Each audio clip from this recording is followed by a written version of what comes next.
Skyrim is a world built on discovery. You explore caves, ruins, forgotten towers, always expecting treasure, enemies, or maybe a bit of lore along the way. Most of the time, you know what you're walking into, but sometimes you don't. Sometimes you find something that doesn't fit, something that isn't just dangerous, but unsettling in a way that lingers long after you've left. A scene that tells a story without saying anything. A place that feels wrong even when it's quiet. Discoveries that make you stop not because of what you have to fight, but because of what you're looking at. And the thing is, Skyrim never announces these moments. You just stumble into them. A hidden room, a journal left behind, a detail that doesn't make sense at first, until it does. And when it does, it changes how you see the place entirely. These aren't the biggest locations, they're not the most important, but they are the ones that stick with you. Because they show a different side of Skyrim, one that isn't about adventure or heroism, but something much darker and much quieter, and far harder to forget. Windhelm already feels cold the moment you set foot in the city, and not just because of the snow. It's a city built on tension, political, cultural, social, and that tension gives it a kind of harshness that you don't feel in other major holds. People are divided, conversations are sharp, and there's a constant sense that something is just slightly off beneath the surface. But even within a city like that, the events of Blood on Ice stands out as something different. Not louder, not more dramatic, but more personal, more invasive. Because instead of facing an external threat, you're dealing with something that's already inside the city, hiding in plain sight. The first sign of it is almost easy to miss. A body in the graveyard. It's not presented like a major event. There's no dramatic build-up, no large crowd reacting in shock. It's quiet, contained, almost routine in how it's handled. And that's what makes it so effective, because the lack of reaction doesn't make the situation feel less serious. It makes it feel normalized, like this isn't the first time something like this has happened. And as you start to investigate, that feeling only gets stronger. The killer, eventually revealed, isn't some distant figure operating from the shadows of a dungeon or hidden ruin. He's part of the city. He runs a shop. He speaks to you like any other NPC. There's nothing immediately threatening about him, nothing that signals what he really is. And that's what makes the discovery so unsettling, because it reframes everything. You've walked past him, you've interacted with him, and all the while he's been responsible for something far darker than anything happening outside the city's walls. His motives make it even worse. He isn't killing randomly, he's collecting. Harvesting body parts in an attempt to reconstruct someone he's lost. Driven by a twisted, obsessive logic that feels disturbingly grounded. It's not about power or chaos or even survival. It's about control, about reshaping life itself in a way that shouldn't be possible. And that's where the quest shifts from being a simple investigation to something far more uncomfortable. Because you're no longer just stopping a murderer, you're uncovering the mindset behind it, the reasoning, the justification. And the more you understand it, the more unsettling it becomes. The clues scattered throughout the quest reinforces this. The journals, the amulet, the hidden room. They don't just point you toward the killer, they built a picture of what's been happening over time. This isn't a sudden event, it's a pattern. A series of actions carried out methodically, repeatedly, without being stopped. And that raises an important question. How did it go unnoticed for so long? Windhelm is a major city. It has guards, leadership, structure, and yet something like this was able to continue within its walls. That suggests a level of neglect or distraction or simply a failure to look closely enough at what's happening internally.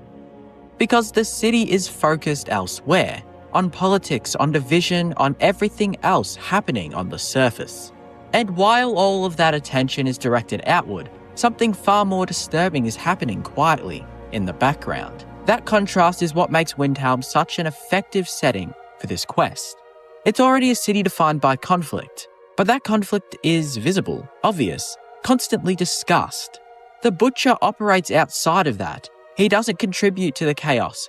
He exists beneath it, unnoticed because everyone is too focused on something else. And that makes the threat feel more real, because it's not something you can prepare for. It's not something you can see. It's something that exists alongside the normal life, hidden within it. The structure of the quest itself adds to this unease. You're not guided clearly from one step to the next. There's ambiguity, multiple paths, the possibility of false conclusions. You can accuse the wrong person, you can follow leads that seem convincing but ultimately misdirect you. And that lack of clarity mirrors the nature of the crime itself. Nothing is obvious, nothing is straightforward. You have to piece it together. And even when you do, there's a lingering sense that you've only uncovered part of it. The house becomes a focal point for all of this. It's not just a location, it's a record. A place where everything comes together, where the evidence isn't just presented, but embedded in the environment. The hidden room, the strange arrangements of items, the notes, it all tells a story without needing to say it directly. And that story is deeply unsettling, because it's quiet. There's no spectacle to it, no dramatic confrontation, just a realization of what's been happening in a space that looks, on the surface, like any other home. That's what makes it stick, the normalcy of it all. The way something so disturbing can exist within something so ordinary. Even after the quest is resolved, that feeling doesn't fully go away. The killer is stopped, the killings end, but the city doesn't fundamentally change. Windhelm remains what it is, a place divided, focused on its own conflicts, moving forward without fully acknowledging what just happened. And that lack of resolution is important, because it suggests that the problem wasn't just the killer, it was the environment that allowed him to operate. A city where attention is divided, where certain things go unnoticed, where something like this can exist without being immediately confronted. That idea lingers because it extends beyond Windhelm. It raises the possibility that similar things could be happening elsewhere, unseen, unaddressed, hidden within the normal flow of the world.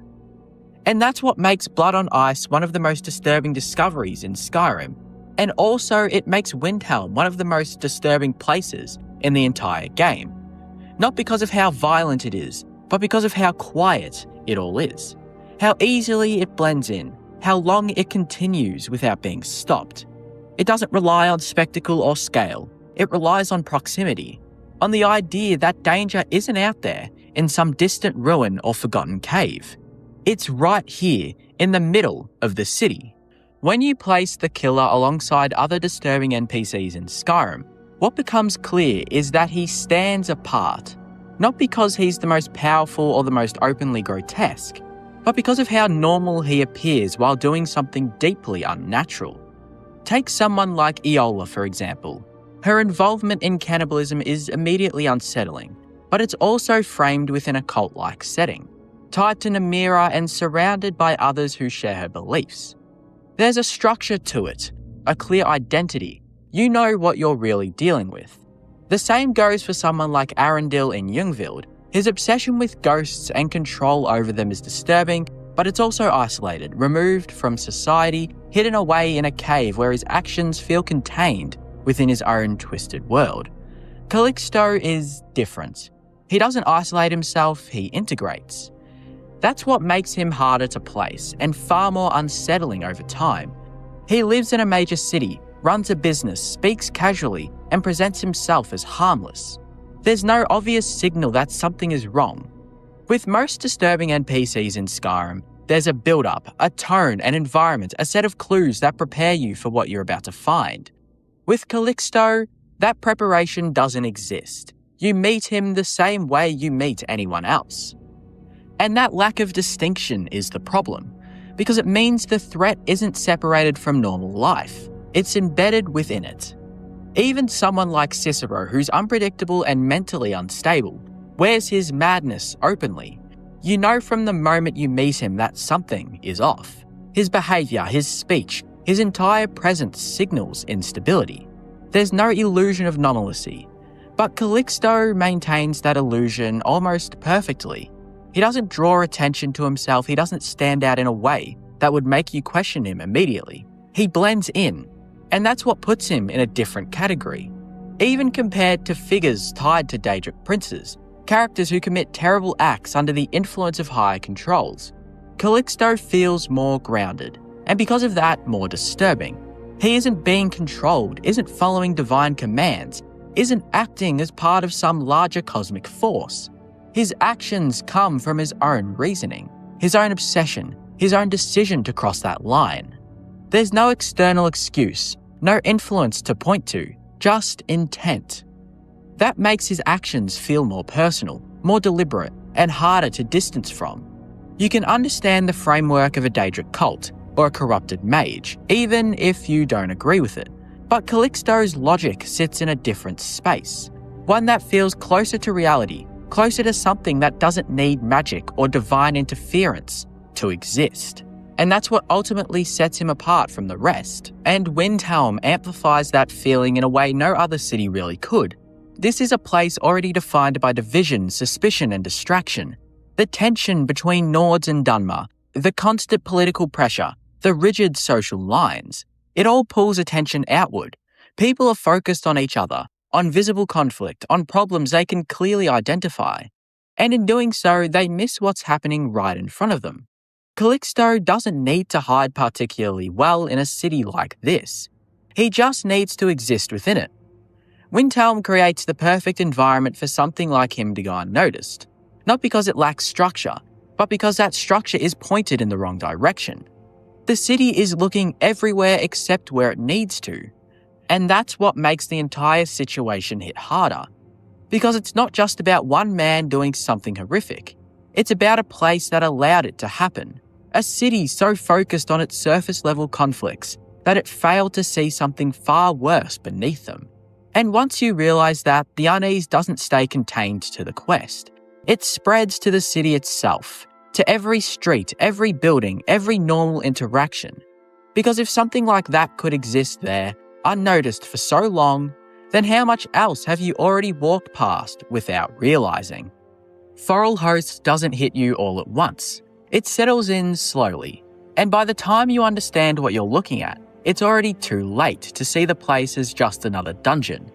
On the surface, it's a Nordic ruin, one of many scattered across Skyrim, filled with dragar, traps, and the usual signs of ancient burial. You approach it expecting a standard experience, a climb up the mountain, a descent into darkness, a series of encounters that follow a familiar rhythm. And at first, that's exactly what it is. Stone corridors, burial chambers, and the quiet stillness of something long abandoned. But Forelhost isn't just a ruin, it's a record. A preserved moment of something that went very, very wrong. The deeper you go, the more that feeling starts to build, not because of what's attacking you, but because of what's left behind. Notes, bodies, the layout of the place. It all begins to tell a story that doesn't feel distant or mythical. It feels immediate, human. The Journal of Scorm Snowstrider becomes the key to understanding it, and what it reveals reframes everything you've already seen. Forelhost wasn't just a burial site. It was a last stand, a dragon cult stronghold under siege, surrounded by forces determined to wipe it out. And inside, instead of surrendering, the inhabitants made a decision. They chose to die. Not in battle, not as a final act of defiance, but deliberately, systematically, poisoned food, a controlled, intentional end. And that alone is disturbing enough, but it's not really the full picture. Because it wasn't just warriors inside Forelhost, it was families, children. That realization doesn't come immediately, it creeps in. You start to notice smaller details, things that don't fit the image of a military stronghold, the arrangement of bodies, the scale of certain remains, and then it becomes clear. This wasn't just a group of soldiers holding out against an attack. It was a community, a group of people who lived there, who brought their lives into this place, and who all chose or were forced to end those lives together. The presence of child skeletons is what shifts Forelhost from tragic to deeply disturbing, because it removes any distance you might have had from the event. It's no longer about ancient warriors or long-dead cultists. It's about innocence caught inside something it had no control over. Children don't choose siege warfare. They don't choose loyalty to a dragon priest. And yet, they were there. They were part of that final decision. And that raises a question the game never answers directly. Did they actually understand what was happening, or were they just simply included? That ambiguity is what makes it so difficult to process, because there's no clear narrative that softens it, no heroic framing, no sense of sacrifice that feels justified. It's just an ending, quiet, deliberate, and absolute. Even the way it happened adds to the unease. Poison isn't chaotic, it's not immediate in the way a battle is. It's slow, intentional, something that requires preparation, agreement, or at the very least, compliance. The idea that an entire group of people, including children, went through that process together creates a kind of stillness around the event that's hard to ignore. There was no last charge, no final stand in the traditional sense, just a decision and then silence. The environment of Forelhost reinforces this in subtle ways. Unlike some ruins that feel chaotic or overrun, Forelhost feels preserved. The layout remains intact. The bodies are where they fell. The evidence hasn't been scattered or erased. It's like stepping into a moment that hasn't fully passed. A place where the outcome is already decided, but the weight of it hasn't fully faded. That preservation makes everything feel more immediate, more real. You're not uncovering something that's been lost to time. You're walking through something that still feels present. Even the Draga themselves take on a different tone once you understand the story. They're not just enemies, they're remnants of people who made that choice. People who died not in battle, but by their own hand. Now existing in a state that's neither fully alive nor fully at rest. It adds another layer to the unease, because it suggests that the decision to end their lives didn't bring closure. It extended something, twisted it, left it unresolved. Compared to other disturbing discoveries in Skyrim, this place stands out because of how grounded it feels. There's no Daedric influence driving the events, no external force manipulating the outcome. This wasn't the work of a god or a curse. It was a human decision, a response to pressure, to fear, to the inevitability of defeat. And that's what makes it harder to distance yourself from, because it doesn't rely on fantasy to be unsettling. It relies on choice. When you compare it to something like the Butcher and Windhelm, the difference becomes clear. Calixto's actions are disturbing because of their secrecy, their intrusion into normal life. Forelhost, on the other hand, is disturbing because of its finality. There's no ongoing threat, no mystery to solve. Once you understand what happened, it's already over. All that's left is the aftermath. And that aftermath doesn't offer resolution. It just sits there, waiting to be understood. That's what makes the child's skeletons so impactful. They don't tell you anything directly. They don't come with notes or explanations. They're just there, part of the environment, part of the story, forcing you to make the connection yourself. And once you do, it changes everything. The dungeon isn't just a place to clear. It's a place to process, to think about what happened, why it happened, and what it says about the people who were there. If Forelhost is disturbing because of a shared, deliberate end, then Mara's Eye Den is disturbing for the opposite reason. It's quiet, isolated, and deeply personal in a way that feels almost invasive to uncover. At first glance, Mara's Eye Den doesn't stand out. It's a small cave, easy to overlook, the kind of place you might pass without a second thought. There's no grand entrance, no immediate threat, nothing that signals importance. But like many of Skyrim's most unsettling and disturbing discoveries, it's not about what the place looks like. It's about what it reveals once you step inside. The cave itself is simple, almost bare. A few scattered belongings, signs that someone was living there, but nothing that suggests a thriving presence.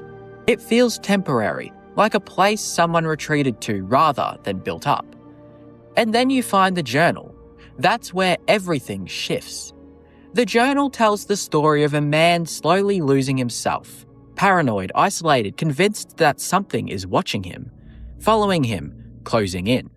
At first it reads like fear, like someone overwhelmed by the harshness of Skyrim's wilderness. But as the entries continue, that fear turns into something unstable. His thoughts become fragmented, his reasoning less grounded, his perception of reality more distorted.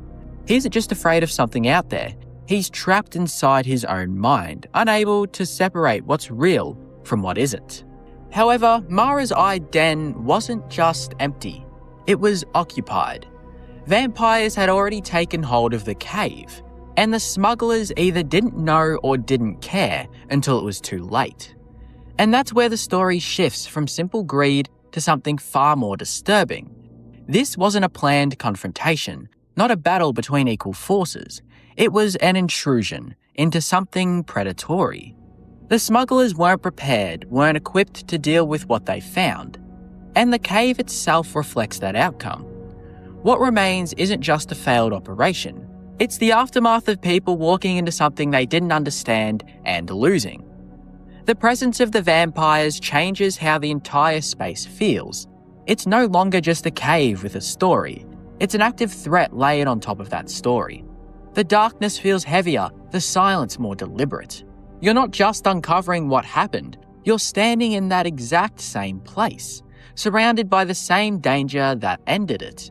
And unlike the smugglers, you understand what you're facing. They didn't.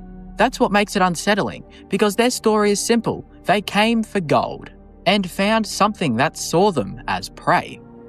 Compared to Forelhost, where the horror comes from a collective decision and a defined outcome, Mara's Eye Den feels smaller, but more immediate. Forelhost shows what happens when an entire group reaches the same conclusion. Mara's Eye Den shows you what happens when ordinary people stumble into something far beyond their control. One is structured, the other is abrupt. And that contrast makes them work together in ways that highlights two very different kinds of disturbance. Forelhost is overwhelming in its scale, the number of people involved, the children that died, the weight of the decision. It's a place where everything ended at once, where the silence comes from its finality. Mara's Eye Den, on the other hand, feels like something that was interrupted. There's no gradual decline, no long build-up, just a moment where things went wrong and never recovered. But both places leave you with the same lingering effect. They stay with you, not because of what you fight or what you gain, but because of what you understand. Forelhost makes you think about choice and what people are capable of when pushed to the edge, and how far that can extend. Mara's Eye Den makes you think about consequence, about how quickly things can go wrong when you underestimate what's out there, and how little it takes for a simple plan to turn into something fatal. And together they represent two of the most disturbing discoveries in Skyrim, not because they're the most dramatic, but because they feel grounded. One shows you a group choosing an end they believe was necessary. The other show you a group that didn't get a choice at all. And neither one gives you the comfort of a clear resolution, just silence, and the unsettling realization that some of the darkest stories in Skyrim aren't the ones you're told, but the ones you piece together yourself. Throughout Skyrim, the word cursed carries many meanings. Some places are cursed by history, their ruins filled with ghosts and draga. Others are cursed by Daedric influence, where mortals become pawns in games of cruelty. But this place is cursed in every possible sense. On the surface, it seems innocuous, an old abandoned skooma den hidden in the rift, where addicts gather to escape the harshness of life. But as the Dragonborn soon learns, this is no mere den. It is a trap, a place where blood flows as freely as narcotics, and where the unsuspecting are harvested by vampires lurking in the shadows. This place is not cursed because of ancient ruins or divine punishment. It is cursed because it represents the worst of mortal weakness and vampiric cruelty. It is where desperation meets predation, where Skyrim's downtrodden are consumed in both body and soul. At first glance, Redwater Den looks like countless other rundown hideouts scattered across Skyrim. Its entrance is marked by ruin, guarded by two dishevelled sentries who invite passers-by in with the promise of skooma. To the weary traveller or desperate addict, it appears to be nothing more than a place of temporary escape. The first impression is almost pitiful. The skooma addicts inside the front room are hunched, coffee and glassy-eyed. They mutter to themselves, sipping from bottles of Redwater skooma. For the uninitiated, this seems to be nothing more than a forgotten corner of society, a den of vice tucked away where no one of importance will bother to look. But the curse begins here. The addicts believe they are customers, indulging in bliss. But in truth, they are livestock. The red water skooma they drink is no ordinary narcotic. It is laced with vampiric alchemy, designed to weaken the body and dull the mind. Each sip pushes them further into dependency and further into the vampire's grasp. This shabby front is the mask of a curse, a lie of escape that conceals the horror beneath. The true heart of Redwater Den lies past a locked gate. Once inside, the tone changes completely. The crumbling skooma den above gives way to a sprawling underground complex, fortified with Dwemer architecture and vampire construction. Here, the addicts are no longer customers, they are prisoners. Cages line the walls filled with weak and trembling mortals. Some mutter incoherently, others claw at the bars in desperation. The skooma they drank has robbed them of strength, and their veins are ripe for harvesting. Vampires stalk the halls like farmers walking their fields. To them, this is not a den, it is a blood farm. The skooma addicts above are funneled down here once their usefulness as customers is exhausted. Every corridor drips with its predatory curse. A reminder that Skyrim's most monstrous vampires are not content with feeding in the shadows. They have created an entire system of exploitation, one as organised and insidious as any mortal trade network. The descent into Redwater Den is a descent into hell itself, a reminder that beneath Skyrim's fragile civilization lurks something far more sinister. At the heart of the den lies the source of its curse, the Redwater Spring. This blood-filled reservoir is a font of unholy power, a well from which the vampires draw both nourishment and strength. It bubbles with crimson liquid, its smell permeating the entire complex. This spring is not natural. It is corrupted, infused with blood and dark magic. To the vampires who run the den, it is a sacred source, a place of ritualistic power. To mortals, it is poison, both physically and spiritually. The Redwater Spring ties the den to Skyrim's long history of vampirism and corruption. It feels less like an isolated feature and more like a cursed scar on the land itself. It does not merely provide sustenance, it demands suffering. Addicts above consume tainted skooma, are funneled below, and their blood is ultimately sacrificed to the spring. Here lies the essence of Redwater Den's curse, a cycle of endless exploitation, where mortal despair feeds vampiric power, and the land itself seems complicit in this horror. While the vampires are the architects of Redwater Den, the curse could not exist without mortal weakness. Addiction is the silent accomplice here, ensuring that the den never runs dry of victims. Skooma, long banned in Skyrim, is nonetheless consumed by the desperate, the broken and the hopeless. For many, Redwater skooma represents the only escape from pain, poverty or despair, yet the very thing they consume to numb their suffering ensures their enslavement. The curse of Redwater Den is therefore twofold: the curse of external predation and the curse of internal weakness. Vampires exploit mortals' desire for escape, turning that yearning into chains stronger than steel. Each addict is a tragic figure, not evil, but trapped in a spiral that ends only in death.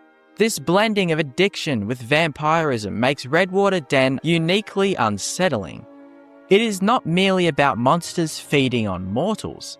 It is about mortals unknowingly offering themselves up, bottle by bottle, sip by sip, until nothing remains. Most vampire lairs in Skyrim are crude, a handful of feral predators hiding in caves or ruins, feeding on whatever traveller they can snatch. Redwater Den is different. It is organised, industrialised.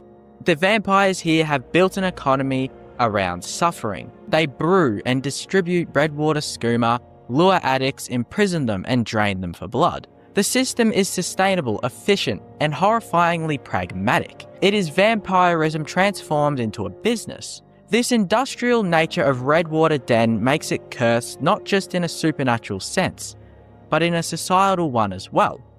It mirrors the darkest aspects of mortal economies, where the weak are consumed to benefit the powerful. The vampires have simply taken it to the most literal and grotesque extreme. Walking through Redwater Den is unsettling not because it is chaotic, but because it is organised. The cages, the guards, the spring, all of it runs like a machine built on the suffering of Skyrim's most vulnerable. One of the most haunting aspects of Redwater Den is the silence of its victims. The addicts mutter, but they do not resist. The prisoners beg faintly, but their voices are weak. There are no riots, no desperate escapes, only submission. This silence is part of the curse as well. It shows how completely the vampires have broken their prey. By the time mortals reach the cages, they are too far gone to fight.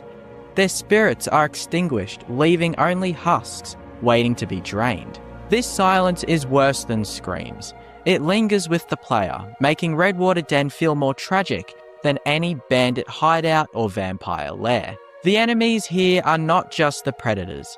It is the despair of those already consumed.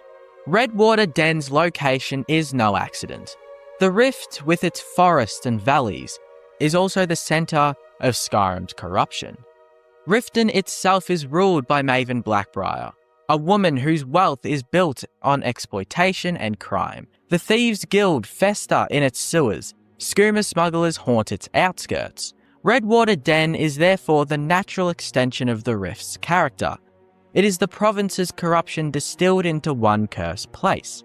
Redwater Den is more than a dungeon. It is a mirror of the darkest truths about Skyrim, the weakness of mortals, the cruelty of predators, and the failure of society to protect its own.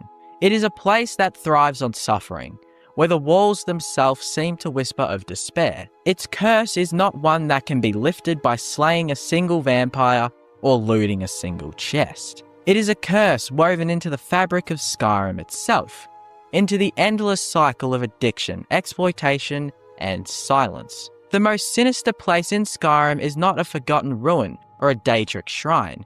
It is Redwater Den, where every bottle of skooma is a chain, every addict is a victim, and every shadow a predator waiting to strike. In Skyrim, danger usually comes with warning. There are caves that reek of death, dungeons humming with enemies, crypts soaked in soul energy, places that tell you right away something is wrong. But Half Moon Mill doesn't. From a distance, it looks normal. A modest wooden mill on the banks of Lake Ilinalta, southeast of Falkreath, surrounded by trees, lit by moonlight, and home to two friendly residents, Hurt and Hearn. They offer you work, they sell firewood, make small talk.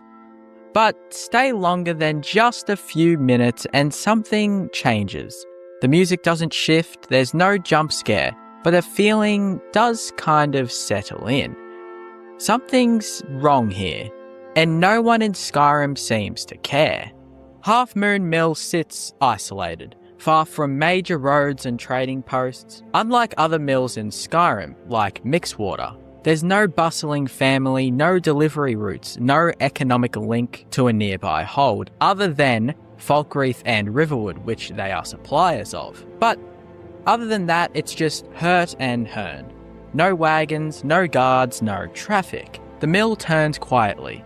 The wheel rotates through stagnant water. Piles of lumber wait beside a chopping block that never seems to be used. And if you stop and think for even a moment, the first mystery hits. Who is this mill even for, other than Riverwood and Falkreath?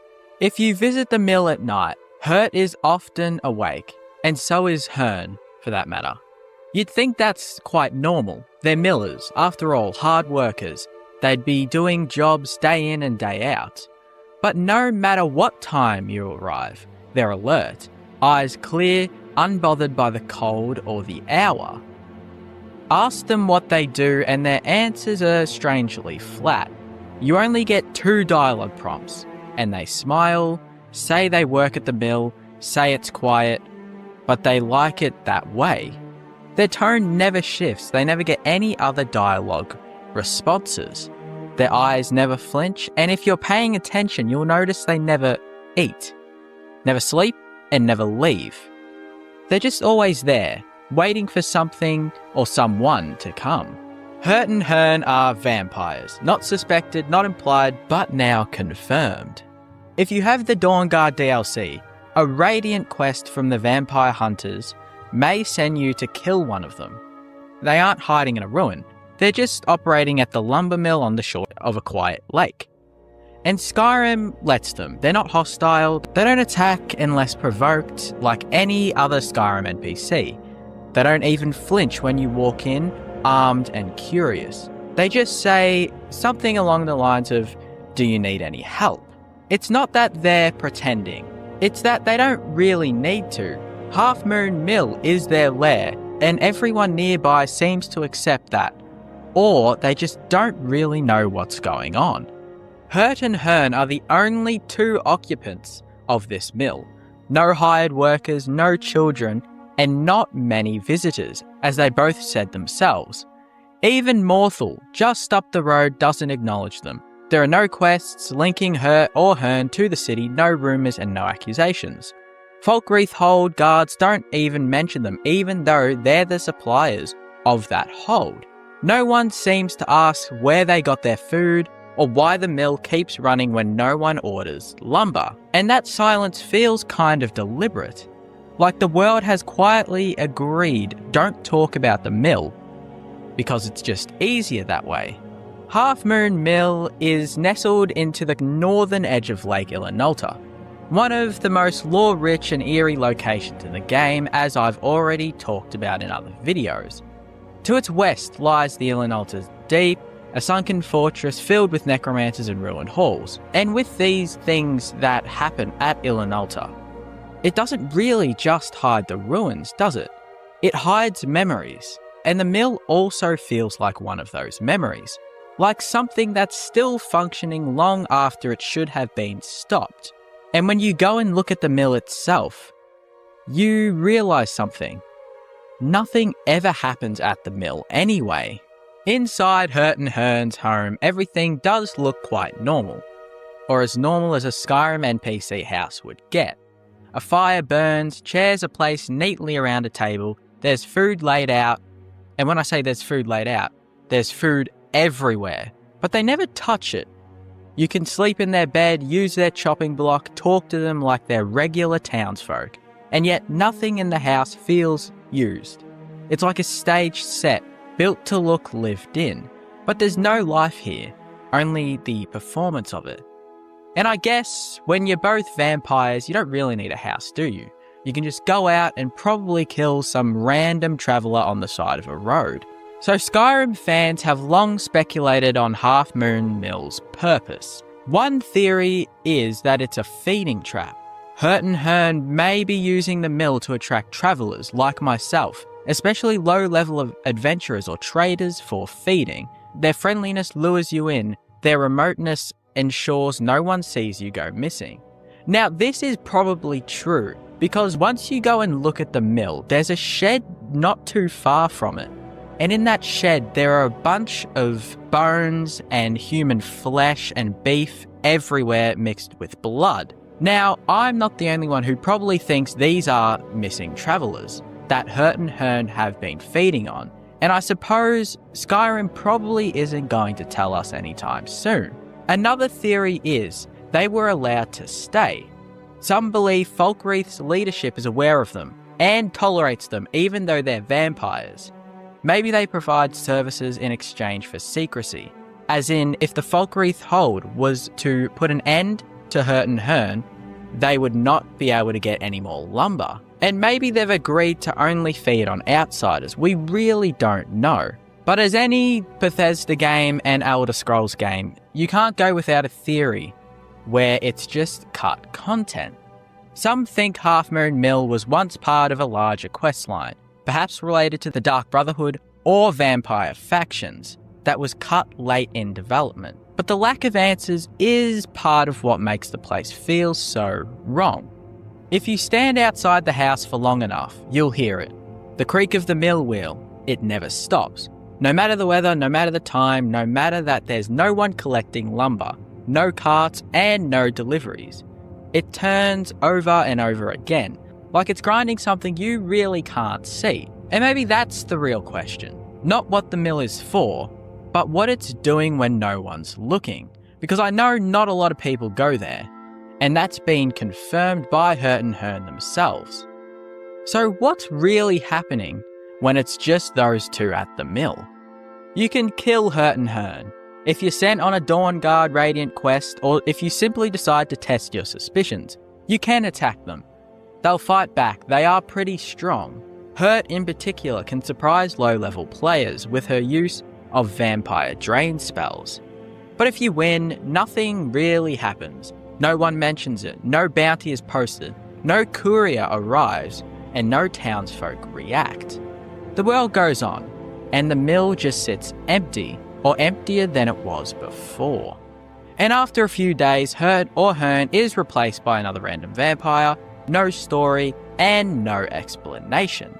Just kind of maintenance. Like someone somewhere needs the mill to be occupied, even though nothing is happening there. You leave the mill.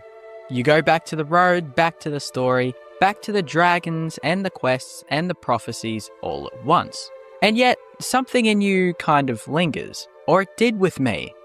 You remember the house that didn't really feel real, the people who didn't blink, the wheel that never stopped running. You remember Hurt's voice, calm and detached even though she's hiding a crazy secret. You remember Hearn standing still in the doorway. And then you realise, in a world built to be explored, some places exist not to be conquered or looted, but to remind you that not everything is meant to be understood. And there's a lot of places in Skyrim that's like that, because some horrors don't really shout. Some just kind of sit there, smiling.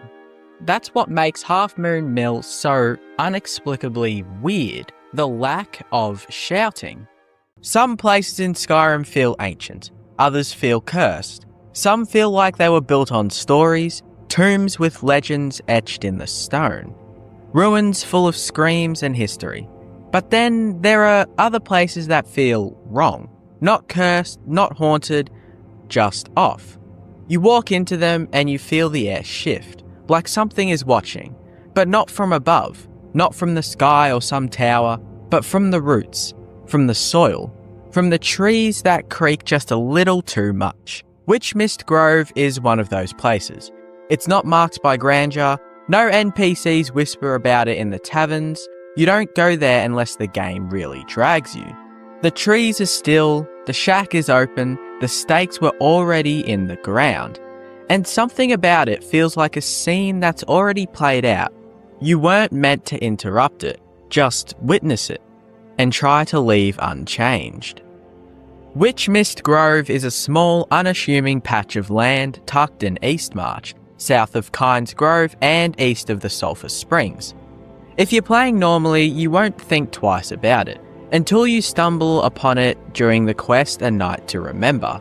A drunken misadventure involving a staff, a hangover, and a woman named Moira. The setup is comedic. You black out, wake up hungover, and begin retracing your steps.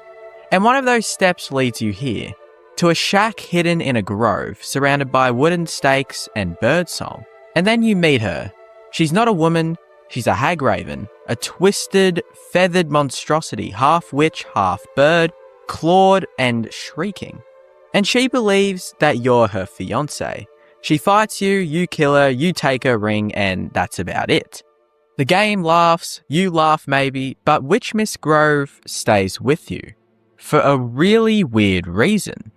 Before A Night to Remember activates, Witchmist Grove is occupied by a random witch or hag. The area seems like a minor encounter space, one of those locations scattered across Skyrim that gives the world texture. But once the quest begins, the location changes. Moira replaces the generic NPC, the interior becomes specific, and suddenly the tone shifts. The shack has no door, the floor is covered in blood, skeever heads and goat skulls lie broken near barrels. Hag raven feathers are tucked beneath the stairs, a single usable bed sits in the corner, surrounded by bones and flies. It's like a place where no one should live, and yet Moira calls it her home. She calls you her lover, and there's something about that chills more than any drag or crypt. She's not a boss, not a threat, she's someone who thought you'd return, who still wants you too. There's a temptation to write Witch Miss Grove off as a punchline. The entire A Night to Remember quest is comedic, inspired by The Hangover. It lets you experience a ridiculous drunken night you don't remember, a goat trade, a temple trashing, a stolen ring. But Moira isn't funny. Her dialogue isn't just mad, it's familiar. She doesn't scream, curses, or summon storms. She pleads. She acts like a jilted lover, a wronged fiancé. Her aggression feels more like heartbreak than villainy. And that makes the joke darker, because Witch Miss Grove, her home, isn't staged like a trap. It's staged like someone was waiting. There's no ambush, no minions, just a shack, a ring, and a letter you'll never find. Let's talk about architecture. Witch Miss Grove is one of the only player-accessible buildings in the game without a functioning door. You walk through a broken archway and you're immediately in her space. There's no loading screens, no barrier, just entry. It feels like the house is already open, already waiting. You're not intruding, you're expected. It's a small detail, but an important one. Doors in Skyrim are transitions between safety and danger, and between zones. The lack of one here makes the entire area feel exposed, raw, and vulnerable. You're in someone's home and they know it, and they've always known it. Hag Ravens appear throughout Skyrim, usually as monstrous mini-bosses in Forsworn camps or alchemical rituals. But very little is known about how they live or how they became who they are. They're women who sacrifice their humanity for power, often associated with dark covens and natural rituals. Hag Ravens are deeply tied to primal feminine magic. In many cultures in Tamriel, they're whispered about, but not studied.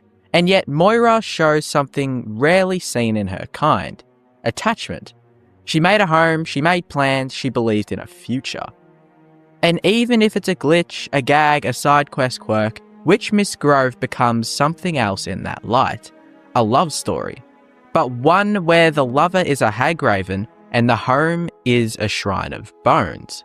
Skyrim excels at dungeon design. Tombs echo, Falmer caves drip with menace, Dwemer ruins hum with forgotten machinery.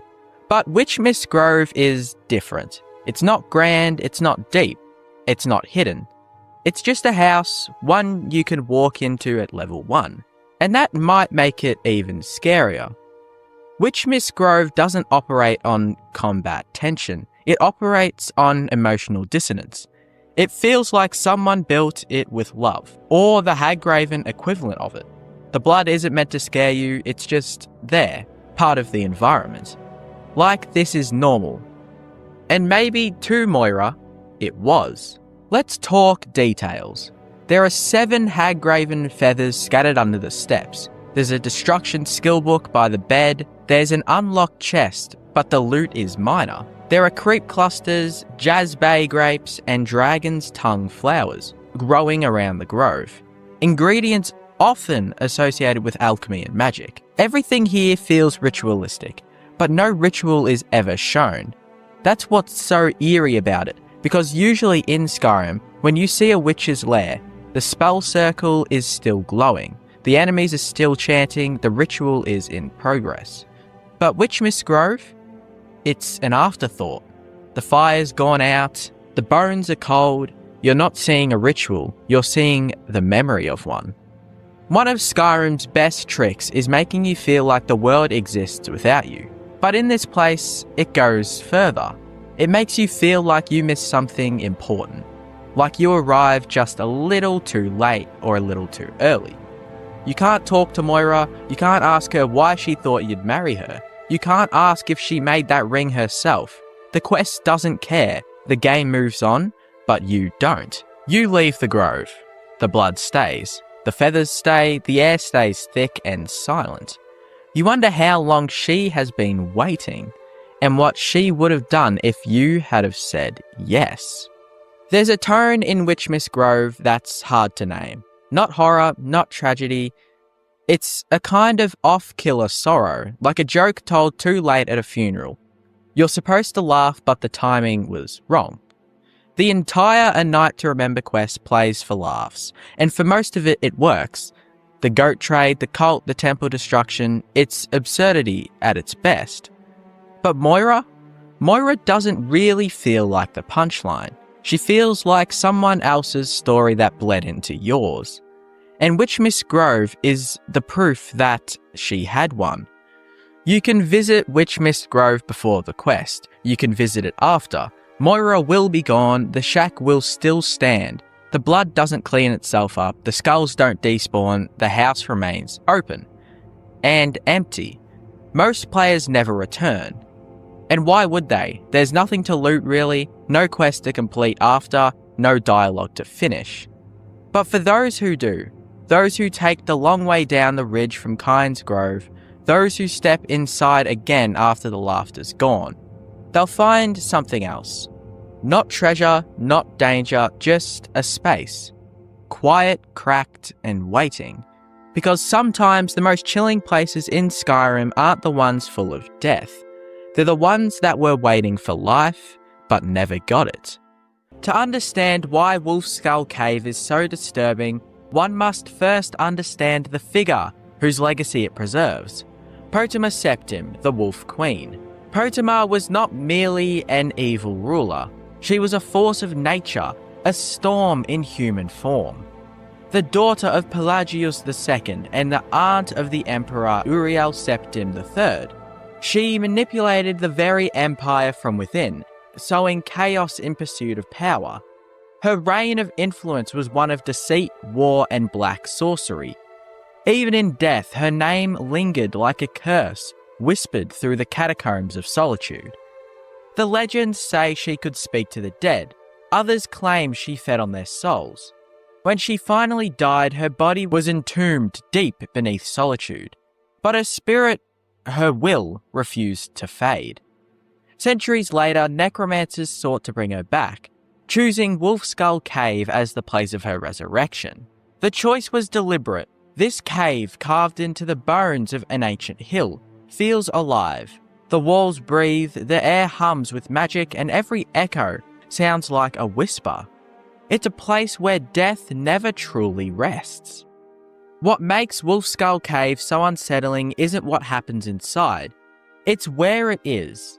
The cave sits just west of Solitude, the capital of Skyrim, a city ruled by imperial authority, guarded by soldiers and seen as a beacon of order and civilization. Yet mere minutes from its gates lies a pit of blasphemy, a necromantic cult openly conducting rituals to resurrect a centuries-old queen of evil. The proximity is disturbing. It suggests that darkness in Skyrim is not distant. It thrives right under the noses of the powerful. While nobles feast in the Blue Palace and merchants trade in Solitude Square, the dead are being awakened in the hills nearby. It's this contrast between civilization and corruption that makes Wolf Skull Cave so haunting. It's not just a place of danger, it's a reminder that Skyrim's peace is fragile, its light barely holding back the shadows. When the Dragonborn enters Wolf Skull Cave during the quest The Man Who Cried Wolf, they find something few players forget. Deep inside, a massive cavern opens, a chasm lit by blue magical fire. Necromancers stand on platforms carved from stone, chanting in unison, their voices weaving through the air like smoke. Lightning crackles, bones rattle, and in the center, above a pit of spectral energy, a ghostly figure begins to form. "Return, O Wolf Queen, return to us," they cry. This is the summoning of Protima, a ritual of resurrection so powerful it shakes the very cave itself. The player witnesses the spectral outline of her spirit, clawing her way back toward the mortal realm. Her laugh echoing across the stone walls. Even when the Dragonborn disrupts the ritual, it's too late. The ritual succeeds partially. Protima returns as a restless spirit, her essence scattered across the crypts of Solitude. Unlike many of Skyrim's caves, Wolf Skull Cave feels deliberate. It's not a mine nor a natural tunnel system. It does feel built, as though someone long ago carved it out with intention. The stone is unnaturally smooth in places, and certain chambers bear the marks of old rituals. Torches flicker blue, chains hang from the ceiling, ancient runes faintly glow when light passes over them. It's unclear whether the necromancers chose this cave for its seclusion or because it was already tainted. Some believe it was once a temple to Daedric forces, possibly Molag Bal or Namira. Others think Potama herself may have used it during her lifetime as a site of dark experiments. Whatever the truth, its architecture tells a story. This place was meant for worship, for sacrifice, and for secrecy. The deeper you go, the more it feels like the mountain itself wants to swallow you whole. Wolf Skull Cave is filled with sound, whispers, wind, the hum of necromantic energy. But there's something else, something quieter, yet more disturbing. Presence. When walking through its corridors, players often describe feeling watched. The shadows seem thicker than they should ever be. The chanting doesn't always stop when you defeat the necromancers. Sometimes, even after the ritual ends, faint echoes of her laughter can still be heard. This isn't imagination, it's environmental storytelling. The designers of Skyrim created Wolf Skull Cave to feel haunted. Even without ghosts or monsters, the atmosphere alone creates unease. The lighting is pale and sickly, the geometry is claustrophobic, funneling you ever downward. The air is filled with faint dust motes like ash. It's as if the cave itself resents your presence, as though you are trespassing in a sacred tomb that wants to remain undisturbed. Although the player stops the initial summoning in The Man Who Cried Wolf, Potama's resurrection cannot be undone. Later, during the quest, the Wolf Queen awakened. You must enter her catacombs beneath Solitude to finish what the necromancers began, to destroy what they revived. This narrative thread, however, always leads back to Wolf Skull Cave. It's where it started. It's where the boundary between life and death was first perceived. What's chilling is that even though you cleanse Solitude of Potama's influence, Wolf Skull Cave remains. The necromancers may be dead, but the energy lingers. The torches still burn. The cave never resets to normal wildlife like other dungeons. It remains forever marked as though the ritual carved a scar into the land itself. Wolf Skull Cave is no longer just a location. It's a symptom of something deeper, Skyrim's inability to let go of its past. Why Wolf Skull? The name itself carries weight. Wolves in Nordic mythology are creatures of death and inevitability. They represent the wild, the uncontainable, the devourer of the sun at the end of the world. To add skull to that image creates something doubly grim, a symbol of both savagery and mortality. The Wolf Queen herself embraced that symbol. Her followers often referred to her as the wolf among the sheep, the devourer of kings. In resurrecting her, the necromancers sought to awaken not just her power, but her spirit and her hunger. Thus, Wolf Skull Cave becomes a shrine not just to Potama, but to the concept of corruption itself. It's where the civilized world's mask slips, revealing the beast beneath. What truly makes Wolf Skull Cave disturbing is not just its lore, but its psychological weight. It's not filled with jump scares or overwhelming enemies. It's filled with implication. Everything about it suggests desecration. The bones piled high, the blood-stained altars, the ritual chambers echoing with phantom chants. Even when empty, the place feels alive, as though the walls remember the horrors committed within them. Skyrim has many dangerous dungeons, but few feel as morally wrong as Wolf Skull Cave. Here, death isn't just an accident of war or survival, a deliberate perversion of the natural order. That makes it one of the most disturbing locations in all of Skyrim, not because of monsters, but because of human evil. Wolf Skull Cave stands as one of Skyrim's most disturbing locations because it's not about what's alive, it's about what refuses to stay dead. Potama's laughter may have faded, her bones may have crumbled, but her spirit lingers in the darkness. The cave remains silent and waiting, like a wound that never quite closes. Skyrim is full of monsters, bandits, and beasts, But only in Wolfskull Cave does evil feel so human. And that is what makes it truly terrifying. Wolfskull Cave is not just a place of death. It's a reminder that in Skyrim, some nightmares don't end, they endure. When you really think about it, what makes something disturbing in Skyrim isn't how big it is or how dangerous it looks. It's how quietly it exists. The game doesn't rely on dramatic reveals or overwhelming moments. It lets things sit. It lets you walk into them without warning, without build-up, and piece them together on your own. That's what makes it effective, because you're not just seeing something happen, you're arriving after it already has. You find traces, small details, bits of evidence that don't seem like much at first. And then slowly they start to connect. A pattern forms, a story takes shape, and by the time you fully understand what you're looking at, it's already settled in.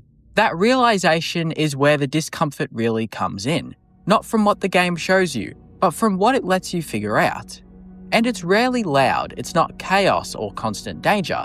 It's quiet, controlled, sometimes even ordinary on the surface. That contrast between how something looks and what it actually means is what makes it linger. Because it feels close, familiar, possible in a way that's harder to ignore. And once you've experienced that, it changes how you move through the world. You stop taking things at face value. You start looking closer, paying attention to details you might have ignored before. Every location feels like it could be hiding something. Every small clue feels like it might lead to something bigger.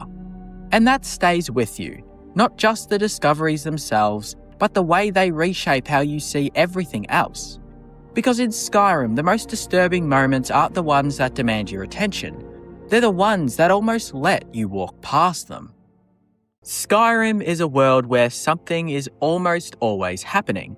Dragons attack cities, bandits ambush roads, caves hide monsters, and even the quietest towns usually have some kind of story waiting beneath the surface. But strangely, there are a few places in Skyrim where absolutely nothing happens. No major quests, no important NPCs, no huge battles or hidden secrets waiting to be uncovered. Just empty stretches of the world that feels forgotten, overlooked, or strangely disconnected from everything around them. And that's what makes it so interesting, because in a game filled with constant danger and discovery, finding a place where the world suddenly goes quiet can almost feel unnatural. Like you're stepping into an area Skyrim itself barely remembers exists. Skyrim is filled with people, hundreds of them. Farmers, guards, innkeepers, mages, bandits, children who yell at you like you stole their lunch money. Each one of them exists for a reason, or at least they try to. Some give you quests, some sell you potions, some dramatically die in front of you to prove that this dungeon means business. And then there's Snorid, a man so unremarkable, so untouched by questlines, so entirely devoid of purpose, that he accidentally becomes one of the most fascinating NPCs in the game. Snorid doesn't roam the roads of Skyrim. He doesn't stand out in the wilderness, waiting for players to stumble across him like some forgotten side character in a B plot that never got written. He lives in solitude. More specifically, he sleeps in the East Empire Company warehouse, a restricted access zone you're not supposed to enter unless you're on official business, which you probably aren't. And that's fitting, because Snorid doesn't want to be seen. You'll find him curled up on a bedroll, tucked away among crates and clutter. He doesn't patrol, he doesn't eat, doesn't work, he just sleeps, and sleeps, and sleeps. Like a man trying to speedrun through life with the fast travel button permanently held down. The only time he ever gets up is if he's attacked, at which point he'll fight back, briefly, then return to unconsciousness, metaphorically and probably literally. And if you do try to talk to him, he gives you the warm, friendly greeting of, "You're not supposed to be in here." That's it? That's the extent of Snorid's engagement with the world. Here's the thing. Almost every other NPC in Skyrim is part of a machine. A radiant system, a faction quest, a city's ecosystem. They fit in the game's design like gears in a clock. Snorid is like a marble in a blender. He doesn't move, he doesn't connect to the world in any real way. If you removed him from the game, I bet 99.9% of players would never even notice. He's not a character, he's the absence of one, which is weirdly bold when you think about it. In a game about shouting dragons out of the sky and becoming the champion of 16 different gods, Snorid is just trying to get through the day. He's like an anti-hero, but not in the edgy, morally grey way. More like an anti-entity, if that makes any sense at all. He defies narrative, and maybe, just maybe, that's the narrative Bethesda were going for. Okay, so maybe he's just a dock worker, right? He's in a warehouse, maybe he's off shift. Nope. Snorid has no job routines at all. No AI packages for hauling crates or clocking in at the East Empire Company. He's not listed in the employee registry in any meaningful way beyond existing. You don't see him hauling anything. He never interacts with anyone. There are NPCs in the warehouse who do go about their business. Snorid is not one of them. He has a job title, technically. Technically he's a Nord employee, but that's about it. He is, in the most literal sense, an employee who has never worked a day in his life. He has no dialogue trees, no duties, no story hooks, no ambitions. Snorid is not a participant in Skyrim's economy. He is a bystander in its sleep cycle. But again, he has a name, and in Skyrim, a name actually means something. Right? Let's do a lore check. Open the wikis, comb through the UESP, look at game files, try to find a journal, a letter, a passing reference in someone else's quest. Anything to tell us about Snorid. Well, if you happen to do that, you won't find anything at all. There's no backstory, no implication of a backstory, no hints that a backstory might have once been drafted and then deleted. Snorid exists without context. He's not mentioned by any other NPC, he doesn't write, doesn't speak, doesn't appear to age, he just is. In a city filled with corruption, military tension, and royal politics, Snorid is none of it.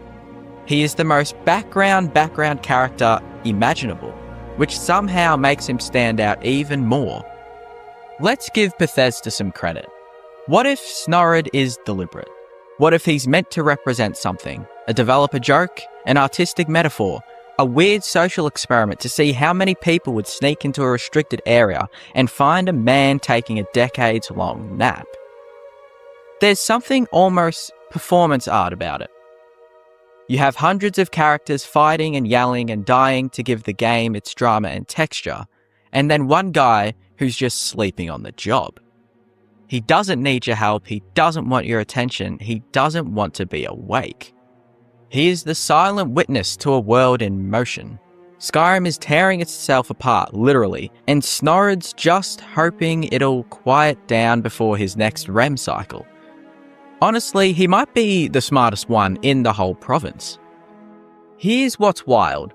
Despite doing nothing at all, Snorid has a small but devoted fan base. You'll find posts about him on forums. Who is this guy in the warehouse? Why is there a Nord just sleeping in solitude? What's the whole point of Snorid? Some players even roleplay explanations for him. He's a smuggler in hiding, he's cursed to sleep forever, he's the last honest worker in the East Empire Company. Snorid is a canvas, a void you can probably project meaning onto. Because that's the thing. In a game where everything is designed to pull your attention, a character who asks for none of it becomes oddly magnetic.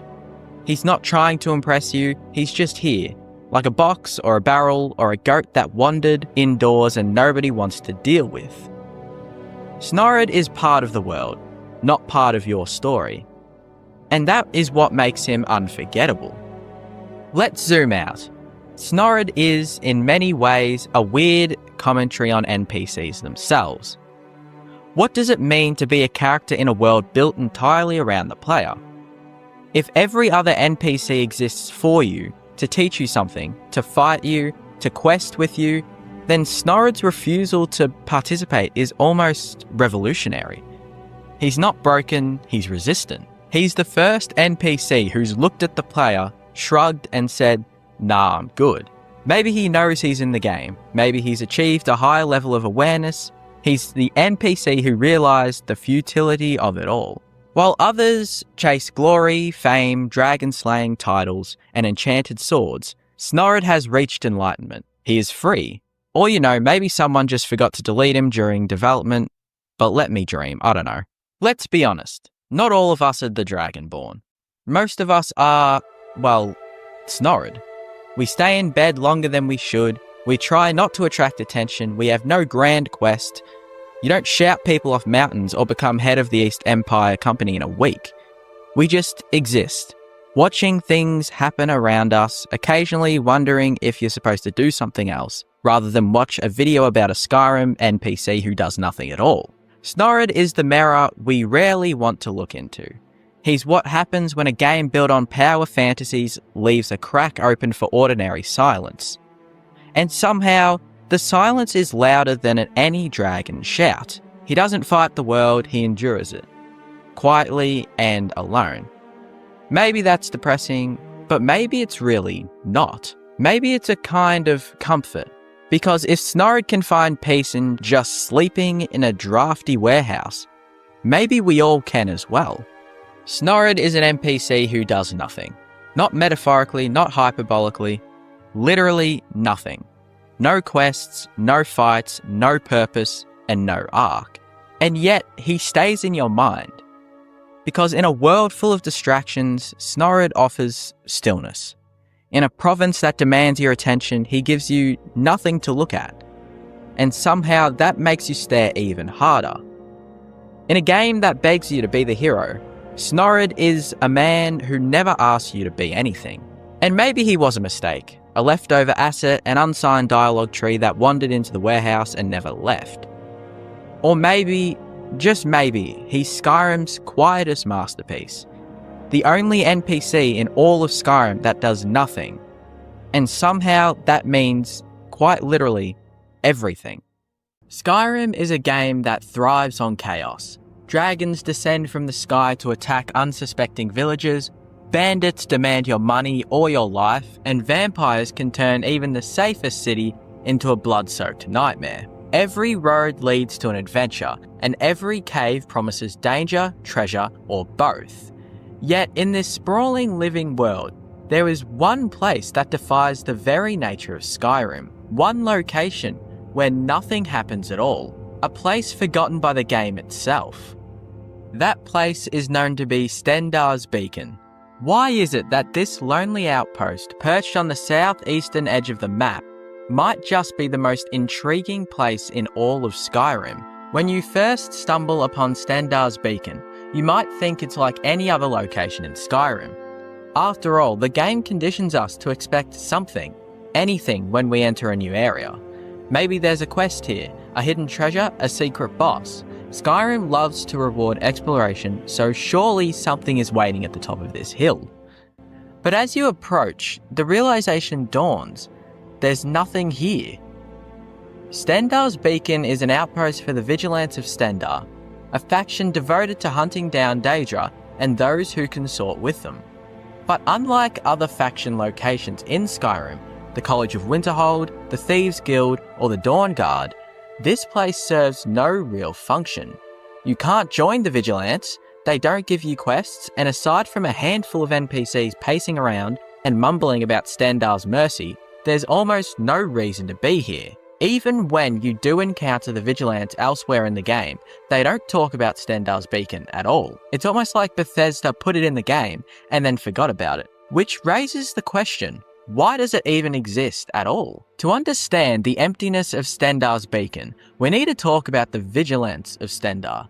On paper, they seem like a faction that should be important. Their whole thing is fighting Daedra, which in-game, literally called the Elder Scrolls Skyrim, sounds like it should matter. But it doesn't. The Vigilants exist as a cautionary tale, a group of self-righteous zealots who vastly overestimate their own strength. Their reliance on simple weapons, robes, and faith makes them laughably weak against any major threat. They claim to be Skyrim's protectors, but they get absolutely annihilated the second a real Daedric threat appears. This is made painfully clear when you start the Dawn Guard DLC, The very first thing you learn, the Vigilants of Stendar are dead. The entire hall of the Vigilant has been wiped out by vampires, and if you go there, all you'll find are corpses and destructions. Harkon's forces didn't just attack them, they exterminated them.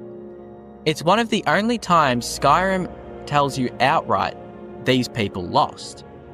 There was no grand battle, no heroic last stand, just failure. And Stendar's Beacon, it's the last vestige of this failed order.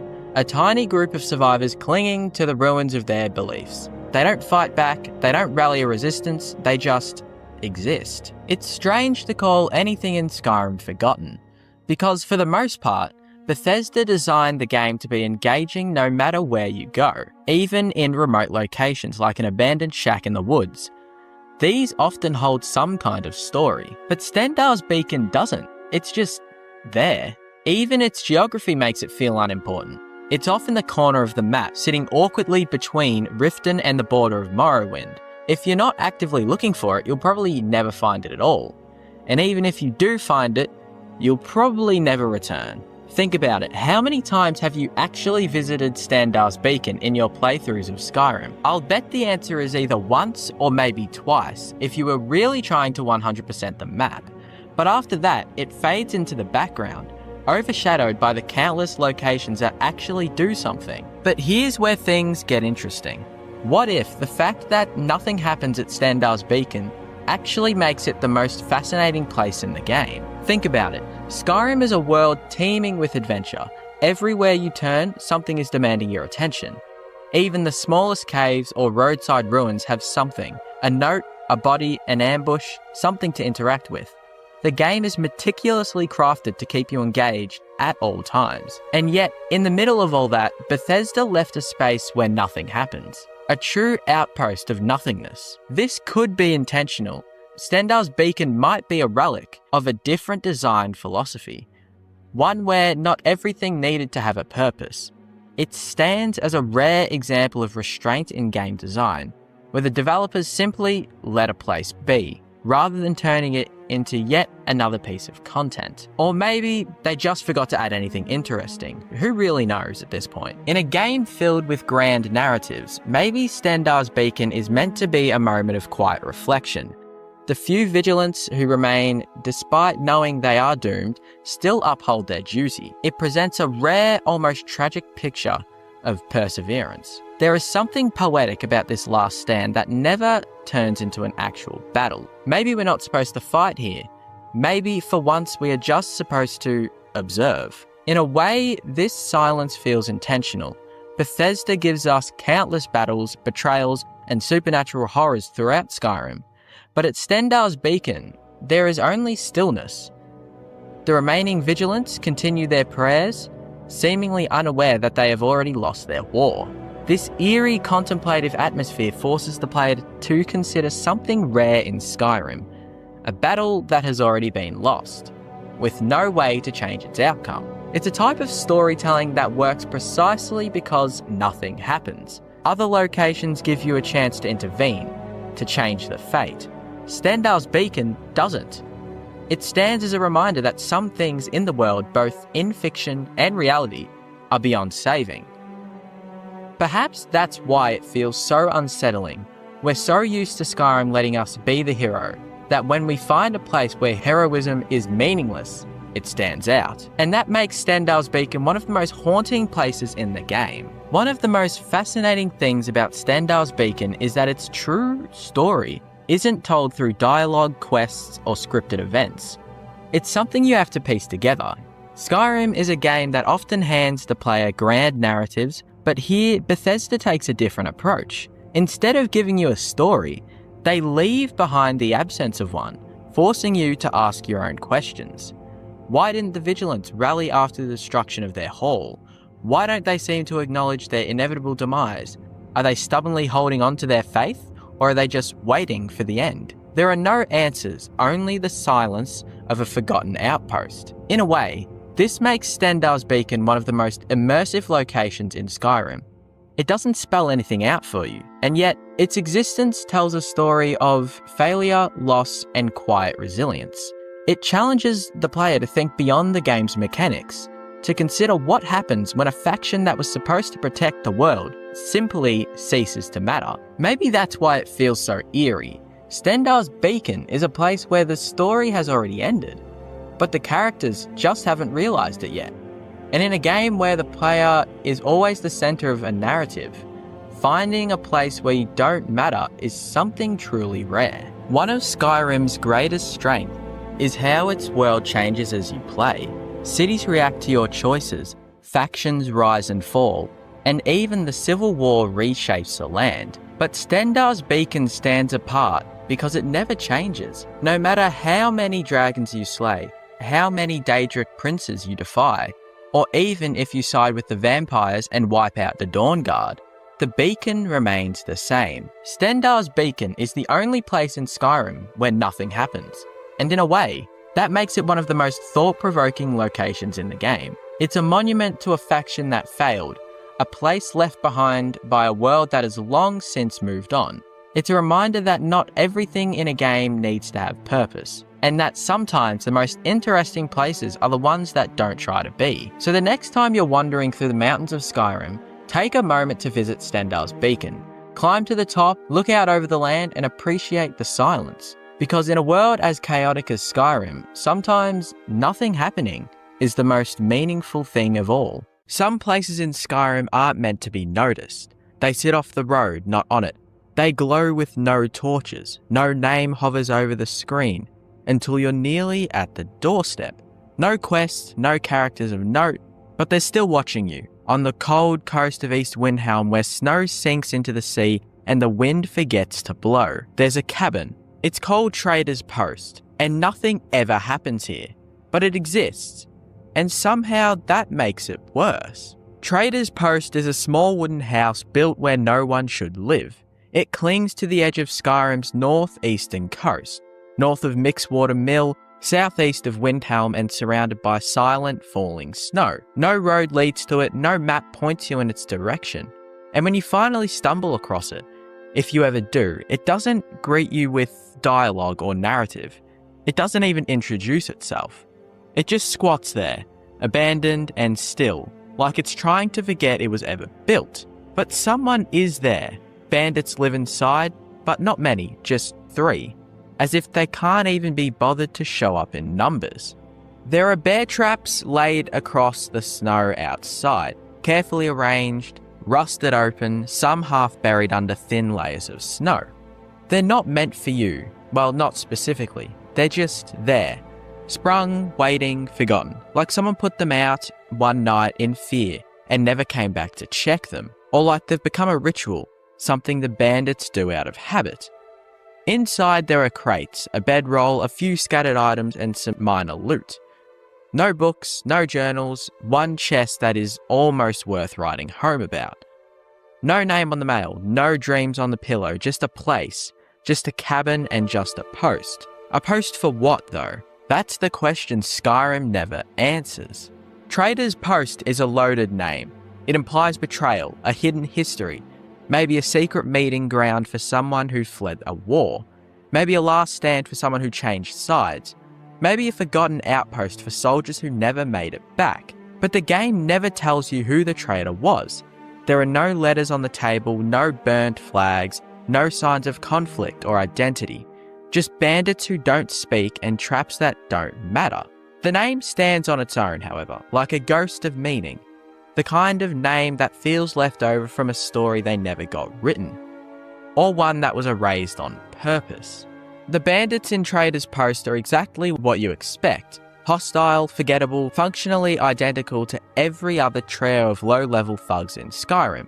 They don't carry unique names, they don't have unique loot, they don't even have a unique formation. One waits outside, one stands on the porch, one paces in the snow. It's as if the game placed them there using a template. Just enough to make you draw your sword, but not enough to make you ask why they're there. And maybe that's the point, because these bandits aren't protecting anything. They're not holding down turf. They're not hiding stolen gold or rare treasure. They're just occupying a space that no one else wanted. They're just filling the silence. If you open the map, Trader's Post barely registers. The area east of Windhelm is cold, flat, and mostly devoid of landmarks. No cities, no quests, no Daedric shrines or dragon burials. It's a space in Skyrim that feels like a canvas no one painted on. Even the snow here seems tired. Nearby are a few animals, some sparse tundral plants, and the occasional hunter or a saber cat. But there's no real reason to be here. No faction will send you this way. No courier will deliver a letter with a clue. No NPC will ever say the words Trader's Post out loud. The house just waits, but not for you, and not for anyone else. In-game development, not everything gets to be finished. Some places were meant to host a quest that got cut. Some locations were built for encounters that never got written. And sometimes, things were added to break up travel distance, to fill space, to keep the world from feeling empty. But here's the irony. Trader's Post feels empty anyway. It has bandits, it has traps, it has a name and a location and a geometry. But it doesn't have anything else. It feels like the house itself was forgotten mid-sentence. As if a designer put it in, planning to come back, and never did. Unlike other abandoned homes in Skyrim, places like the Abandoned Shack or the Alchemist's Shack, Trader Post doesn't tell a story through bones or blood. No skeleton slumped over a desk, no journal half-written, no lingering spell effects or strange music cues. Nothing supernatural, nothing emotional, nothing memorable. And that's what makes it feel so uncanny, because the lack of detail here isn't atmospheric, it's unsettling. It's like the house is trying to disappear, like it knows it shouldn't exist, but yet it does. You won't be sent here, not by a Jarl, not by a mage, not by a Daedric prince. There's no side quest that leads you to the front door, no bounty notice that mentions this place. Not even radiant quests, those endlessly repeating objectives will pull you in. If you find this place, you find it alone. And nothing happens when you do. You only get one marker cleared, no dialogue opens, no music plays. You kill the bandits, check the containers, maybe spring a trap, and then you leave. That's it. And the game forgets you were ever there. Skyrim is somewhat of a game of noise. Dragons scream, shouts echoing in mountain passes, quest markers that pull you from cave to cave and city to city. But Trader's Post is quite opposite of that. It is a house defined by its lack of things, a moment on the map where no story happens, a named location that exists purely as a whisper. And like the old Roldan Inn or Pilgrim's Trench, its silence says something.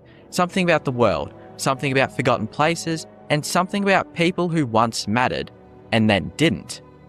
Inside the shack at Trader's Post, there's a fire pit.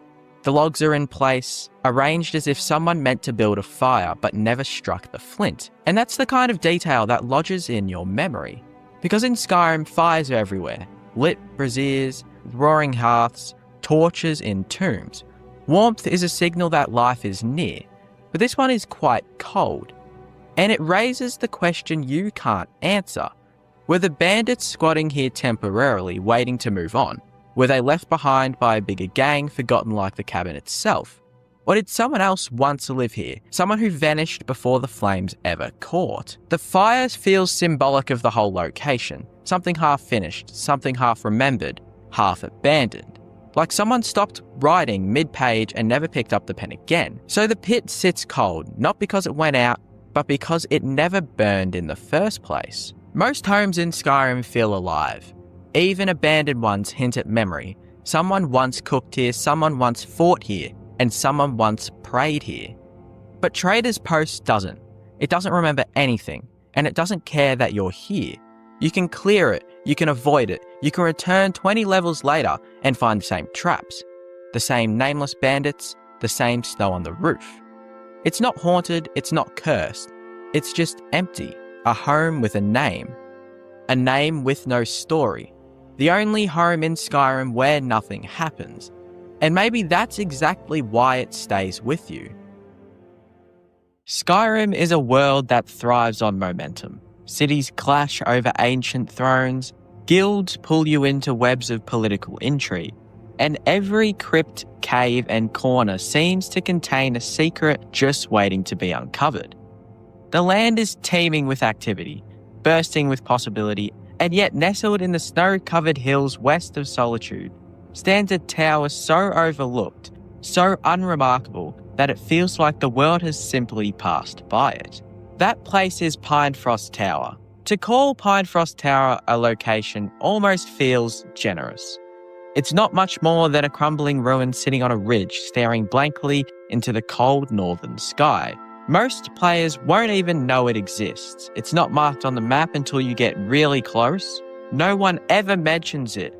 No quest points you there. And once you arrive, there's no reward, no confrontation, no narrative breadcrumb to follow. There's just nothing. Some places in Skyrim are forgotten not because of their location, but because of their silence. Last time we explored a lonely outpost in the southeast. A beacon, Stendar's beacon, that stood vigil for a war that never came. This time we travel in the opposite direction, both geographically and spiritually, to another structure that's been abandoned not with fire or blood, but with indifference. When you first spot Pinefrost Tower, it seems to hint at significance. A tall stone structure, partially intact, sits like a lone sentinel over the snowy landscape. It has the air of something meaningful. Maybe a lookout post from the days of Skyrim's early history, a lost military outpost, a secret bandit den. Skyrim trains you to expect something, and so naturally you investigate. But when you reach the top, all you find is a dead bandit, a bedroll, and a chest with some randomized loot and some gold. That's it. No journals, no letters, no ghosts, no traps, no clever puzzles. In a game so dense with content, Pinefrost Tower feels like an absence. It gives you a named location and then offers absolutely nothing to justify the existence. Even the most inconsequential caves in Skyrim often have a bit of flair. A skeleton posed dramatically, a scrawled note, a bit of visual storytelling. But Pinefrost Tower has none of that. It is a place that dares to do nothing at all. Skyrim rarely leaves you alone. Even its silence usually comes with meaning. A barren tundra might lead you to a hunter's cabin. A still lake might conceal a sunken chest. But the tower is one of the only places where the silence is total. The game doesn't try to pull you deeper. It doesn't whisper a story in your ear. It just stands there. This is a place where the world stops speaking to you. There's no music cue, no ambient tension, just wind and snow and stone. You can almost imagine that Bethesda placed it there as kind of a forgotten placeholder, a landmark that was going to matter and then didn't. A tower built for a quest that never got written, or maybe it was never meant to matter. Maybe it was always supposed to be a place that simply exists. And in that way, it becomes strangely poetic. If Pinefrost Tower does have a story, it's one you have to invent yourself. Why was the tower built? Who lived here? Was it ever manned by soldiers, or was it always just another waypoint in Skyrim's vast, uncaring wilderness? There's a strange kind of sadness to it. The dead bandit at the top wasn't killed in some epic battle. There was no scorch marks, no arrows, no drama. It looks like they just stopped living one day. Their body, like the tower, is a remnant without a reason. You could imagine them as a fugitive hiding from the law, taking shelter in the ruins only to succumb to the cold or starvation. Maybe they were trying to start a new life out there, away from the chaos of the world. Maybe they were just passing through, but Skyrim evidently gives you nothing. No prompt, no text, no closure. And in doing so, it opens a vacuum your imagination can fill, but only if you choose to, because the game itself does not really care. There's something powerful about a place like Pinefrost Tower. In a game that constantly rewards you with XP, gold, dialogue decisions, Pinefrost Tower offers only a bit of that. It is content without consequence, a landmark without lore. And in that sense, it almost feels subversive. Modern games, especially open-world RPGs, are obsessed with making every corner of the map matter. Developers cram in collectibles, quest hooks, Easter eggs, and side stories to make every step feel productive. But here, Pinefrost Tower quietly resists that philosophy. It is one of the few places in Skyrim that trusts the player to be okay with not being rewarded. It dares to offer an experience that's purely atmospheric. You reach the summit, look out over the snow-covered peaks, hear the wind howl, and that's it. No fanfare, no deeper meaning, just a moment of stillness in a game obsessed with movement. The only real sense that makes it feel like a place in Skyrim is the 2-leveled frost trolls or ice wraiths that greet you. But even then, that all feels irrelevant. Unlike Skyrim's grand ruins, ancient Nord barrows and Dwemer cities frozen in time, Pinefrost Tower is a modern relic. It doesn't belong to some mythical civilization, it's not tied to the gods or the dragons. It's just a ruin. And that makes it feel weirdly grounded. This is not a ruin of legend, this is a ruin of circumstance. It could have been a military outpost, a bandit lookout, a hunter's retreat. And like so many forgotten places in our own world, it simply fell out of use. Now it decays, ignored, and unimportant. Its stone walls aren't lined with glowing crystals, its secrets are not protected by puzzles. There are no ghosts here, only echoes. This place never changes. No quest sends you back here, no character ever mentions it. It isn't updated or reused in DLC, and once you visit it, it remains exactly as you left it. And that makes it one of the rarest things in all of Skyrim, a place that exists entirely outside the story. You cannot affect it, and it does not affect you. That kind of narrative isolation is rare in games, and even rarer in Skyrim. Almost every other location in the game is connected to something bigger, but Pinefrost Tower feels like a place that exists purely for itself. It doesn't care whether you're the Dragonborn, or a wandering thief, or a lost alchemist. You are irrelevant here, and in that irrelevance, there is some kind of freedom. What Pinefrost Tower truly reveals is the strange luxury of a world that's too large to be entirely known. Skyrim is a curated experience, but it also allows for the possibility of places that fall through the cracks. Pinefrost isn't broken, bugged, or glitched. It's just there. It doesn't tie into any of the game's main systems, it doesn't complete a checklist. And that might be the most honest kind of realism Skyrim offers.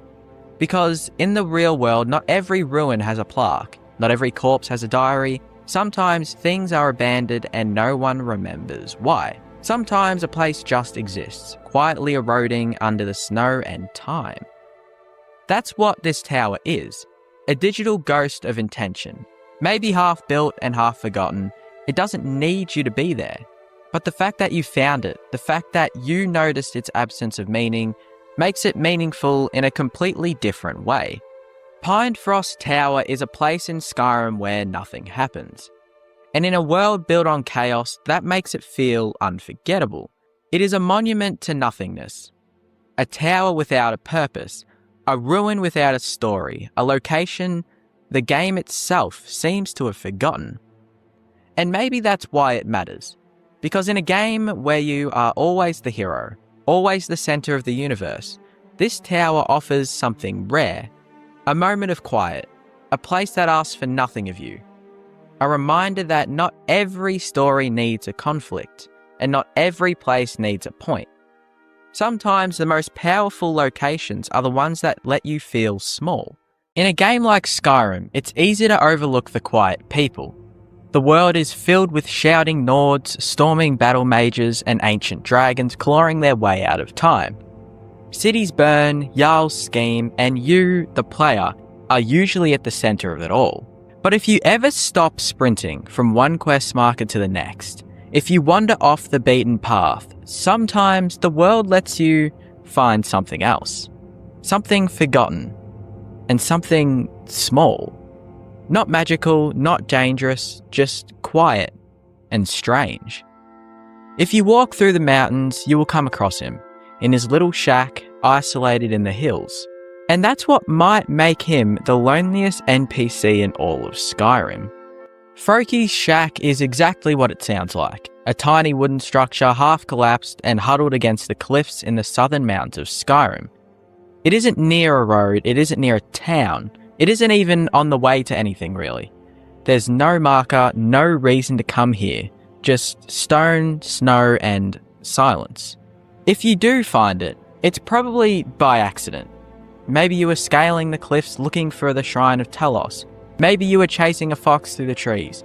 Maybe, like me, you were just bored of fast travelling and wanted to see what lived in the margins of the map. And then you see it. A shack, a fire, some smoke, a sign that someone actually still lives up here. Froki is an old Nord, grey-haired, worn. He greets you with suspicion, like someone who stopped trusting visitors a long time ago. He wears simple clothes, no armour, no rings. He's not a quest giver in the traditional sense. He doesn't beg for help or praise your accomplishments. He just sits near the fire watching the wind cut through the trees. But if you talk to him, if you really stay for a while, you'll learn that Froki used to be something more. A hunter, a soldier, a worshipper of the old gods. A man who once fought for Skyrim, but who gave up on it a long time ago. He's one of the only living followers of Kyne, the ancient goddess of the storm and sky, and he teaches her ways to his grandson, Hamming. But that's right, Froki isn't entirely alone, is he? But it still feels like he is. If you've ever played Skyrim from the start, Hamming might sound familiar. He's one of the first NPCs you ever meet, a child from Helgen who survives the dragon attack at the beginning of the game. You see him escape with his father as the town crumbles. And then nothing. His father disappears, his home is gone, and Hamming is never really mentioned again. Unless, of course, you find this shack. Because this is where he ended up, living with his grandfather in the middle of nowhere. No books, no toys, no friends, just a half-burnt shack, some hunting lessons, and the howling wind.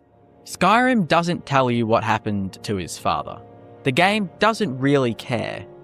And maybe that's what makes it worse, because it's not just Froki who's lonely, it's the boy too.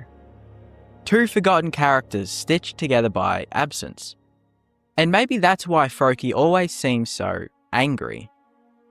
Froki doesn't like you. Not at first, anyway. He doesn't trust the companions, he doesn't believe in the 9 divines, and he especially doesn't believe in the Empire. To Froki, Skyrim lost its way when it forgot about the old gods, when it traded the wildness of Kyne for the bureaucracy of the divines.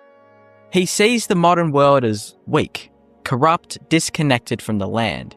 He speaks in quiet, judgmental tones, not bitter, exactly, just disappointed. It's easy to write him off as another cranky old Nord. But if you listen closely, Froki's anger is grief. He's mourning a Skyrim that no longer exists. A time when men lived in the mountains, prayed to the sky, and didn't need thrones or temples to find meaning. That world is gone, and so Froki left the world with it. Or maybe the world left him. If you earn Froki's respect, usually by showing interest in Kyne, he gives you a quest, but not a normal one. No kill this bandit or fetch this artifact. Instead, he tells you to visit Kyne's sacred shrines and hunt the guardian spirits that dwell there. It's a simple task. Go to another remote hill, fight a ghost animal, and then return. But the journey takes you across the wildest parts of Skyrim. Deep forests, hidden cliffs, forgotten glades. And every time you fight one of Kyne's guardians, you realise something. These aren't really evil spirits. They're not threats. They're sacred. They're symbols of the natural world, proud, powerful, and ancient. You're not killing monsters. You're proving that you understand them. And when you return to Froki, he doesn't cheer. He just nods. Like you've finally learned something he's known for decades. Talking about Froki's home, it isn't cozy. The walls are crooked, the floor is cracked, there's no food on the table, no clutter, no warmth. There are almost no visitors except for myself and other players. No signs of trade, no books, no notes, no letters. Froki doesn't even have 2 beds, one for him and one for his grandson. So I'm assuming they sleep in the one bed. But maybe Froki's shack wasn't meant to last. Maybe it was meant to be temporary, a place of exile, or pilgrimage, or mourning. But years passed, and the world didn't ask for him to return. So he didn't. That's the question that lingers long after you leave. Did Froki really choose this? Did he walk away from civilization because he believed in something greater? A forgotten god? A purer way of life? Or did he lose everything and build his life out of the ruins? We'll never really know, will we? Skyrim doesn't really give us any answer to this. Froki doesn't have a good backstory quest, or a personal journal, or a friend who speaks about him in town. He is utterly and completely disconnected from the rest of the game. And in a world where everything is usually tied together, from Daedric cults to court intrigues, that kind of disconnection is rare, because it almost feels real. People like Froki exist. People who lose faith in the world, who retreat, who vanish into the hills. Not because they hate people, but because they've been hurt by them too many times. Froki's not a villain. He's not even a hermit. He's just tired.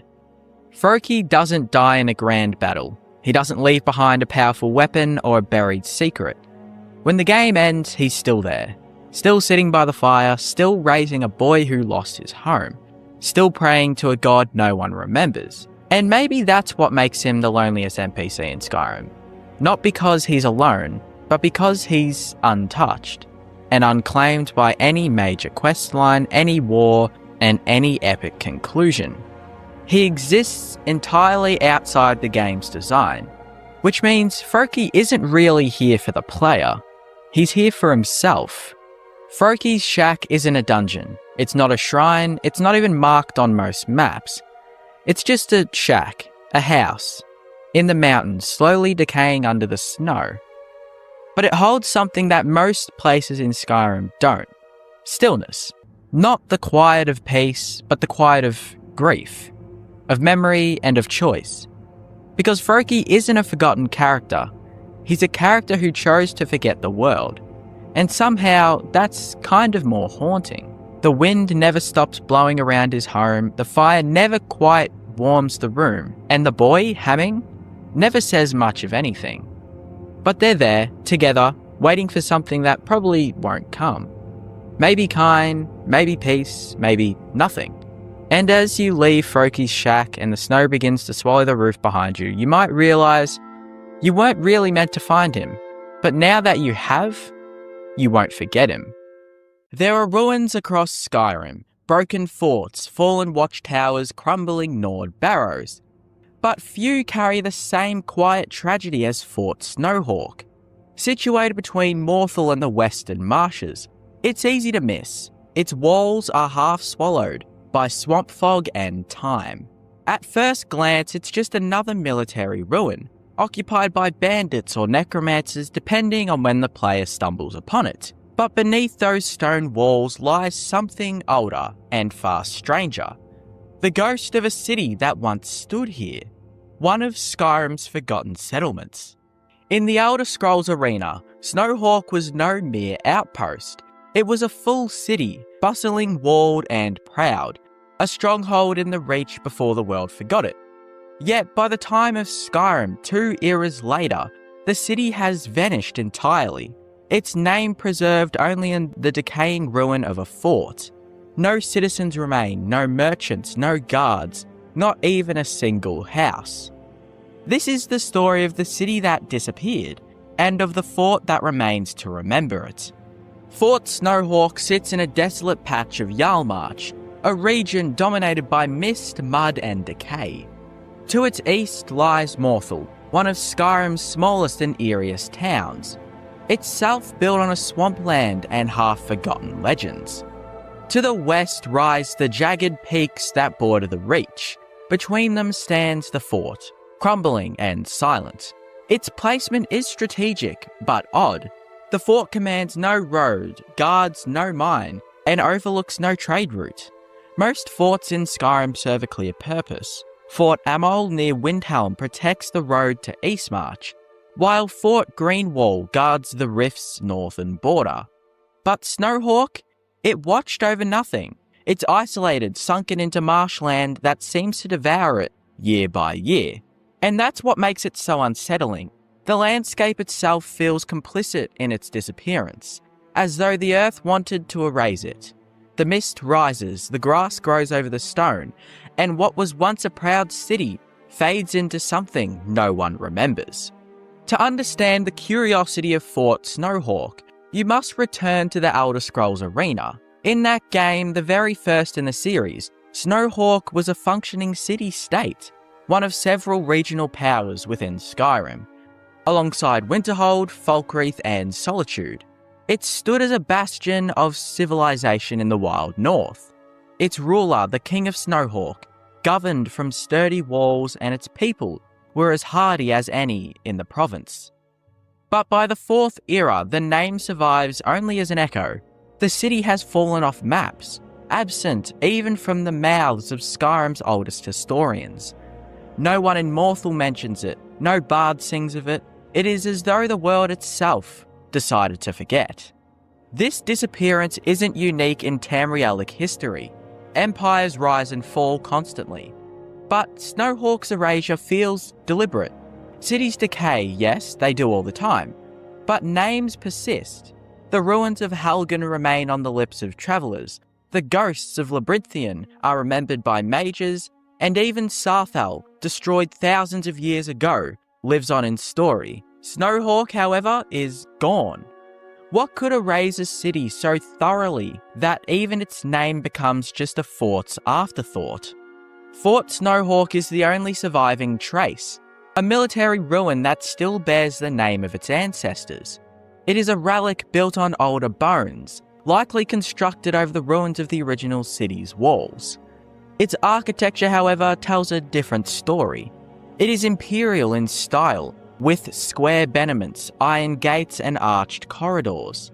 That means it was rebuilt, likely during the late Third Era, after the fall of the actual old Snowhawk. So what stands today is not the city, but a replacement.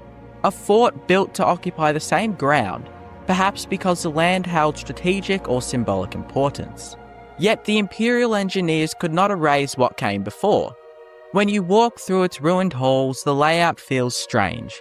Too sprawling for a simple fort, too enclosed for a city. There's a sense that the stones themselves remember more than they should. And that leads to the central mystery. Why was Snowhawk reduced to this single ruin? And why does no one speak of it anymore?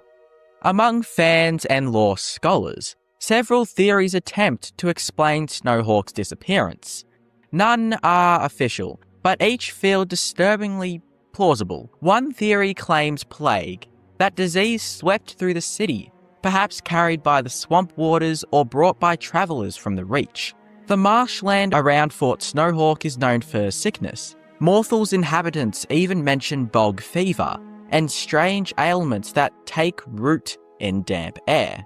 Perhaps the city was abandoned when it became unlivable, its people fleeing before disease claimed them all. Another theory suggests war.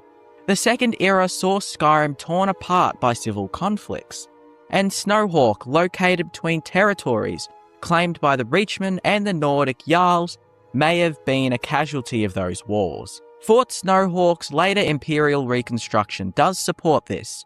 It might have been built atop ruins left by some long-forgotten siege. The most haunting theory, however, is magic. Some whisper that Snowhawk fell to necromancy, that its last days were marked by experiments too dangerous to control.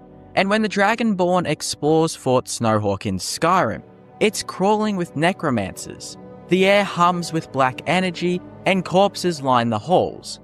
What if they didn't invade the fort? What if they just returned to it, reclaiming the site of some ancient atrocity? As I've said, when the player first encounters Fort Snowhawk, it is usually under the control of necromancers, a fitting, if eerie, fate. The halls are filled with robed mages raising skeletons and their rituals through the dark. There is something chillingly appropriate about this occupation. The necromancers bring death to a place already buried by history. But what's more intriguing is the implication that they were drawn here. Skyrim is full of ruins, yet these mages choose Fort Snowhawk. Why? Perhaps because the land itself remembers death. Perhaps the city's fall was not natural, but magical. A blight of sorcery that still taints the soil. The necromancer's presence transforms the fort into a tomb within a tomb. You're not just clearing out bandits, you're disturbing something that was already dead twice over, once as a city and once as a fort. It is as if Snowhawk cannot stop dying.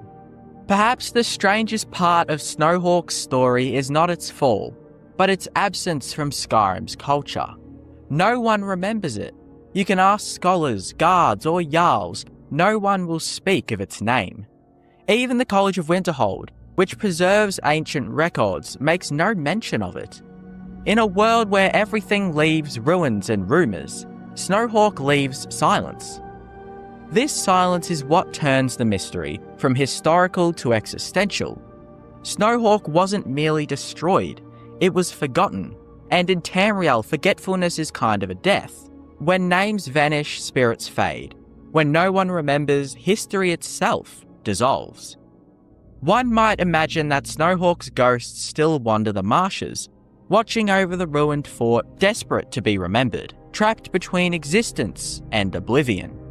Morthal lies only a short walk from Fort Snowhawk, and its people speak often of strange lights and noises in the marsh. Yet they never mention Snowhawk at all. It's as though an unspoken agreement keeps them from acknowledging it.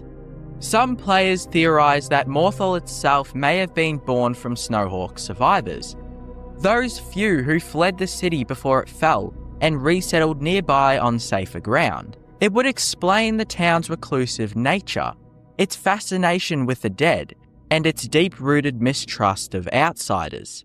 Even the town's Jarl, Ravencrone, speaks like a woman haunted by memories she doesn't fully understand.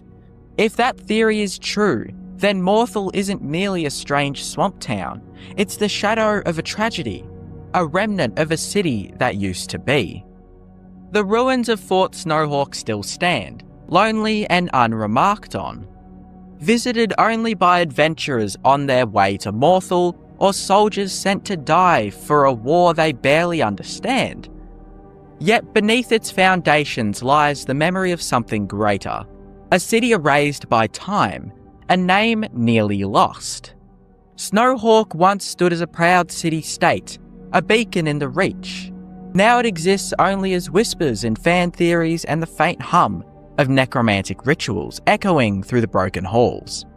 It is a city that lives only in absence, the missing city of Skyrim, and in that absence lies its strange immortality. For though no one remembers Snowhawk, the mystery of its vanishing ensures it will never be completely forgotten again. Skyrim is a land that constantly tries to grab your attention. Dragons circle overhead, cities tower over the tundra, ancient ruins promise treasure and danger beneath every mountain. But sometimes the most interesting places in Skyrim are the ones that don't truly stand out. They blend into the landscape, they look ordinary, they quietly wait for someone curious enough to notice. One of the best examples of this is Pinewatch. At first glance, Pinewatch is nothing more than a small shack, sitting peacefully in the forests of the Falkreath Hold.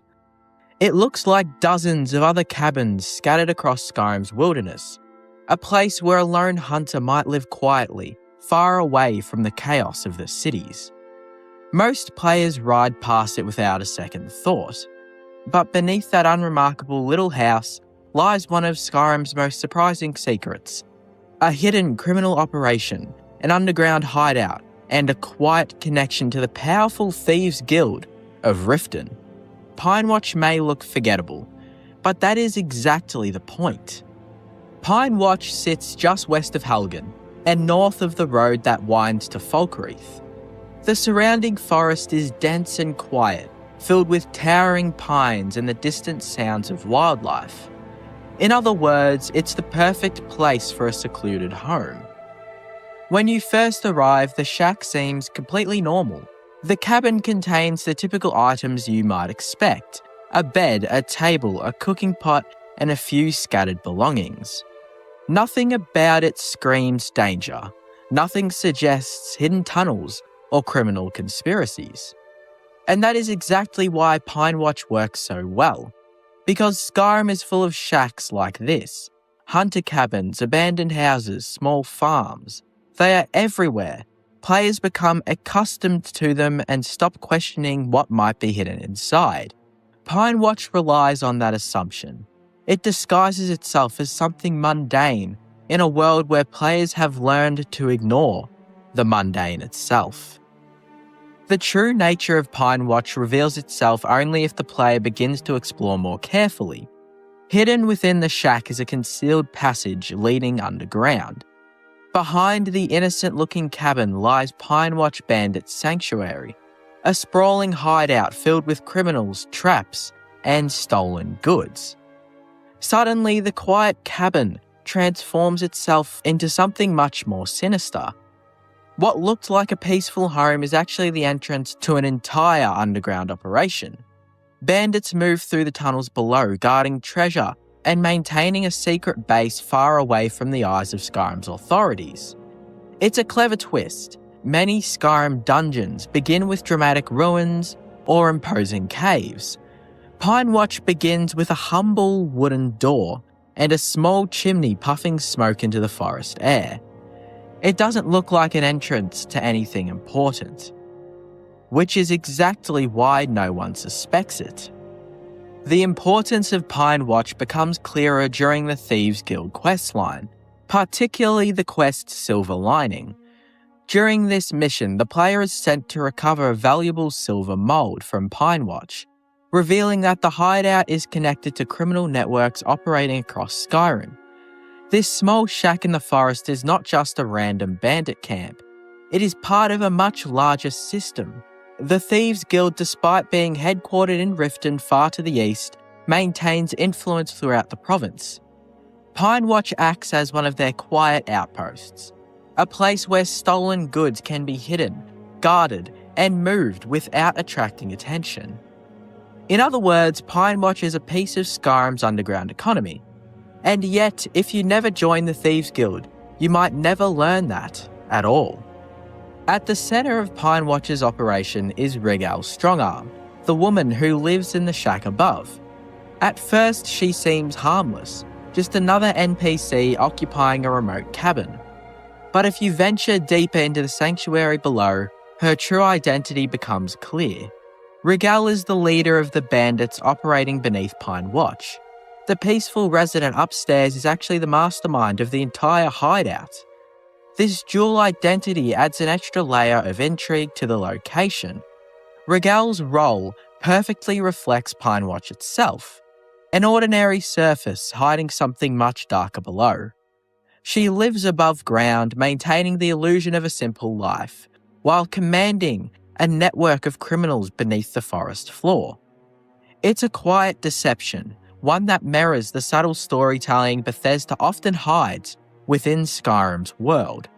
What makes Pine Watch particularly impressive is the scale of what lies beneath it. The underground sanctuary is far larger than the small shack above suggests. It contains multiple chambers, living areas, and defensive positions filled with bandits guarding their territory. Traps line the corridors, enemies patrol the halls, loot is scattered throughout the rooms. It feels like a full dungeon, one that players would normally expect to find beneath an ancient ruin or a massive cave entrance. Instead, it's hidden under a single wooden cabin. That contrast is what makes this place so memorable for the players who actually discover it. The realization that something so large could exist beneath something so small creates a sense of wonder, and perhaps a little paranoia about what else might be hidden across Skyrim. Pine Watch's location in the Falkreath Hold is also significant. Falkreath is known for its forests, its graveyard, and its quiet atmosphere. Compared to cities like Markarth or Windhelm, it feels calm and remote. But that calm hides many secrets. Bandit camps dot the surrounding woods. Necromancers experiment in hidden caves. Dark Brotherhood assassins once operated nearby. Pinewatch fits perfectly into this landscape of hidden danger. It reflects the idea that Falkreath's forests are not as peaceful as they seem. Beneath the trees and mist lie criminals, conspiracies, and forgotten stories waiting to be uncovered. The shack at Pinewatch is simply one more secret buried in the woods. Despite its hidden complexity, Pinewatch remains one of the most unnoticed locations in Skyrim. There are several reasons for this. First, it lacks visual spectacle. There are no towering ruins or dramatic landmarks drawing players towards it. Second, it sits in a forested area that players often pass through quickly while travelling between cities. Thirdly, its entrance looks identical to dozens of other cabins scattered across the province. Players become conditioned to expect nothing special from these small buildings. After exploring a few hunter cabins and finding nothing interesting, they stop checking. Pinewatch takes advantage of that habit. It hides its secrets in plain sight. One of Skyrim's greatest strengths is its use of environmental storytelling, the ability to tell stories through locations rather than dialogue. Pinewatch is a perfect example of this. The shack above tells one story, a quiet life in the woods. The sanctuary below tells another, a network of bandits living and working together in secret. By combining these two layers, the game creates a subtle narrative without needing long conversations or expositions. Players who only glance at the shack see nothing unusual. Players who explore deeper uncover an entire hidden world. This layered design rewards curiosity, a key theme throughout Skyrim's exploration. Skyrim is often remembered for its grand moments, dragon battles, ancient prophecies, and epic quests. But the world's true magic lies in its quiet discoveries. A forgotten campsite, a hidden cave, or a simple wooden shack in the forest that turns out to be something far more dangerous than it appears. Pinewatch reminds us that exploration is not just about chasing markers on a map. It's about curiosity. It's about stepping inside the unremarkable cabin and wondering what might be hidden behind the walls. Because sometimes the most unnoticeable place in all of Skyrim is hiding the biggest secret of all. And Pinewatch has been keeping its secret for a very long time. What makes these places so strange isn't that they're empty, it's that Skyrim usually isn't. The world is built around constant movement, constant discovery, always trying to pull your attention toward the next fight, the next quest, and the next piece of lore. So when you finally find a place where all of that stops, it stands out immediately. These locations feel disconnected from the normal rhythm of the game, not abandoned, not unfinished, just quiet in a way Skyrim rarely allows itself to be. Places where ruins repeat, where nothing changes, and where the world seems content to simply sit still. And oddly enough, that can feel more unsettling than danger. Because in a game where something is always supposed to happen, silence starts to feel unnatural. Like you've stepped outside the world for a moment and found a corner Skyrim forgot to fill with chaos. And that's what makes these places memorable. Not what's there, but what isn't. Skyrim is full of places with clear histories, ancient ruins, cities, caves. You usually learn who built them, what happened there, and why they matter. But some locations feel different. Some places in Skyrim seem to resist explanation entirely. They leave behind strange details, unanswered questions, and bits of lore that never fully connect no matter how closely you look at them. You explore them, read every journal, search every corner, and still walk away feeling like there's something missing. That's what makes these places so memorable, not just because they're hidden or unsettling, but because Skyrim never gives you a complete answer about them. Instead, the game leaves you with theories, implications, and the feeling that something bigger might be hiding beneath the surface. And honestly, those are often the locations players remember the longest. The Temple of Miraak is one of the most mysterious places in Skyrim, because from the moment you first see it, the location feels like it exists outside the normal logic of the world around it. Most ruins in Skyrim eventually reveal what they are. You learn who built them, why they collapsed, what happened inside them, and how they fit into the larger history of Tamriel. Even the strangest Nordic ruins usually become understandable once you dig through enough journals, Draga crypts, or quest dialogue. The Temple of Miraak never fully does. Even after completing the entire Dragonborn DLC, there's still a lingering feeling that you never truly understood what the place was or what it became over time. That mystery starts before you even enter the temple itself. The surrounding region of Solstheim already feels detached from Skyrim, covered in ash, ancient ruins, and strange influences tied directly to Hermaeus Mora. But the temple stands apart even within that environment, massive, ancient, and partially buried beneath the surface. It dominates the landscape in a way that immediately raises questions. Unlike many Nordic ruins that simply feel abandoned, the Temple of Miraak feels active somehow, not alive exactly, but waiting. And the people surrounding it only deepen that feeling. The first time players encounter the temple, the Skarl villagers and other inhabitants of Solstheim are being mysteriously controlled while constructing strange shrines around the Allmaker stones. They move in repetitive trances, endlessly working without understanding why, drawn towards Miraak's influence as though their minds no longer belong to them. That alone makes the temple feel unnatural before you even step inside, because Miraak's power reaches outward from the temple into the minds of people across the island itself. And nobody fully understands how. That lack of explanation defines the entire location. The deeper you go into the temple, the more the atmosphere shifts away from the ordinary Skyrim dungeon design and into something far stranger. The architecture still resembles Nordic ruins on the surface, stone corridors, ancient carvings, Draga crypts, but there's another layer beneath it constantly pushing through. Tentacles, eyes, black organic growths tied to Hermaeus Mora. The temple feels corrupted in a way unlike almost any other ruin in Skyrim. Not destroyed, but transformed. And that transformation creates one of the biggest mysteries surrounding the location. Where exactly does Miraak end and Hermaeus Mora begin? Because the temple doesn't feel fully Nordic anymore. It feels like something ancient was slowly rewritten by an entirely different force over time. You can still see traces of what the structure originally was, but they're buried beneath layers of influence connected to Apocrypha and forbidden knowledge. That blending of identities makes the temple feel unstable, like it no longer fully belongs to Skyrim at all. And Miraak himself only intensifies that feeling. As the first Dragonborn, Miraak already occupies a strange place in Elder Scrolls lore.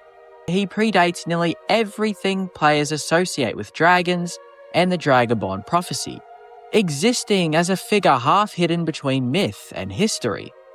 The temple reflects that same ambiguity perfectly. It's ancient but not fully understood, powerful but strangely incomplete.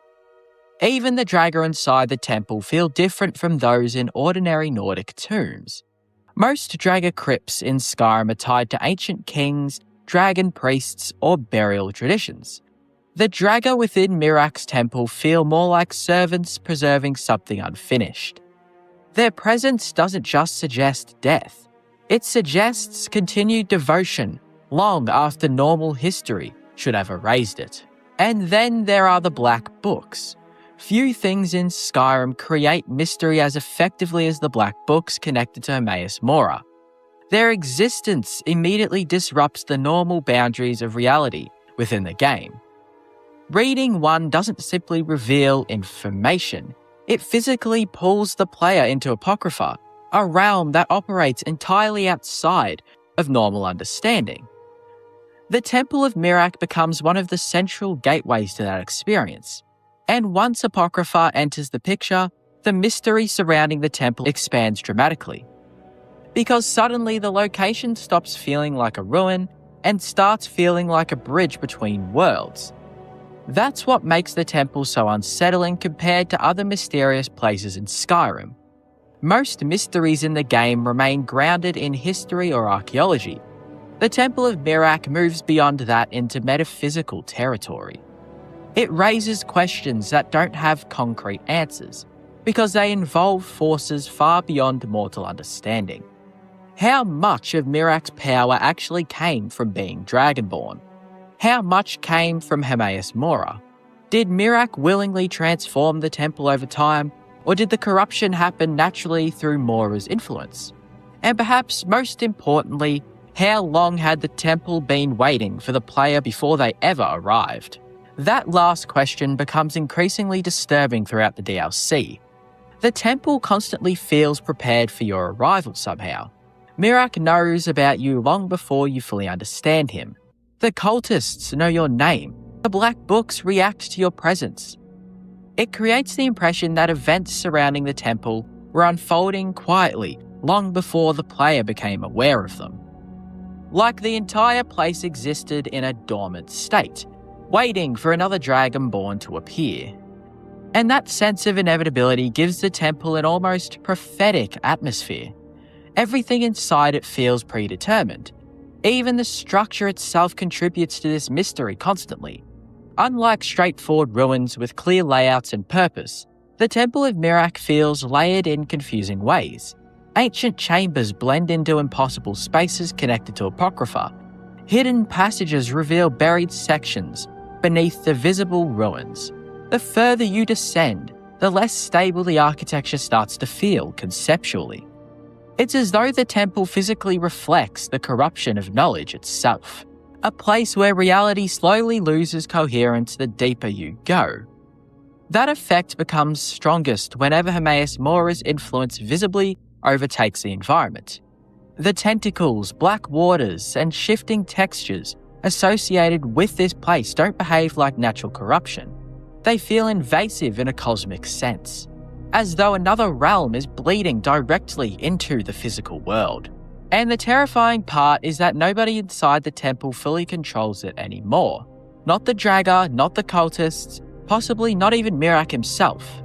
That uncertainty surrounding control is another reason the temple feels so mysterious. Miraak presents himself as powerful and independent, but throughout the DLC, there are constant hints that he may simply be another prisoner of Hermaeus Mora in the end. The temple reflects that ambiguity perfectly. Is it Miraak's domain or Mora's? The answer never fully becomes clear, and Skyrim intentionally leaves that uncertainty unresolved. Even after defeating Miraak, the temple doesn't suddenly become understandable. If anything, it becomes stranger in retrospect. You leave with more questions than answers about what exactly happened there across thousands of years. The location never fully explains its transformation from Nordic temple to cosmic nightmare. It simply presents the evidence and leaves players to interpret it themselves. That ambiguity is what gives the temple its lasting impact, because mystery in Skyrim works best when the game refuses to over-explain itself, and the Temple of Miraak thrives on incomplete understanding. You can explore every chamber, read every black book, and finish every quest tied to it, yet the place still feels unknowable by the end. Compared to other mysterious locations in Skyrim, which usually hide secrets beneath physical ruins or lost histories, the Temple of Miraak feels mysterious because it challenges the limits of what players can even comprehend within the world. It isn't just ancient, it's altered by something beyond ordinary reality. And that makes every part of it feel uncertain. The architecture, the lore, the magic. Even the timeline itself surrounding Miraak and Hermaeus Mora. Nothing inside the temple ever feels fully grounded. And that's exactly why it remains one of the most fascinating locations in Skyrim, years after release. Because no matter how many times players revisit it, there's always the lingering sense that something about the temple still hasn't been fully uncovered. Something buried beneath the ruins, the black books, and the whispers of Apocrypha. Waiting quietly beneath Solstheim, long before the player arrived and possibly long after they leave. White Ridge Barrow is one of the most mysterious places in Skyrim and Solstheim because it constantly feels like multiple layers of history have collapsed into each other in ways the game never fully explains. At first glance, it appears to be another Nordic ruin buried beneath the ash and snow of the island, the kind of ancient tomb players have explored countless times across Skyrim. But the deeper you move into White Ridge Barrow, the stranger the location becomes. Dragger crypts give way to hidden laboratories, Nordal burial halls connect to bizarre magical experiments, and eventually the entire ruin begins feeling less like a tomb and more like something unstable, like several completely different stories were forced together underground over centuries. And that instability is exactly what makes the place so mysterious, because unlike many other ruins in Skyrim that eventually reveal a clear purpose, White Ridge Barrow never fully settles into one identity. It's a Nordic crypt, a necromantic hideout, an ash spawn breeding ground, a hidden black book location tied to Hermaeus Mora, and somehow all of those things exist together beneath the same structure. That layering immediately creates questions the game never fully answers. The ruin itself predates almost everything currently happening there. Originally, White Ridge Barrow was simply another Nordic burial site, part of Solstheim's ancient connection to Skyrim's dragon cults and early Nordic civilization.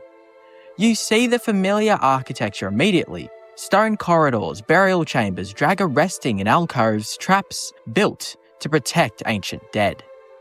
But then strange details start appearing.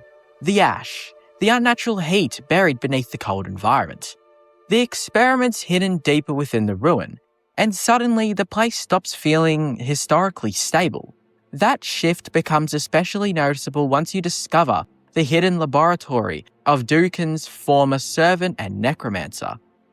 Her presence completely changes the tone of the barrow because it introduces an entirely different layer of mystery on top of the Nordic ruins already beneath it. She wasn't simply hiding in White Ridge Barrow, she was actively experimenting there, using the ruin and the volcanic energy beneath Solstheim to create ash spawn. And the ash spawn themselves are one of the most mysterious enemy types in the entire Dragonborn DLC. They don't feel natural, not fully alive, not fully undead. Creatures made from ash, fire, and corrupted magical force, animated through experiments the player never fully understands. White Ridge Barrow becomes the central location where these horrifying creatures begin to make sense, but only partially. Even after reading journals and exploring the laboratory, there's still an incomplete quality to the explanation surrounding them. You understand what Ildari was doing, but not necessarily the full extent of how or why it worked. That incomplete understanding is what makes the location feel so dangerous, because White Ridge Barrow constantly suggests there are forces operating beneath Solstheim that nobody fully comprehends anymore. Not the player, not the necromancers, possibly not even Hermaeus Mora himself. And that uncertainty hangs over the entire ruin. The environmental design reinforces this perfectly. Unlike many Nordic crypts, which maintain a constant atmosphere throughout, White Ridge Barrow constantly changes tone as you descend. The upper sections feel familiar and relatively predictable: dragger, traps, burial halls.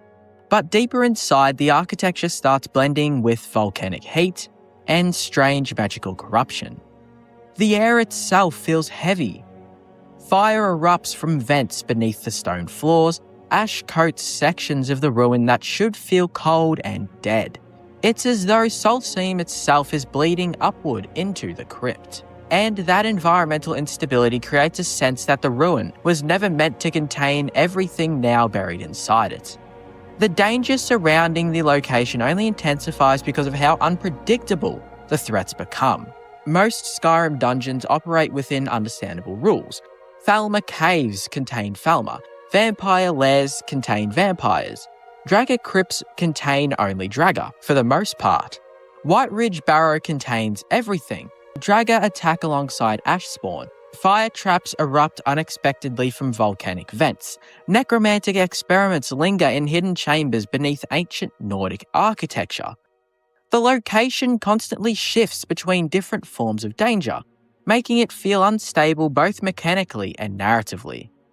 And then there's the Black Book. The moment the player discovers the hidden twilight hidden within White Ridge Barrow, the ruin transforms completely from dangerous to deeply mysterious. Because suddenly, the location becomes directly tied to Hermaeus Mora and Apocrypha, connecting it to cosmic forces far beyond ordinary Nordic history or necromancy. That changes everything retroactively. The experiments, the ash spawn, the corruption within the ruin. All of it suddenly feels connected to something larger and far more unknowable. And the terrifying part is that the game never fully clarifies how deep that connection actually goes. Was Ildari influenced directly by Hermaeus Mora? Did the Black Book corrupt the ruin over time? Or was White Ridge Barrow already unstable before Mora's influence ever arrived? The game leaves those questions deliberately unresolved. That ambiguity is what gives the ruin its lasting impact. White Ridge Barrow constantly feels like a location where too many dangerous things converged in the same place over centuries. Nordic burial traditions, volcanic energy, necromantic experimentation, Daedric knowledge, all layered together underground until the ruin itself started feeling corrupted by accumulation alone. Compared to other mysterious places in Skyrim, White Ridge Barrow stands out because the danger feels intellectual as much as physical. You aren't just fighting enemies, you're uncovering evidence of people pushing into forces they didn't fully understand. Every hidden chamber and laboratory reinforces the idea that curiosity and ambition slowly transformed the ruin into something much worse than its creators ever intended. Ildari herself embodies this perfectly. She's one of Skyrim's clearest examples of magical obsession escalating into complete moral collapse. Her experiments with ash spawn feel grotesque because they blur the line between creation and corruption. She wasn't simply studying ash creatures, she was manufacturing them, creating life from destruction itself. And White Ridge Barrow becomes the environment where that obsession spiraled completely out of control. Even visually, White Ridge Barrow feels corrupted compared to ordinary Nordic ruins. The volcanic glow beneath sections of the crypt creates an oppressive heat that clashes unnaturally with the cold northern atmosphere of the island. Fire and ash replace the usual icy silence associated with Nordic tombs. The environment feels active in a way ancient ruins normally don't. Like something beneath the surface is shifting, still burning, still unfinished. That unfinished feeling is another huge part of the mystery surrounding the location. White Ridge Barrow doesn't feel like a completed story. It feels like layers of failed ambitions left buried underground over generations. Ancient Nords built the crypt, necromancers invaded it.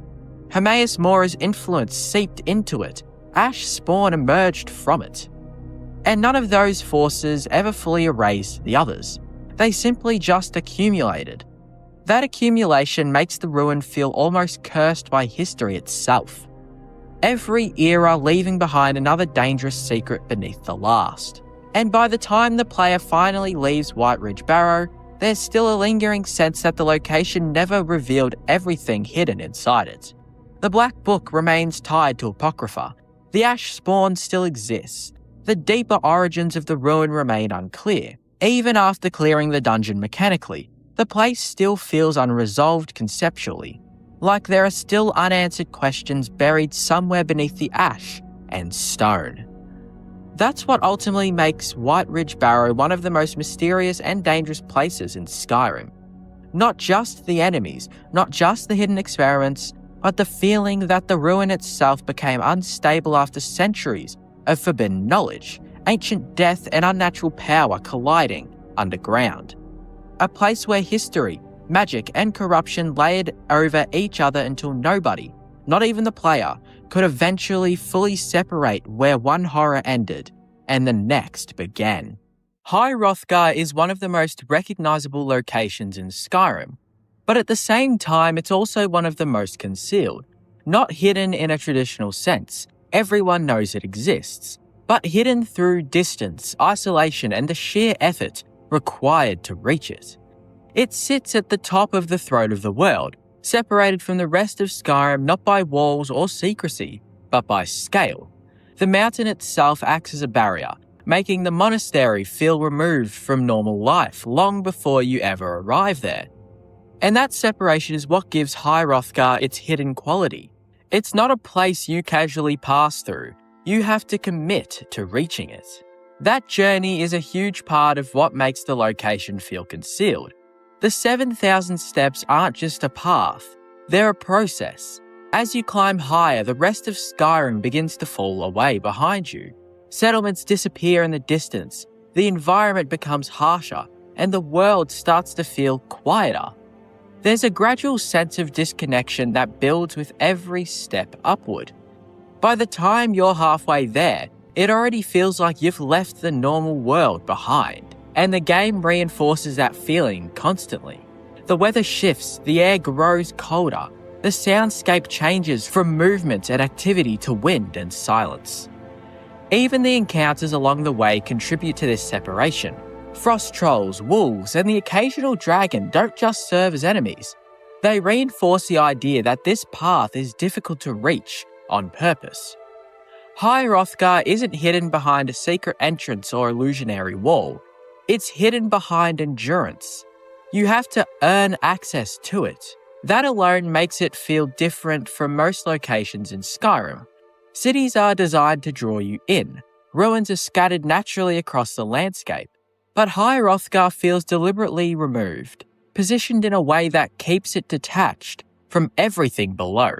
And because of that, arriving there feels less like discovering a building and more like reaching a threshold. The monastery itself amplifies this feeling immediately.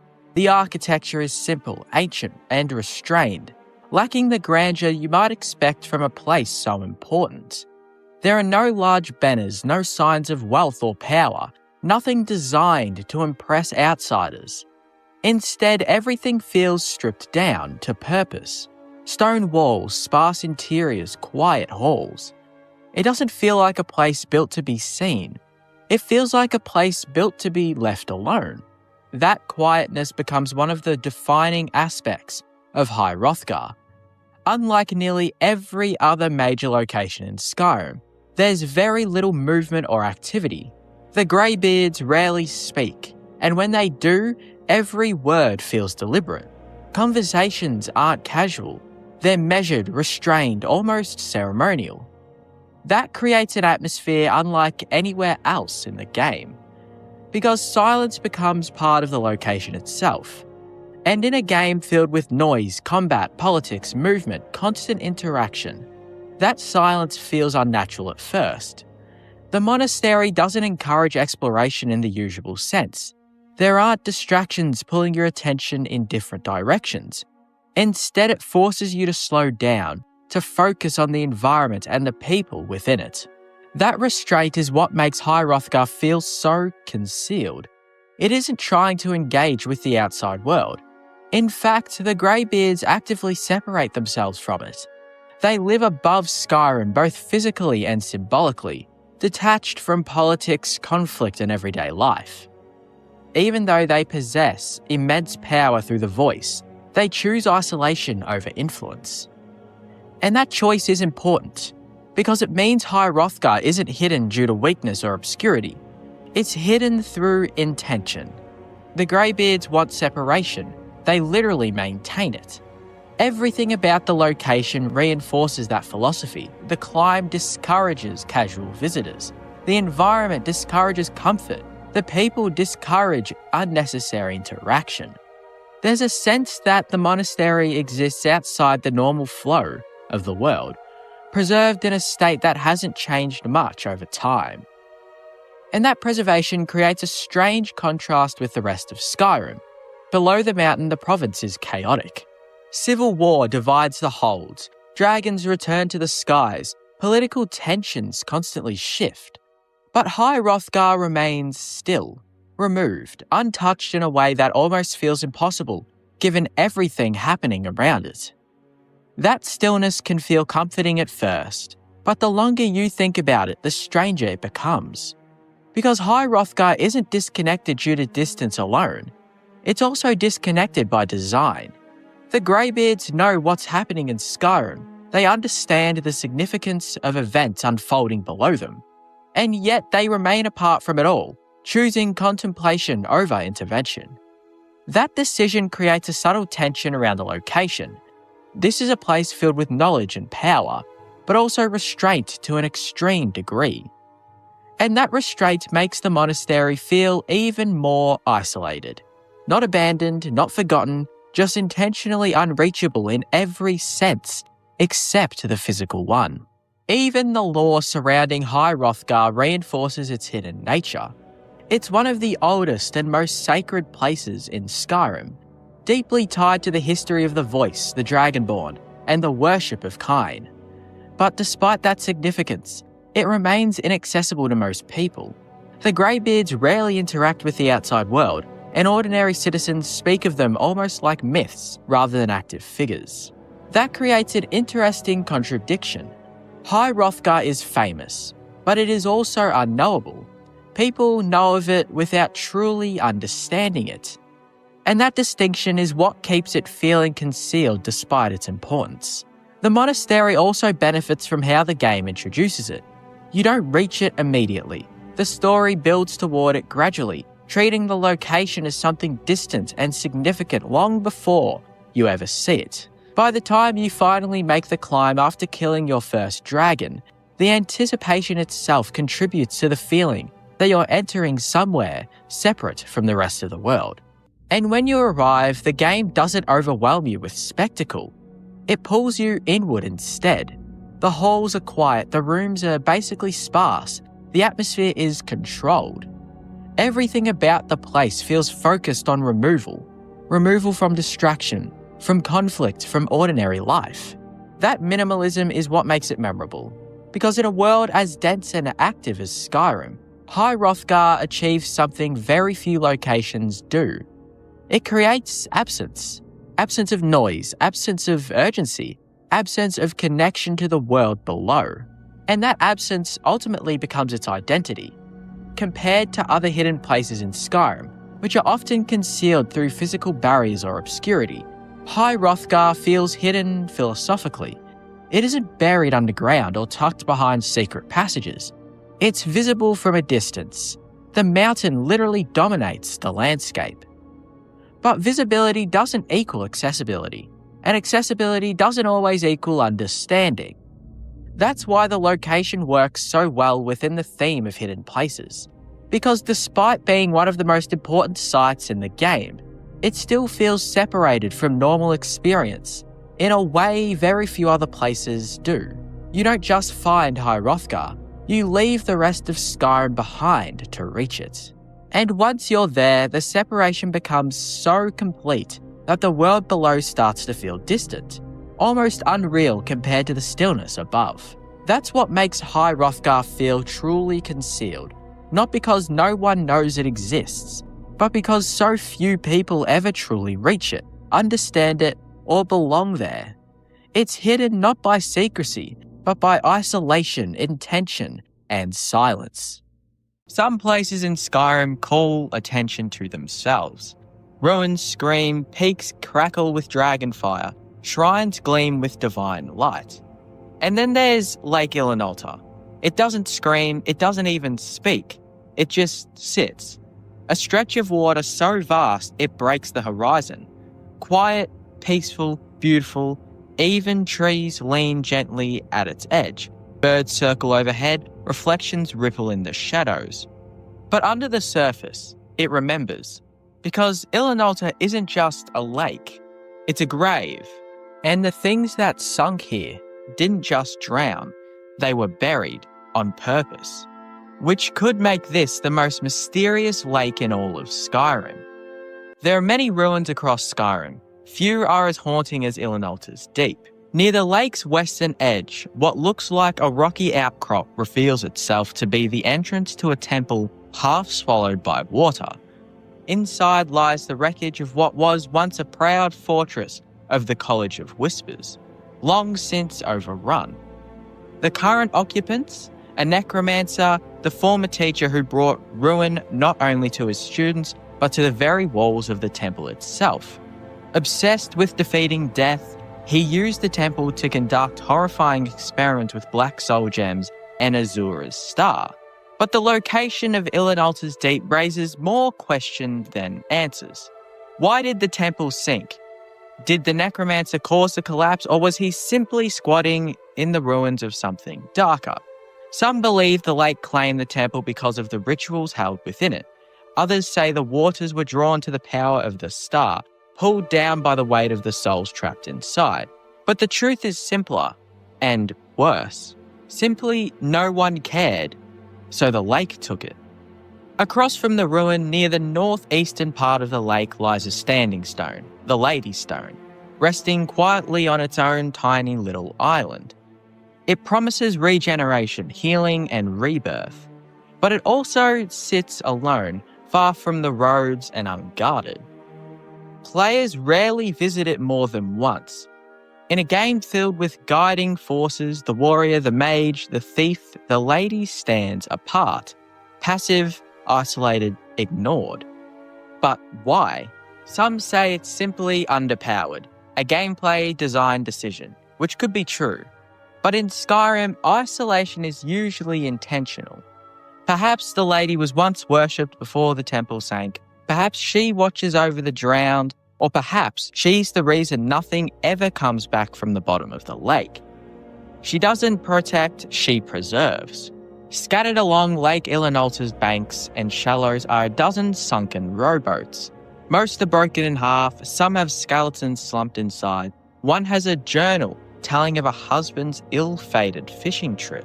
There was no major naval battles near Lake Ilinalta, no official histories of floods or disasters. And yet, the boats continue to accumulate. One theory, Ilinalta acts as a magical sinkhole, quietly pulling things in. Another suggests that the lake was cursed by the necromancer in Ilinalta's Deep, creating a magical pool that drowns anyone who stays too long. But maybe the scariest answer is there's no curse. People just stopped rowing, and the lake doesn't ask why. Falkreath Hold and Riverwood sit close to Lake Ilinalta. You'd expect there to be fishermen, trade, boats docked on its shores. But there are almost none. No harbours, no fisheries, no daily traffic across the waters. A few NPCs mention the lake in passing, but none really rely on it. And that silence? It's louder than any scream. Even Hod, Riverwood's lumber mill operator, who sits just a stone throw away from Ilinalta, doesn't use it. He looks away from it, as if he knows something you don't. Nestled in the woods near the lake, players have discovered unmarked shrines, often desecrated, sometimes guarded by necromancers or bandits. One such site sits southwest of the Guardian Stone. Just 100 metres from the lake's edge, a necromancer patrols it, bones litter the altar. These shrines aren't connected to quests, they don't offer blessings, there's no lore associated with them in books or dialogue. But they all share a common trait. They're close to the water, which suggests something chilling. Lake Ilinalta doesn't just draw people in, it draws power. And maybe what it gives back isn't whole. In the quest The Black Star, we learn that Malin, once a respected mage, retreated to Ilinalta's Deep to perform his soul experiments. The College of Winterhold never speaks of him. Not even Nalakar, who sends you to investigate, says much about Malin's past. His name has even been stripped from history. But why did he choose Ilinalta? Why not a Dwemer ruin, a barrow, or even a hidden cave? The answer may be practical, proximity, isolation, but the answer may also be ritualistic. The waters of Ilinalta are still, deep, and ancient. And if you were going to bind souls, You'd want the world to forget where you did it, and water covers all sins, and Ilinalta never gives them back. Beneath the lake's surface are chests, weapons, and ruins, placed without any direct narrative reason. You can dive into the shallows and find helmets, coins, and bones. No enemies spawn there except for a few fishes, no quests lead you underwater, and no one talks about what's down there. That's what makes it chilling. Because Skyrim's design is rarely this empty on accident. If something is underwater, it was placed. And if it was placed, it means someone, somewhere, thought it belonged at the bottom. Exactly like the treasure map that leads you to the bottom of the lake where you find a chest. The lake didn't just drown bodies, it hid memories as well. Lake Ilinalta also plays a role in mods and cut content tied to Oblivion Gates and Daedric incursions. Players have speculated that it was once meant to be a gateway site, a place where Daedric magic pulled after the Oblivion Crisis. Though the game never confirms this, the repetition of necromantic activity, the sunken shrines, and the haunted silence all point to a history that's been intentionally removed. Skyrim doesn't rewrite history, it just drowns it. There are no bard songs about Lake Ilinalta, no tales in taverns, no epic poems of the sunken ship or heroic saves. Other places in Skyrim, like Riften's Canals or Solitude's Sea, have stories. Ilinalta has nothing, just a blank spot on the map. And maybe that's what makes it more terrifying than any haunted ruin. Because it's not forgotten, it's just ignored. And the people of Skyrim have learned not to speak of what sinks there. Skyrim is a land of stone and blood, of ruin and fire, but Lake Ilinalta is different. It doesn't shout, it doesn't whisper, it waits. It lets you forget what you saw. It lets you think it was a pretty view. It lets you move on. But it never really does. Because the things buried here, they weren't really meant to be found. And they weren't meant to stay dead either. They were meant to sink, to stay silent. Just like the lake that holds them, making this the most mysterious lake in all of Skyrim. Everyone in Skyrim knows about the many ancient ruins that can be found on the map. They sit atop mountains half buried in snow. They cling to cliff edges, hiding behind waterfalls. They wait in silence long after people who built them are dust. Some of these ruins are tied to quests. Some offer rewards. Some reveal clear history. But then there are others. Places that exist without some kind of clear explanation. That kind of whisper rather than speak. That reward your curiosity not with treasures, but with questions. These are the places that leave you unsettled. That feel like they shouldn't have been uncovered, or like they're still waiting for something. And some are more mysterious than others. From the outside, Kagranzel seems like a small Dwemer ruin in a big building. But inside it becomes something else entirely. At first, it's quiet. A single room. In the centre, a glowing orb floats above a pedestal. You're told absolutely nothing. There are no enemies, no journals, just the sound of gears and the hum of Dwemer magic. However, surrounding the orb are 3 dead bandits who have clearly had a tough time with it. But if you activate the orb, it pulses. Then the lights go dark, and the floor vanishes beneath you. Suddenly you're falling hundreds of feet into a massive hidden cavern deep below the mountains. An underground lake stretches out before you, and on the far banks, Falmer wait. It's a trap. But why? The Elder Scrolls Online may offer a clue. In this, Kagranzel appears again, and the lore there suggests it was a Dwemer observatory constructed to detect incoming threats through visual and sonic projection. The glowing orb? A possible remnant of that mechanism. A magical bait system designed to lure intruders and send them plummeting into a kill zone. The Falmer didn't build this, but they found it. And now they live there, infesting the caverns like roaches in a collapsed vault. The Dwemer are long gone, but their trap still works. Yungol Barrow isn't a quest destination, unless you're specifically sent for Yungol's helmet. But once you enter, the game does change. Almost immediately, you're followed by blue glowing orbs. They flicker behind pillars, drift beside your character, follow you without explanation. They never attack, they never speak, they're just there. Some players can even miss them entirely.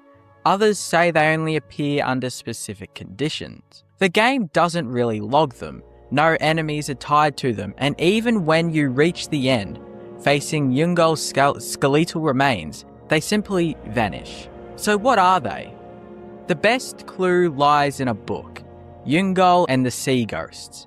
It describes the son of Yungol perishing on a sea voyage, dragged to the ocean floor by spectral forces.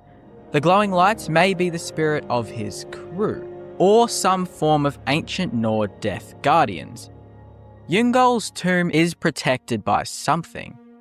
We just don't know what. However, no priest stands to watch, no dragger hold the gate, only these lights. Even though some say they're sea ghosts, some also say they're memories, and that makes them one of Skyrim's most elegant mysteries.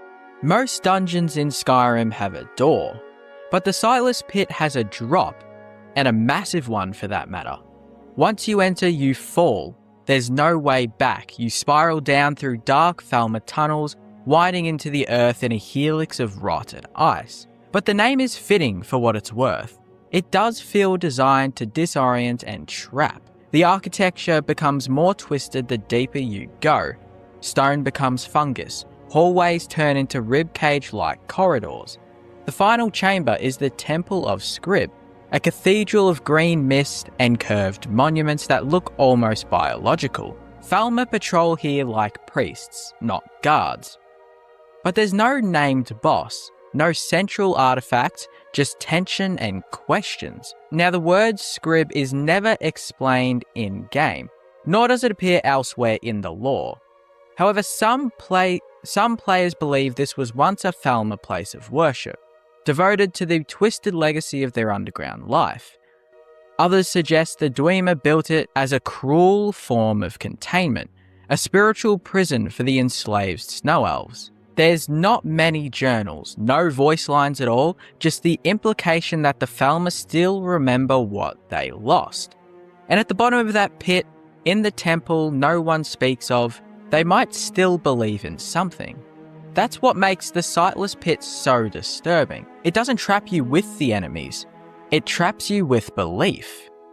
The Labyrinthian ruin is huge, a sprawling complex of tombs, towers and arcane chambers, hidden in the snowy fields near Morthal. It was once known as Bromjunar, a first-era city that served as an early Nord school of magic, a precursor to the College of Winterhold.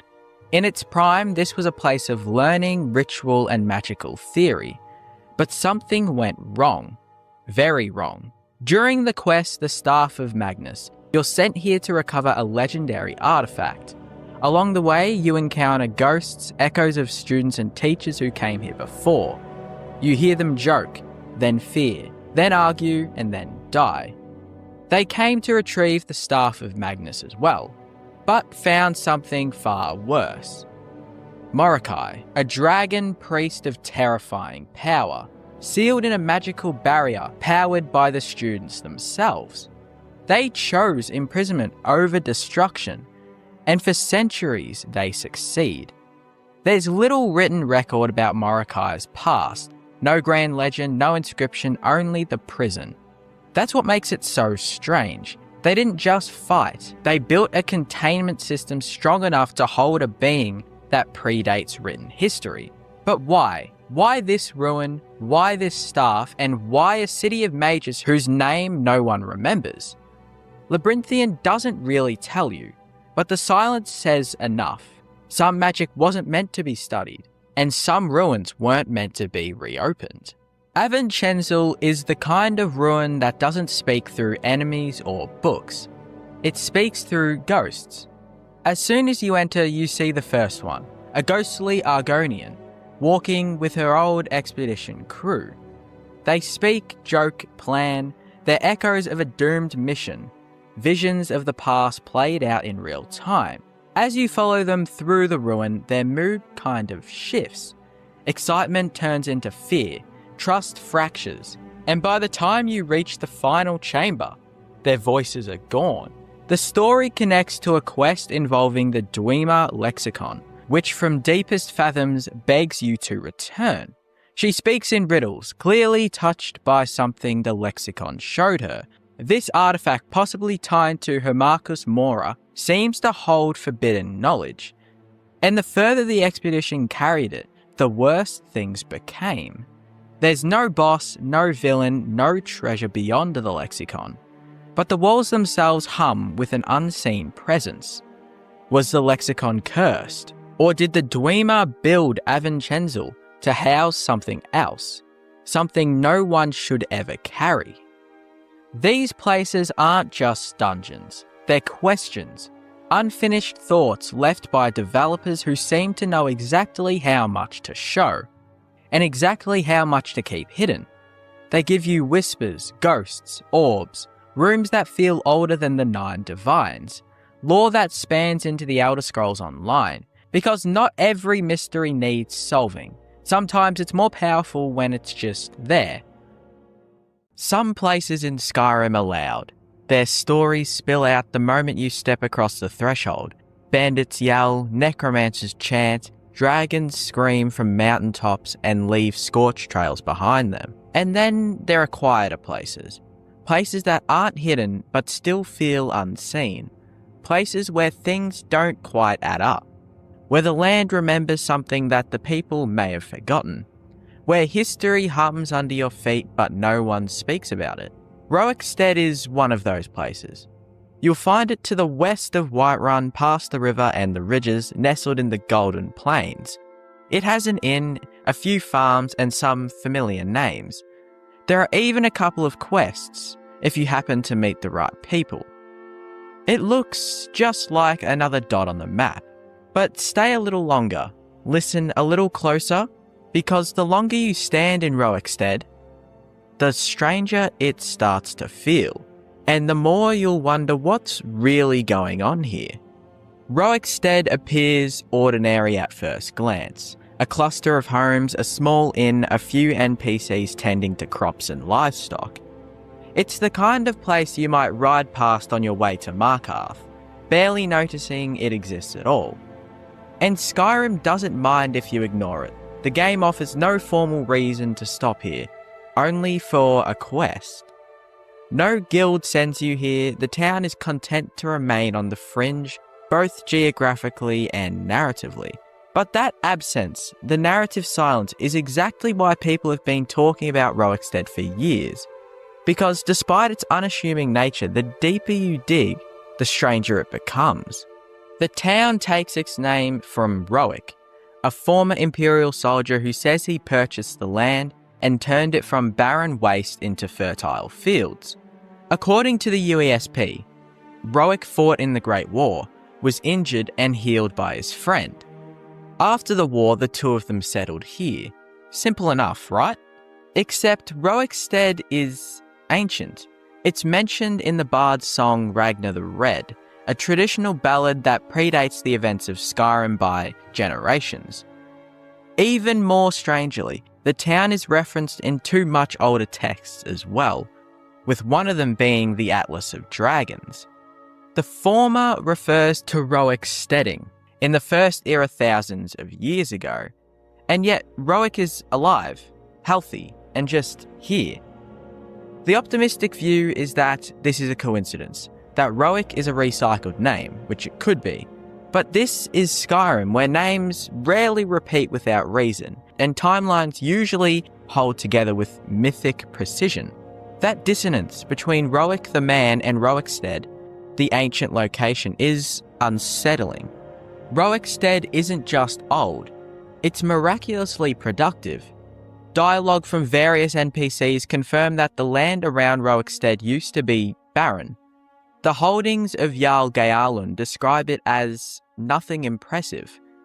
Yet somehow, It's the most fertile farmland in all of the Whiterun Hold.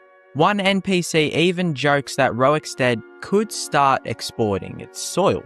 Farming is also rarely mentioned outside of Roekstead, and nowhere else in the game boasts this kind of prosperity.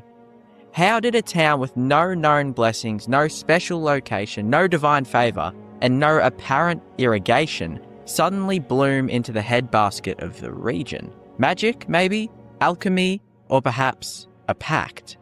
When you step into the homes of Roekstead's residents, you'll find some strange things. Soul gems are placed on shelves and tables, which are odd trinkets for simple farmers, right? In Roek's Manor, a copy of the book Spirit of the Daedra sits unguarded. There are no obvious mages living in the town, no alchemists and no temples. So why the magic paraphernalia? There's also an odd conversation with Roek's daughter, in some playthroughs depending on schedules. She speaks to a man who speaks quietly of magic. He warns the girl not to tell the others. It's a moment that can easily be missed, but when paired with the Daedric book, the soul gems, and the uncanny prosperity of the town, it begins to look a lot less like coincidence and more like remnants of something kept hidden. If you've ever played Skyrim even once, you remember Lockyer. He's the thief from Roekstead, introduced in the game's opening cart ride. However, Lockyer dies before the prologue ends. But here's the strange part. No one in Roekstead remembers him, even though he hails from there. No NPCs mention him, there's no house that once belonged to him, not even a passing reference. Even more tantalizing, a cutscene from Bethesda's Creation Kit demo once showed the developers editing a location called Lockyer's Tomb. It was fully modelled, fully fleshed out, but never used. Whether it was scrapped, unfinished, or meant for later DLC, the message is clear. There was meant to be more to this story. There's a theory first floated on Reddit and later picked up by YouTubers like Fizzy, that Roekstead is a Daedric cult in disguise. The theory does fit too well. The soul gems, the Daedra text, the suspiciously fertile land, the secrecy of magic training, the disappearance of Lockyer, the oddly elderly residents who never age. What if the town made a deal with the Daedric Prince of Pestilence and Order, or Mephala, who thrives on secrets and manipulation?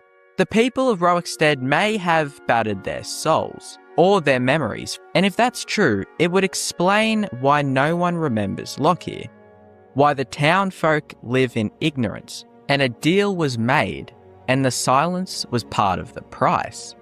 Roekstead doesn't shout. It doesn't demand your attention like Solitude's courtyards or Windhelm's gates.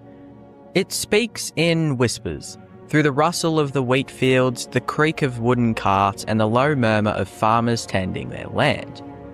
The inn is calm, the streets are empty, even the people speak as if they're trying not to wake something ancient beneath the soil.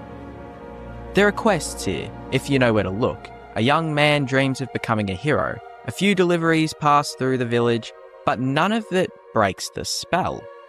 The tone stays the same, measured, restraint, almost reverent, as though the entire town is holding its breath. What makes Roekstead feel mysterious isn't what happens here, it's what doesn't as well. No one talks about the Dragon Mound just beyond the ridge, no one mentions Haygraven Shrine nearby.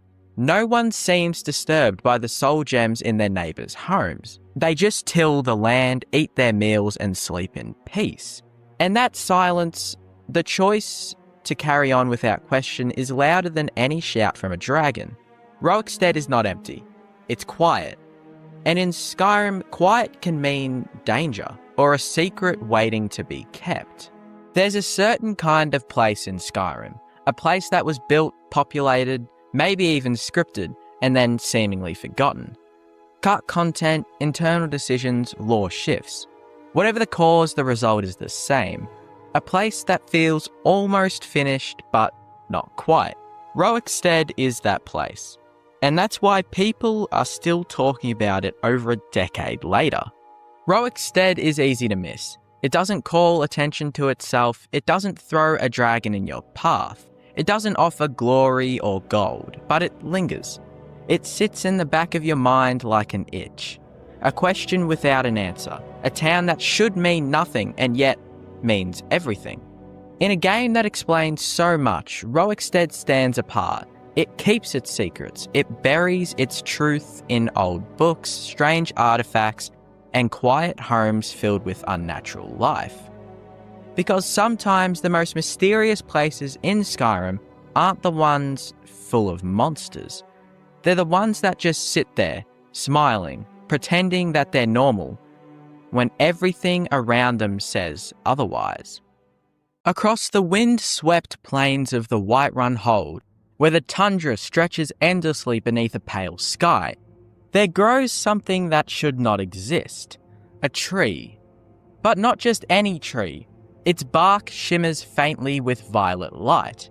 Its roots twist through stone and ash, and its sap, known as the sleeping tree sap, induces dreams so vivid they blur the line between reality and illusion. The sleeping tree, found at Sleeping Tree Camp, is one of the most mysterious landmarks in Skyrim. No lore explains it fully. No scholar agrees on where it came from.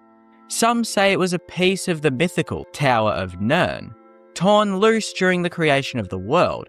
Others whisper it fell from the stars, a fragment of Hermaeus Mora's realm. Or perhaps the remnant of a giant's dream that took root in the waking world. It is both beautiful and unsettling, alive yet alien, and that is what makes it Skyrim's most mysterious place. The Sleeping Tree Camp lies west of Whiterun, nestled between the plains and the mountains. The camp itself is simple, a few giant tents, a cooking fire, and at its heart, the glowing tree itself. The giants who inhabit the camp seem to worship or protect it. Unlike their kin, it's as if even they understand that this tree is sacred or dangerous. The landscape around the tree seems changed by its presence. The ground is oddly coloured, the grass is sparse, and the air is faintly hazy, as though the world itself is holding its breath. There is no sound of wind here, no bird song, only the faint hum of something ancient, something that doesn't quite belong. The most bizarre and defining feature of the sleeping tree is its sap, a rare substance that can be collected in vials. It glows faintly purple, and when consumed, it grants the drinker immense vitality and strength at a cost. The sleeping tree sap temporarily increases stamina and resistance, but also induces a stale, dreamlike fog. Users report hallucinations, strange visions, and in extreme cases, unconsciousness. Some suggest that the tree feeds on these dreams, that it drinks the consciousness of those who taste its essence. In Skyrim's world, where potions and alchemy are commonplace, the sap stands apart. It doesn't behave like a natural mixture, it feels alive. There are even merchants in Whiterun who seek to trade in the sap, implying that this bizarre substance has become part of Skyrim's underground economy. Half medicine, half narcotic. Its effects blur the line between reality and dream, and the source of that power only deepens the mystery of the tree itself. Scholars and travellers have long debated where the sleeping tree came from. Each theory is stranger than the last. Some claim that the sleeping tree was born of a meteor, a seed carried through the void that crashed into Skyrim long ago. Its otherworldly glow and unnatural resilience seem to support this theory. If true, it would mean the tree is not of Nirn at all, but a relic of another realm, or another world entirely. Others believe it was flung into the air during the eruption of Red Mountain, carried by divine or Daedric forces before landing in Whiterun's tundra. The reddish hue of its roots, reminiscent of volcanic glass, could support this origin. Perhaps the most chilling theory ties it to Hermaeus Mora herself, the Daedric prince of knowledge and fate. The tree's alien appearance and dream-inducing sap mirror the strange, organic structures seen in Mora's realm.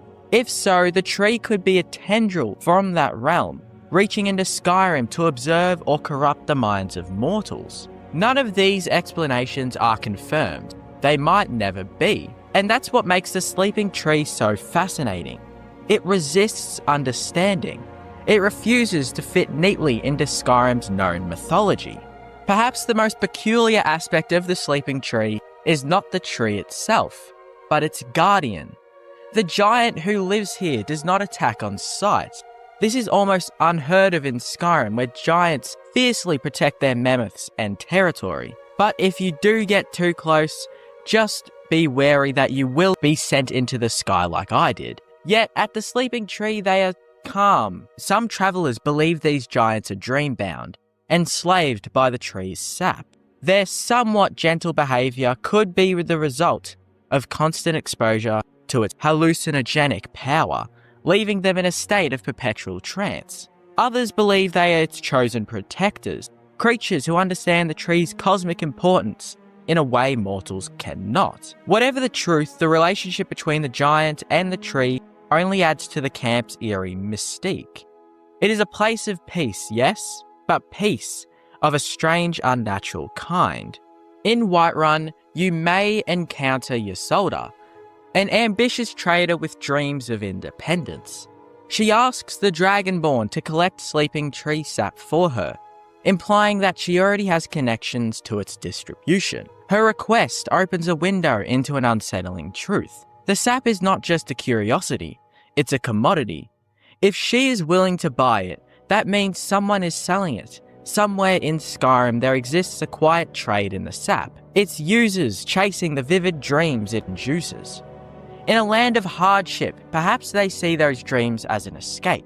This commercialization of something so alien, so potentially dangerous, is deeply Skyrim in spirit. It reflects the world's indifference to mystery, how wonder and horror alike are reduced to trade goods and coin. The sleeping tree then is not just bizarre in its existence, it's bizarre in how casually the world accepts it.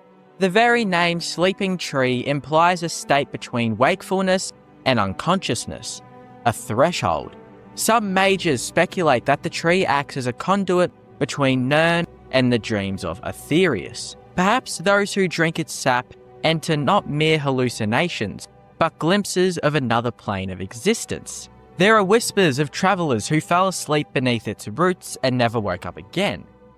Others awoke days later, speaking of vast forests of light, endless skies, and the voice of a great tree, whispering in a language no mortal tongue could speak. If true, this makes the sleeping tree not just a plant, but a living portal, one that connects Skyrim's physical world with its spiritual or cosmic dimensions.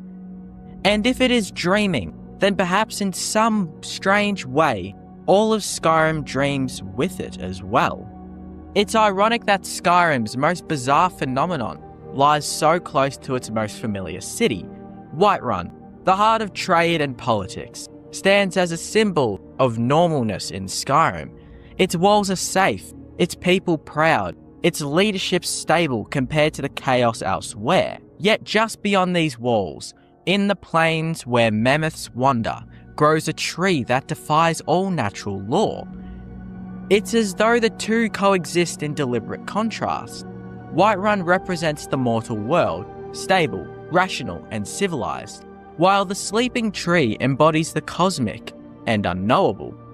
Every day, merchants, soldiers, and travellers pass within sight of its faint purple glow, never questioning its presence. It is the bizarre hiding in plain sight. The sleeping tree is one of Skyrim's greatest enigmas, a living contradiction that blurs the line between plant, god, and dream. It stands in quiet defiance of explanation, its roots sunk deep into the bones of the world, its branches reaching towards something beyond mortal comprehension. In a land defined by war and prophecy, it reminds us that not all mysteries can be solved, and not all beauty is meant to be understood. Maybe the tree really does dream, and maybe when we stand beneath it, we dream with it. Whatever its truth, The Sleeping Tree remains Skyrim's most mysterious and bizarre place, an alien heart beating quietly beneath the open sky, whispering to anyone who dares listen that the world of men is smaller, stranger, and far more magical than they will ever know. In the far northern reaches of Skyrim, nestled between frost-bitten cliffs and blizzards that never rest, lies a place few known, and even fewer survive. The Chill. To most, it's not even a location. They've never heard of it, never seen it on the map, and certainly never dared to stumble into it by chance. It doesn't announce itself, nor does it offer the illusion of justice and fairness. Instead, it whispers a warning in the howling wind. This is where Winterhold sends those they wish forgotten, and within its glacial prison walls lies the skeletal remains of prisoners long dead. Silent, frozen figures who raise more questions than answers. The Chill is unlike any other prison in Skyrim.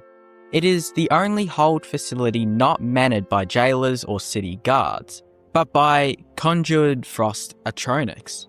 Elemental beings of ice who offer no sympathy, no nourishment, and no reprieve. And in the farthest corners of this glacial cave, you find them. Locked cages, bedrolls iced over with time, and the bones of those who never left. But who are they? Why are they left to die? And what does this unassuming location tell us about Winterhold, the college, and the darker undercurrents of Skyrim's justice system? The Chill is not labelled on any map and cannot be found through exploration alone. In fact, the only way most players discover it is through an arrest in the hold of Winterhold, one of the least populated and most isolated regions in Skyrim. When you choose imprisonment over a fine in this hold, instead of waking up in a city cell, you awaken in a cave. The walls are slick with frost, the air is heavy with silence, the cells are small, metallic cages with adept-level locks. 3 of them line the cave's walls. Each cage contains a bedroll, some bones, and all emit a cheering aura of neglect. But unlike other jails in Skyrim, there is no exit mechanism, no waiting guard to release you after time has passed. This is a place where you are meant to escape or die in. But what truly sets the Chill apart is what you find when you look closely at the details. 2 of the cages contain human remains. There are no journals, no named markers, no dialogue triggers to identify them. The game offers no quest or backstory. It gives you only the image of these bones, curled up on bedrolls, sealed behind iron bars. The implication is bleak. These were real prisoners, once alive, who died from exposure, starvation, or perhaps even at the hands of the frost trolls themselves. One cannot help but wonder, why are they so forgotten? Were they simply low-level criminals the Jarl wished to dispose of? Were they mages cast out of the College of Winterhold for breaking rules that went too far? Or were they political prisoners? People whose continued existence threatened the fragile order of a crumbling hold? There is one possibility that adds a particularly tragic angle. The college has a dark history. Members involved in necromancy, Daedric worship, and magical incidents have vanished with little explanation. These skeletal remains may be proof of those stories, evidence that the college doesn't exile its most dangerous members to the wilds, but locks them away in the Chill, where their mistakes can be quietly erased. While every other hold in Skyrim uses guards and jailers to maintain order, Winterhold relies on the frost trolls, summoned ice elementals. This is more than a mere aesthetic choice. It's emblematic of how Winterhold views its prisoners, not as citizens who've broken the law, but as expendables. People unworthy of even basic human dignity. These frost atronarchs don't feed, speak, or care. They won't hesitate to kill a prisoner attempting to escape. And their cold, mindless efficiency makes them the perfect tools for silent execution. If a prisoner were to die of starvation or illness, no guard would know. No reports would be filed, no one would ever visit the Chill to retrieve their body. This system absolves any human of moral responsibility. It allows the authorities of Winterhold, whether the Jarl or the college, to maintain plausible deniability. The chill operates like a machine, and the frost Atronachs are its gears. Players have speculated wildly over the years about who the skeletons in the chill may have been. Some theorists suggest that they could be remnants of the Great Collapse, the mysterious cataclysm that destroyed much of Winterhold and left the city in ruins. Perhaps in the chaos, the Jarl's court turned to the cruel punishments to maintain control. Others think the bones could belong to mages who dabbled in Daedric rituals or Black Soul gem magic, criminal acts even in the arcane lenient halls of the college. Reddit and the Elder Scrolls forums have pointed to possible connections with the Sigic Order or the remnants of the Mythic Dawn, hiding in plain sight and eliminated when discovered. Still, others believe the prisoners may not be criminals at all, but scapegoats. People who knew too much about the college's experiments, or who bore witness to things the Jarl's court wanted buried. There's also the uncanny silence about the chill in-game. No NPC mentions it, not even the guards or mages. You only hear about it when you're going to jail. It's almost as if everyone in Winterhold is pretending it doesn't exist. This kind of narrative omission is pretty rare in Skyrim, and often a signal that something darker lurks beneath the surface. The use of magic for containment and execution is a theme deeply ingrained in Skyrim's lore, but in the chill, that theme is taken to its coldest extreme.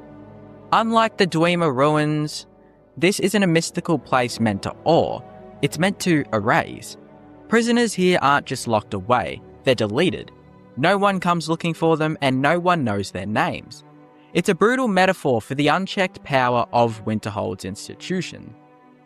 The Jarl, weakened and powerless, in a hold lost to time, may be clinging to order by any means. The college, unregulated and secretive, could be using the chill as a dumping ground for their mistakes. And that makes the skeletons more than just a set dressing. They are narrative relics, fossils of a system that no longer sees justice as rehabilitation, but as erasure.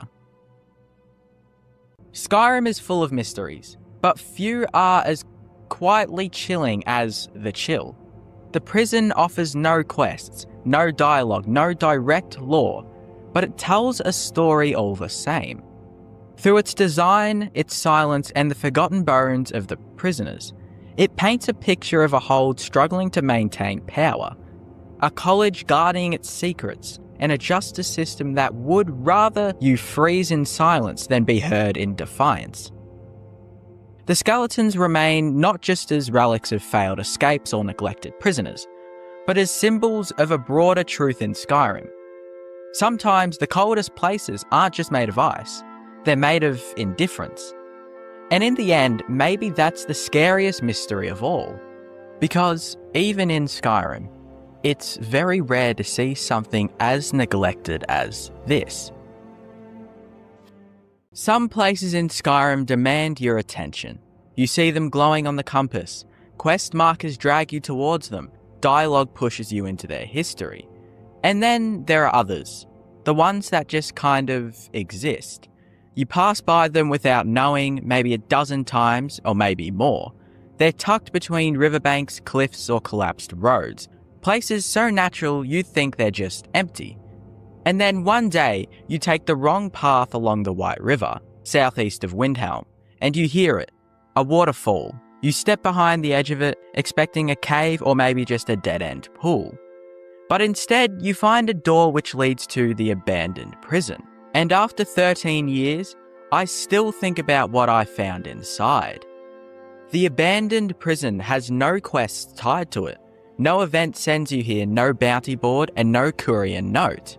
In fact, until the Anniversary Edition added a brief fishing creation and alternative start functionality, there was literally nothing pulling the player here. But it's fully modelled, fully voiced, and fully abandoned. Somewhat. Cells, skeletons, a crumbling hallway system, a mess hall, quad quarters, all the things you'd expect from an official prison facility. But no name, no official history, and no memory. It feels like it was just turned off, as if the Empire simply forgot about it, or chose to. As soon as you enter, you noticed what caused the ruin. Water. Torrents of it, Pouring through cracked ceilings and corroded stone, the White River flows into the prison, breaking the walls, pulling at your feet, and cutting off some corridors entirely. This was not an attack. It was time. And the prison didn't die in flames, it drowned. Furniture floats, cell doors hang from broken hinges. There are signs of a hasty evacuation, but not a complete one. Because bodies still remain, and they're not all in their cells. Most dungeons in Skyrim follow a clear path. You find enemies, you fight through it, and then you loot. The abandoned prison follows something more subtle and much more disturbing. The guards are still here, skeletons in full Imperial armor, sprawled near collapsed beams, one even hanging off a stairway, with its sword still drawn. Some tried to escape, but some didn't make it. There are signs of conflict, but not war, and just desperation. Something happened here, something fast, maybe a collapse, maybe the flood, and the Empire. They didn't clean it up. They left it. Or perhaps they were never allowed back in. In the lower section of the prison, if you look carefully, you'll find two documents. A guard's note describing rising water levels and damaged infrastructure, and a prisoner's journal smuggled out through a crack in the wall, detailing the last days of incarceration. The guard is worried, but focused, and the prisoner is terrified. They describe guards abandoning posts, confusion in the halls, water seeping into the bunks, and then silence. There's no record of an evacuation order, no mention of outside reinforcements, just fear and then stillness. As if the prison sealed itself off, and as if the world moved on without it. Unlike places like the Chill, the abandoned prison doesn't have a defined cultural or political role. Not Dunmer, not Daedric, and not Stormcloak. There's no shrine, no racial banners, no inscriptions. Which raises a question. Who really built this? Some speculate it was a pre-Empire military site, a temporary holding facility. Others think it was Nordic, later co-opted by Imperial forces. The most compelling theory, however, is it was a secret Imperial site, never intended for the public, and used for prisoners the Empire didn't want associated with major cities, political dissidents, war deserters, witch hunts, and once it became unstable, it was sealed and forgotten by design. The level design here is simple, but haunting. You start at the top, collapsed halls, collapsed roof, half-buried furniture. You move down into cells, low chambers, bunk beds, and broken kitchens. And then you end up in the lowest area, where water runs the deepest, facing a room that looks like it was never meant to be escaped from. Iron doors, no windows, no light. And you realise this wasn't just a holding facility, was it? It was a final stop. Some of these prisoners were never meant to be transferred. They were meant to disappear. The abandoned prison sits at a strange fork in the White River, between Mixwater Mill and Valheim Towers. You can walk past the waterfall a dozen times and never notice the door tucked behind the mist. There's no obvious path, no combat outside, and no glowing loot. Just rock, water, and the faint splash of stone. And if you never poke behind the falls, you never find it, which makes it feel more like a secret than a dungeon, and more like a memory than a location. You expect the abandoned prison to be somewhat empty, a ruin, a forgotten pile of flooded stone and rusted bars. And for a moment it is. But then the air kind of changes as you move deeper into the dungeon. A chill creeps in, deeper than the cold of the White River's spray. And as you step deeper into the lower levels, where water laps at your ankles and the torchlight flickers against the mildew-slick walls, you see them. The ghosts of the abandoned prison. Flickering, semi-transparent forms. Their faces long gone, their bodies faded into grey mist, but their rage is very real. These aren't spirits drifting in mourning. They attack, silently, swiftly, with old iron weapons that should have rusted into the dust long ago. They moan in bursts of grief or fury, and when they vanish, they don't fall, they disperse. as if they've finally realised it's too late, that they're no longer alive. This kind of place is a place where lore enthusiasts love to break down. It's a ruin with no direct quest, documents you can miss, skeletons telling half the story, and environmental design that reveals secret in silence.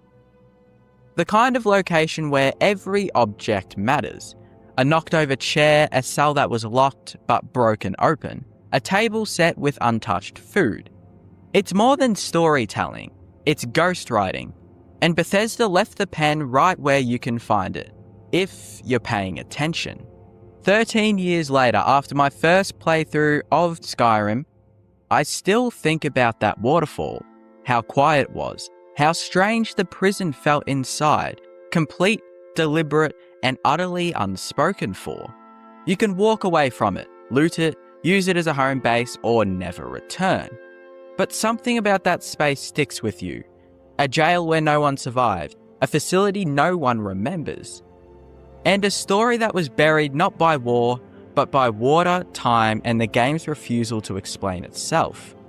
Some places in Skyrim want you to be a hero, but this one kind of just wants you to listen. What makes a place truly mysterious in Skyrim isn't just hidden lore or unanswered questions. It's the feeling that even after you've explored everything, something still doesn't fully make sense. These locations leave gaps on purpose. You find fragments of stories, strange details, ancient powers, and pieces of history that never completely connect together, no matter how close you look. And instead of giving clear answers, Skyrim often leaves players with implications, letting the atmosphere and the unknown do most of the work. That's why these places stay memorable for so long, because mystery creates curiosity in a way straightforward storytelling can't. The less certain you are about what really happened somewhere, the more your mind keeps returning to it afterward, and Skyrim understands that perfectly. Some of the game's most fascinating locations aren't the ones with the biggest battles or the best rewards. They're the places that leave you unsettled, confused, and still searching for answers long after you've already left them behind. Some places in Skyrim are dangerous, some are isolated, some are disturbing. But every once in a while, you find a location that somehow manages to be all these things at the same time. The kind of place that makes you feel uncomfortable the moment you arrive, not because of a difficult enemy or a powerful boss, but because something about it just feels wrong. Maybe it's hidden far from civilization, buried deep beneath the earth, surrounded by death, or carrying the remnants of a tragedy the world has long forgotten. These are the places where Skyrim feels at its darkest. Locations so remote, so hostile or unsettling that they seem completely disconnected from the rest of the province. Places where help is never coming, where the atmosphere alone tells a story, and where simply being there can leave a stronger impression than any other quest ever could. Because sometimes the most memorable locations in Skyrim aren't the grand cities or famous landmarks, they're the places you wish you'd never found at all. Skyrim is a game full of danger. Bandits lurk in the hills, necromancers conduct dark rituals in hidden caves, and vampires prey on the unsuspecting. But when it comes to the cities, one stands out as a place where lawlessness and violence seem to be woven into the very fabric of its history. Windhelm. Windhelm is the oldest city in Skyrim, a place that has endured for thousands of years. It has seen war, revolution, and tragedy, and through it all, crime has remained a constant presence, from racial tensions and organised crime to the infamous Butcher murders. Windhelm is a city teetering on the edge of chaos. But what exactly is the crime rate in Windhelm? To understand crime in Windhelm, we have to start with the city itself. Windhelm is the capital of Eastmarch, a cold and unwelcoming place that is currently at the heart of Skyrim's civil war. As the stronghold of Ulfric Stormcloak, it is the political centre of the rebellion against the Empire. This means that, even under normal circumstances, Windhelm is already a city divided. Unlike Solitude, which is tightly controlled by the Empire, or Riften, where crime is openly run by the Thieves Guild. Windhelm's crime is more insidious. It is a city where corruption, racial hatred, and lawlessness all intertwine, creating an environment where justice is either slow or non-existent. Windhelm's guards answer directly to Ulfric, and while they maintain order on the surface, they also turn a blind eye to many of the city's problems. This allows crime to fester in the shadows, unchallenged, and in some cases, even encouraged. One of the most infamous aspects of Windhelm is the Grey Quarter, a rundown district where the city's Dunmer population is forced to live. After the destruction of Vardenfall, Dunmer refugees fled to Skyrim, and many ended up in Windhelm. But rather than being welcomed, they were segregated, pushed into the worst part of the city, and largely ignored by the authorities. This racial tension isn't just background noise, it directly contributes to the crime. The Dunmer of the Grey Quarter have little protection from the city guard, meaning they have to fend for themselves. This creates an environment where crime isn't just common, it's necessary for survival. Smuggling, theft, gang activity are all part of the life here, but there is no other option. To make matters even worse, Windhelm's Nords, especially those who support the Stormcloaks, openly despise the Dunmer. They are routinely harassed, refused service, and sometimes even attacked in the streets. If a Dunmer is the victim of a crime, the guards are unlikely to do anything about it. This leads to a cycle where crime flourishes because there is no real incentive for law enforcement to step in. While Riften is well known as the home of the Thieves Guild, Windhelm has its own crime underbelly, one that is just as dangerous but far less centralised. Two of the most powerful families in the city, the Shattered Shields and the Blackbriars, both have deep ties to organised crime. The Shattered Shields are a wealthy merchant family that owns much of the city's shipping industry. On the surface, they appear to be law-abiding citizens, but their wealth is tied to some very shady dealings. Their involvement in the illegal skooma trade and their connections to pirates suggest that their business isn't as legitimate as they'd like people to believe. Then there's the Blackbriars. While they primarily operate out of Riften, their influence extends to Windhelm, where they have agents running various illicit activities. Maven Blackbriar's reach is long, and Windhelm provides another market for her family's smuggling operations. The guards do little to intervene, either because they are paid off or simply have bigger concerns. In short, Windhelm doesn't have a single dominant crime syndicate. It has multiple factions vying for power, creating a violent and unstable underworld. Perhaps the most infamous crime in Windhelm's history is the case of the Butcher, a serial killer who stalks the streets, preying on young women and leaving behind gruesome crime scenes. When the Dragonborn arrives in Windhelm, the city is already in a state of paranoia. Women are afraid to walk alone at night, and the guards are seemingly powerless to stop the killings. This isn't just a random event. It highlights how broken Windhelm's justice system really is. Despite multiple murders, the guards have failed to catch the culprit. In fact, they arrest the wrong person, showing just how little effort they've actually put into solving the case. If not for the Dragonborn's intervention, the Butcher might never have been stopped. This is a terrifying glimpse into the reality of Windhelm's crime problem. Even when people are being murdered in their own homes, the city's leaders seem incapable or unwilling to do anything about it. Windhelm's crime rate isn't just about the criminals. It's also about the lack of a functioning justice system. Unlike Solitude, where the guards actively try to maintain order, Windhelm's law enforcement is somewhat compromised. The guards are deeply loyal to Ulfric Stormcloak, and their focus is on the civil war rather than the safety of the people. Many of them share the same racial prejudices as the city's Nords, meaning they are far less likely to help the Dunmer or the Argonian citizens. Instead of being impartial enforcers of the law, they are essentially Ulfric's personal army. This tends to create a system where crime isn't just tolerated, it's institutionalized. If you're a Nord and support Ulfric, you'll likely never face real consequences for your actions. But if you're an outsider, you're basically on your own. Windhelm's architecture and layout tells a story of division and control. The city is both cold, literally and figuratively. a harsh stone maze locked in a permanent winter. Its narrow alleys and towering walls create a sense of isolation, where crimes can happen out of sight and out of mind. Unlike the bustling openness of Whiterun or the vertical sprawl of Markarth, Windhelm is closed in. The lack of community space discourages social cohesion, and its fractured layout reinforces the divide between the privileged and the oppressed. More than just physical design, Windhelm's culture also plays a key role in fostering crime.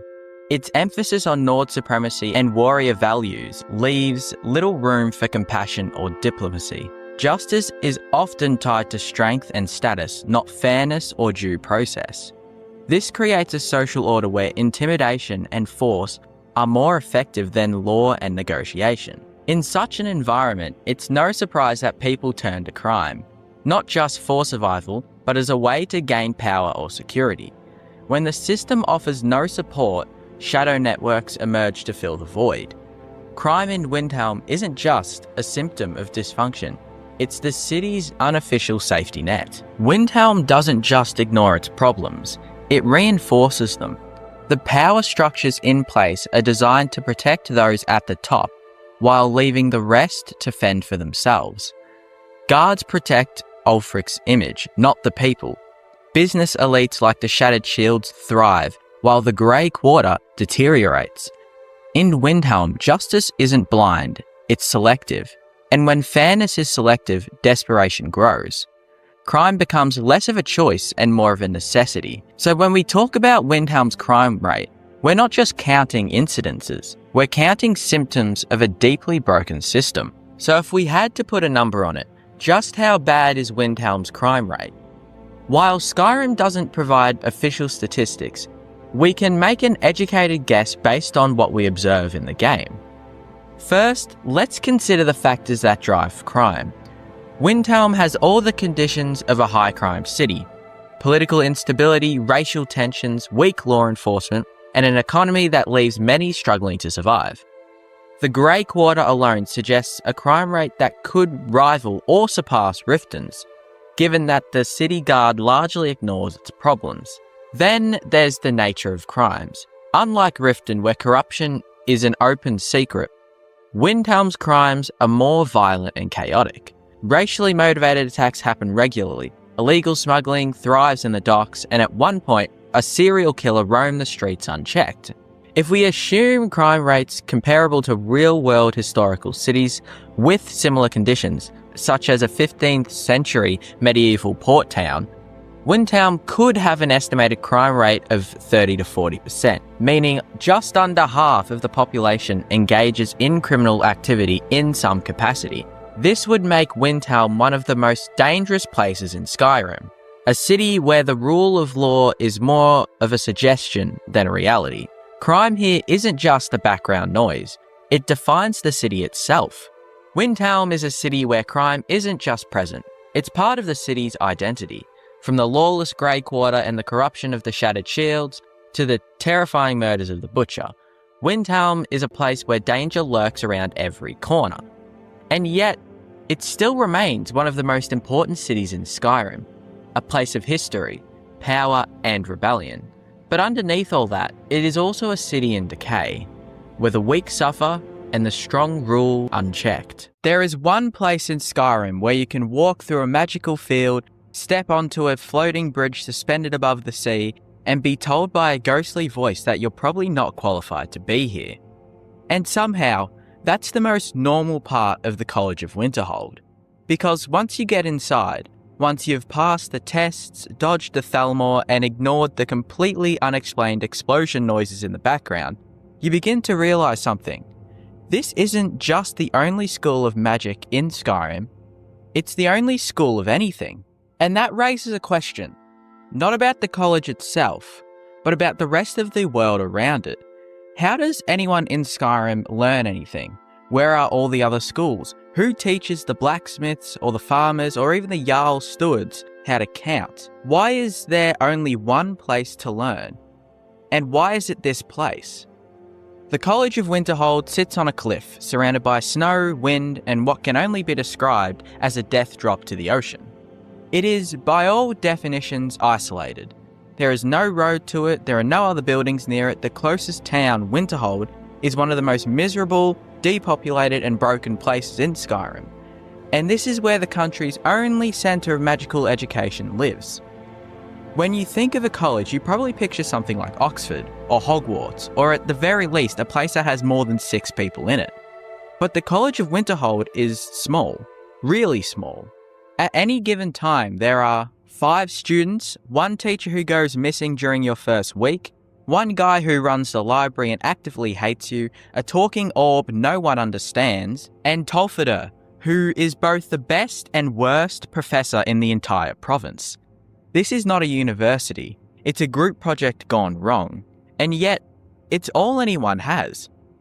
Here's where things get weird. Skyrim is full of people who clearly learn skills somewhere. Blacksmiths build legendary weapons, court wizards cast advanced spells, stewards run the finances of entire cities. Even the farmers know how to plant, grow and harvest crops in frozen tundra. So where did they learn? Because it wasn't the college. The college is very clear, it only trains people in magic. Restoration, destruction, alteration, great. But if you want to learn economics, tough luck. Want to study history or literature or basic math, you're out of luck. There is no university in Solitude, no math academy in Whiterun, no merchants guild that offers night classes.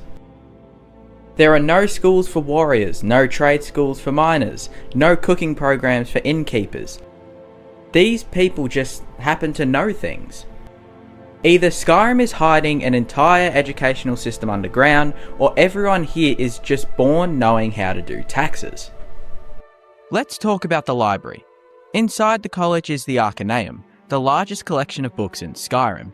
Some of them are incredibly rare, some are dangerous, and one literally causes madness.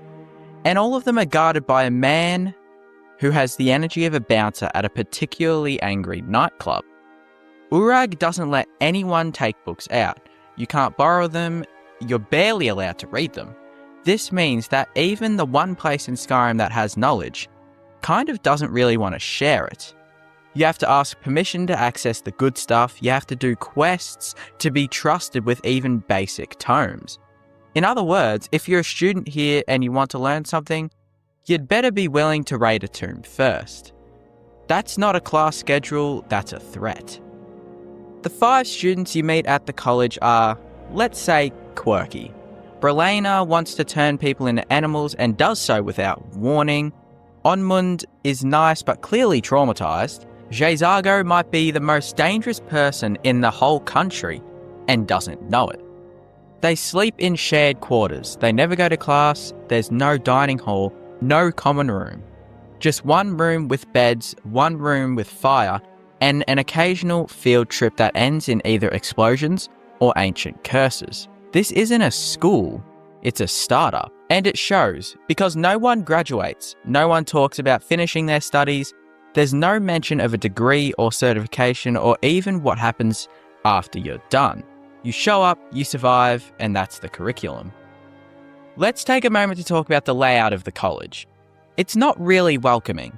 The bridge is thin and crumbling, the Hall of the Elements is a circle surrounded by nothing, the hallways are dark, twisting, and seemingly built with the intention of making students feel like they're in a very polite prison. And if you fall off the side, you're dead.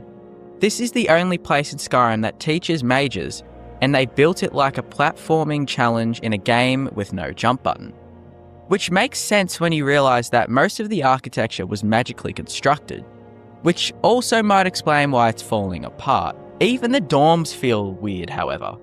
They're more like barracks than student housing. There's no art, no personality, nothing to suggest that anyone has been living here for more than a week. The only person with a fully decorated room is Ancano, who isn't even a student, he's a political spy. The College of Winterhold isn't just mysterious, it's controversial as well. If you talk to the citizens of Winterhold, the town below the college, you'll notice something. They hate the college. They blame it for the Great Collapse, a magical disaster that destroyed most of the city and sent large chunks of the land into the sea.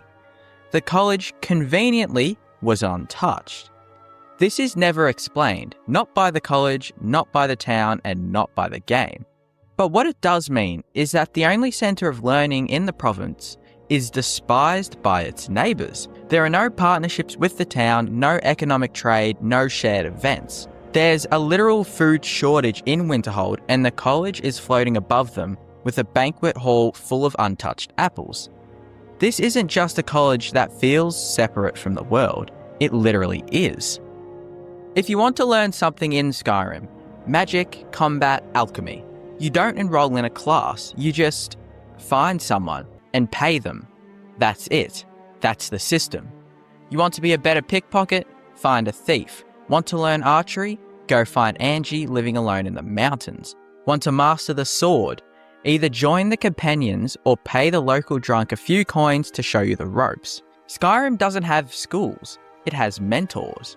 And while that sounds poetic, it also means the only way to get an education is to wander into danger, hoping someone likes you and be rich enough to afford their hourly rate. Is this really just a fantasy version of LinkedIn? No one at the college actually teaches you magic. You get a few lessons early on, someone shows you how to cast a ward, someone shows you how to cast fear. But that's it. The rest of the time you're learning by looting. Want to level up alteration? Spam candlelight. Want new spells? Go buy scrolls from the library. Want to master destruction? Go into a ruin and set things on fire until the game tells you you're good at it. The college doesn't teach. It gives you a room and hopes you figure it out. There are no lectures, no reading assignments, no exams. Which means this isn't really a college. It's a clubhouse for people who already know what they're doing. And if you don't, well, good luck. But maybe we're not asking the right questions. Maybe the college isn't a school in the traditional sense. Maybe it's a relic, a leftover piece of the past, a time where magic was more common, more accepted before collapse, before the fear and before Thalmor. Maybe that's why it's falling apart, why no one graduates, why the only thing they seem to care about is preserving what little magic they have left. Because no one else is doing it. The College of Winterhold isn't a school for the future. It's a museum for the past. A place where old mages gather to remember how the world used to work, and hope that maybe someone else still wants to learn. So does the College of Winterhold actually make any sense? No, not really. It's too small, too isolated, too dysfunctional. It teaches almost nothing, and what it does teach, it teaches rather poorly. It's hated by its neighbours, ignored by the province, and designed like someone let a necromancer build a cathedral using ice and vibes. But maybe that's the point. Skyrim is a world built on ruins, old ways, and forgotten paths.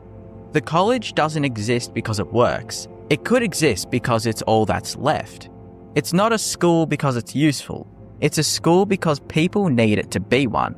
Because if the college didn't exist, then there would really be nowhere to learn. No one to teach, no place to pass up the magic that made this world possible. It makes no sense, and maybe that's the most magical thing about it. Some places in Skyrim demand your attention. You see them glowing on the compass. Quest markers drag you towards them. Dialogue pushes you into their history. And then there are others. The ones that just kind of exist. You pass by them without knowing, maybe a dozen times, or maybe more. They're tucked between riverbanks, cliffs, or collapsed roads. Places so natural you'd think they're just empty. And then one day, you take the wrong path along the White River, southeast of Windhelm, and you hear it.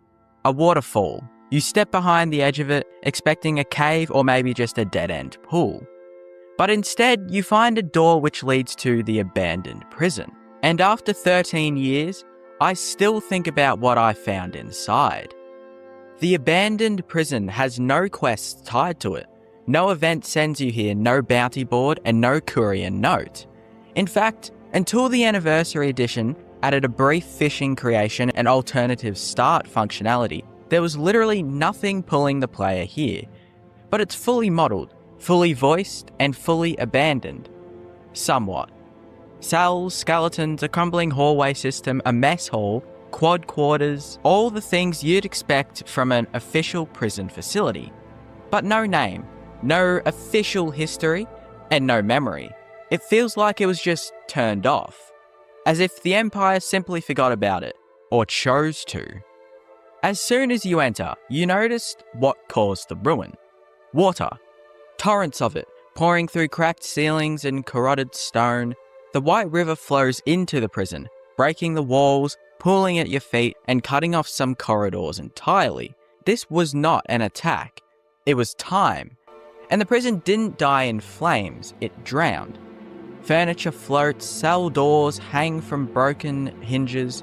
There are signs of a hasty evacuation, but not a complete one. Because bodies still remain, and they're not all in their cells. Most dungeons in Skyrim follow a clear path. You find enemies, you fight through it, and then you loot. The abandoned prison follows something more subtle, and much more disturbing. The guards are still here, skeletons in full Imperial armor, sprawled near collapsed beams, one even hanging off a stairway, with its sword still drawn. Some tried to escape, but some didn't make it. There are signs of conflict but not war, and just desperation. Something happened here, something fast, maybe a collapse, maybe the flood, and the Empire. They didn't clean it up, they left it. Or perhaps they were never allowed back in.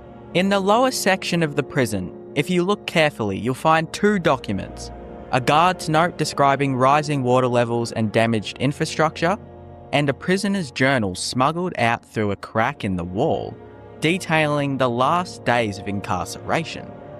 The guard is worried, but focused, and the prisoner is terrified. They describe guards abandoning posts, confusion in the halls, water seeping into the bunks, and then silence. There's no record of an evacuation order, no mention of outside reinforcements, just fear and then stillness. As if the prison sealed itself off, and as if the world moved on without it. Unlike places like the Chill, the abandoned prison doesn't have a defined cultural or political role. Not Dunmer, not Daedric, and not Stormcloak. There's no shrine, no racial banners, no inscriptions. Which raises a question. Who really built this? Some speculate it was a pre-Empire military site, a temporary holding facility. Others think it was Nordic, later co-opted by Imperial forces.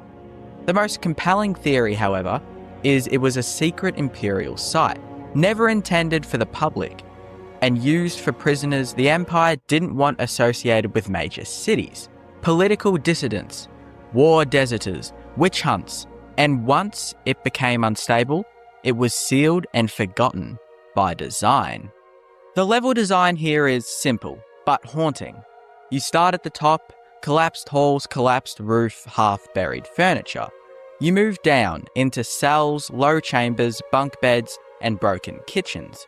And then you end up in the lowest area, where water runs the deepest, facing a room that looks like it was never meant to be escaped from. Iron doors, no windows, no light. And you realise this wasn't just a holding facility, was it? It was a final stop. Some of these prisoners were never meant to be transferred. They were meant to disappear. The abandoned prison sits at a strange fork in the White River, between Mixwater Mill and Valheim Towers. You can walk past the waterfall a dozen times and never notice the door tucked behind the mist. There's no obvious path, no combat outside, and no glowing loot. Just rock, water, and the faint splash of stone.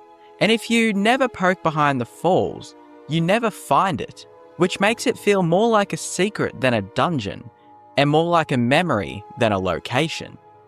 You expect the abandoned prison to be somewhat empty, a ruin, a forgotten pile of flooded stone and rusted bars. And for a moment it is. But then the air kind of changes as you move deeper into the dungeon. A chill creeps in, deeper than the cold of the White River's spray. And as you step deeper into the lower levels, where water laps at your ankles and the torchlight flickers against the mildew-slick walls, you see them. The ghosts of the abandoned prison. Flickering, semi-transparent forms. Their faces long gone, their bodies faded into grey mist, but their rage is very real. These aren't spirits drifting in mourning. They attack, silently, swiftly, with old iron weapons that should have rusted into the dust long ago. They moan in bursts of grief or fury, and when they vanish, they don't fall, they disperse, as if they've finally realised it's too late, that they're no longer alive. This kind of place is a place where lore enthusiasts love to break down. It's a ruin with no direct quest, documents you can miss, skeletons telling half the story, and environmental design that reveals secreted silence. The kind of location where every object matters. A knocked over chair, a cell that was locked but broken open, a table set with untouched food. It's more than storytelling, it's ghostwriting, and Bethesda left the pen right where you can find it, if you're paying attention. 13 years later, after my first playthrough of Skyrim, I still think about that waterfall, how quiet it was, how strange the prison felt inside, complete, deliberate, and utterly unspoken for. You can walk away from it, loot it, use it as a home base, or never return. But something about that space sticks with you. A jail where no one survived, a facility no one remembers, and a story that was buried not by war, but by water, time, and the game's refusal to explain itself. Some places in Skyrim want you to be a hero, but this one kind of just wants you to listen.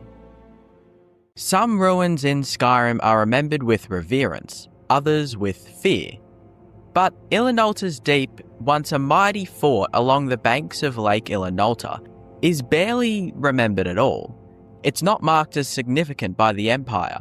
No bards sing of its fall, no guard really speaks of its name.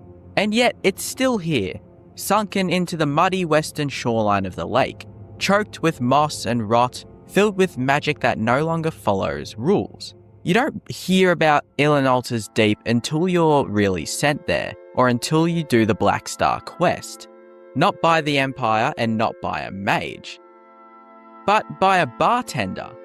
And when you step through its broken archway, you realised why everyone stopped talking about it. Because this place was never abandoned, it was erased. From the outside, Ilinalta's Deep looks like a crumbled watchtower, barely distinguishable from the rocky banks around it. The entrance is narrow, half submerged in the wet earth of Lake Ilinalta's edge. But this wasn't always a ruin. Ilinalta's Deep was once part of a larger complex, possibly Fort Ilinalta, that kept watch over the lake, securing trade routes and deterring banditry. Some speculate it was a military outpost, or even a research annex tied to the College of Whispers. But now all that's left is the drowned skeletons of a stronghold, damp stone, collapsed ceilings, and corridors filled with necrotic echoes. Inside things move, but they aren't necessarily alive. Ilinalta's Deep is no ordinary dungeon. From the moment you step inside, it's clear the place has been repurposed. The waterlogged halls are strewn with bones, rusted weapons and ritual components, soul gems, burned candles, broken slaves. The floors drip, the walls weep, every room has signs of magical corruption, from half-decayed skeletons to strange altar setups. And as you go deeper, you stop wondering who caused the ruin, and you start wondering what it was turned into. Because Ilinalta's Deep didn't just fall into decay, it was desecrated. At the centre of the Ilinalta Deep mystery is one man, Malyn Varen. Once a respected enchanter at the College of Winterhold, Malyn grew obsessed with soul trapping, particularly the idea of using Azura's Star, a reusable soul gem for the mortal souls. This was forbidden, not just by the college, but by the Daedric prince Azura himself. And when he was expelled, Malyn fled to Ilinalta's Deep with a handful of loyal students or victims depending on your perspective. There he continued his experiments, using Azura's artifact to trap human souls and to extend his own life. But it didn't save him at all. When the player enters Ilinalta's Deep during the Black Star quest, they don't find a living mage. They find a ruin haunted by what Malyn left behind. The enemies within Ilinalta's Deep aren't just skeletons and necromancers. They're the echoes of people who came here with Malyn. Some are named in dialogue, some are hinted at through notes or skeletal arrangements. The necromancers you fight in the deeper chambers likely include his former apprentices. One even says aloud, "This is what you wanted, isn't it, Malyn?" just before dying at your hands. And deeper still, you find Malyn's corpse, desecrated yet still active through the lingering magic of the star. His spirit, or what remains of it, now resides inside the corrupted Daedric artifact, the Black Star, still whispering and still lingering. Ilinalta's Deep didn't just bury his body, it became his echo chamber. Ilinalta's Deep is not like most dungeons in Skyrim. It's not Dweematech filled, it's not a Nord barrow, it's not tied to a major city or questline beyond the Black Star, but it breathes. The layout is strangely non-linear, full of flooded staircases, collapsed floors, and sideways architecture. It feels more like an organism than a building, like you're inside something rotting from the inside to the out. There are strange magical circles, unexplained bone piles, and at one point a floating corpse in a side room, completely unreachable, just there, bobbing silently in a shaft of moonlight. It's not design, it's rather intent. You're meant to feel watched, because something in here never really left.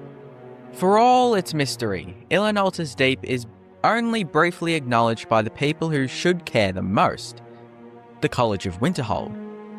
Only Nalakar, a former college member living in Winterhold's Inn, speaks of Malyn. Even then, it's in whispers, and the college itself says nothing. No quest sends you to investigate the site other than the Black Star quest. No teacher warns about Malyn's path. No student remembers the ruin by name other than Nalakar, which leads to an unsettling possibility. They know. They clearly know what Malyn did. They know where he went, and they know what happened. And they chose to seal the memory rather than face the shame. Water plays a constant role in Ilinalta's Deep. It trickles from the ceiling, it covers the lower chambers, it laps at the corpses. There's something quite symbolic here, an idea that water buries, but never really purifies. Malyn tried to escape death. He hid in a place already half sunk, thinking he could outlast morality. Instead, he ended up being a part of it. And the water didn't wash away, did it? It preserved it, just like the star did. At the heart of this dungeon is a philosophical horror, not just necromancy, but soul manipulation. Malyn believed that souls could be bent, captured, reused. Azura's star, a holy artifact, was meant to trap only souls of lesser beings, ethically neutral. Malyn corrupted it, trying to get it to accept black souls, one that accepts mortal souls, sentient beings. People, basically. When you retrieve the artifact, you're forced to choose to return it to Azura and it becomes a restored, holy relic, or give it to Nalakar and it remains dark, usable, and powerful. But no matter your choice, you can't undo what happened. The damage is done, and Ilinalta's Deep doesn't offer redemption, just history and silence. The last rooms of Ilinalta's Deep feel especially strange. You hear movement, you see lights flicker in unnatural ways. You open doors that shouldn't be unlocked. And maybe that's the final horror of this place. It doesn't just pull you in, it makes you a part of it. You walk out of Ilinalta's Deep with the star in your hands. The water behind you is still. No one will come to clean the ruin. No one will speak Malyn's name ever again. No necromancer will raise it again until someone else finds it. But Ilinalta doesn't forget. The lake swallows stories, as I've said before. The fort beneath it preserves them. And when someone else comes seeking power, or answers, or silence, the door will still be open, and the fort will still be waiting. When people talk about Skyrim, they mention dragons, shouts, ancient tombs, and heroism. But beneath the Nordic snow and glory of the Dragonborn's path lies something far darker, something more intimate, personal, quietly terrifying. Skyrim is full of the strange, the unspoken, and the morally rotten. Because for every Radiant fetch quest or bandit camp, there's a story that's more than dangerous. It's disturbing. Not just in what it asks you to do, but in how it lingers after you've done it. This is a descent into 5 of those stories. 5 quests that leave you changed. 5 pieces of Skyrim's hidden heart that remind you in a world filled with monsters, sometimes the worst thing you'll face is yourself. From the outside, it looks like any old Markarth home. Just one more abandoned building clinging to the city's craggy edge. Then Vigilant Tyrannus waves you over. He asks you for your help investigating a haunted house. You agree, you expect spiders or bandits, or something else. What you get is Molag Bal. As soon as you enter, things shift. Furniture flies across the room. The Vigilant panics. You descend into the basement, and that's when the Daedra speaks. Molag Bal, the Daedric prince of domination, enslavement, and suffering, traps you, forces you to torture a man chained to a blood-stained altar.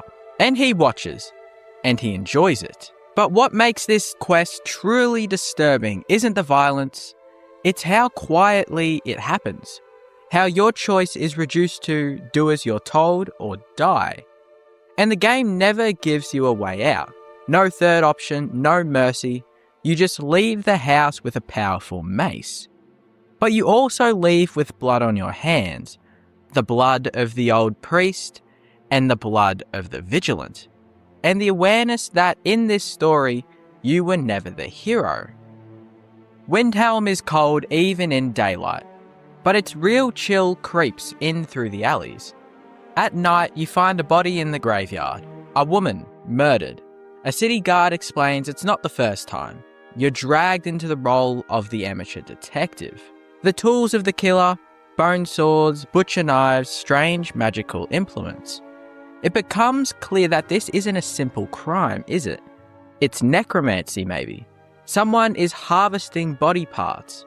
You suspect the court mage, the steward, then a meek, awkward man who seems like he couldn't harm a fly. And that's where the quest twists into something more uncomfortable, because you could get it wrong.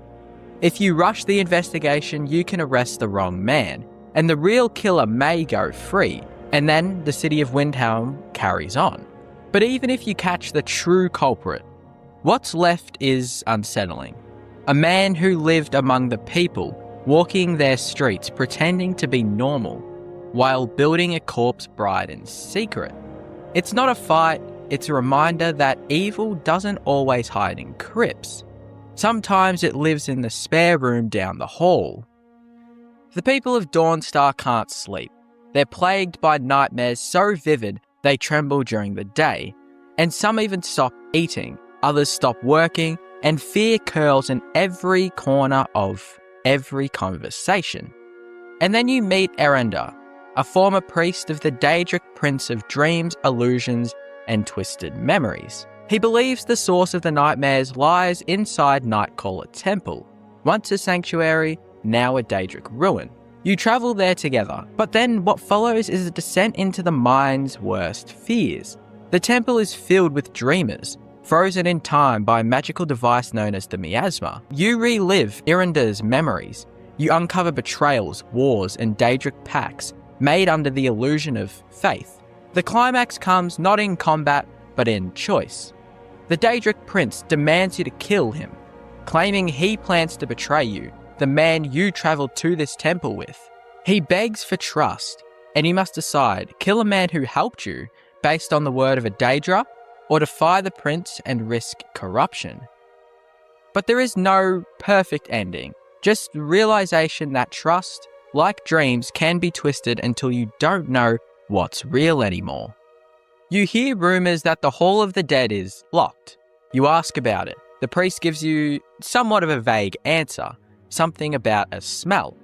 Investigating further, you meet Iola, A woman with calm eyes and a soft voice.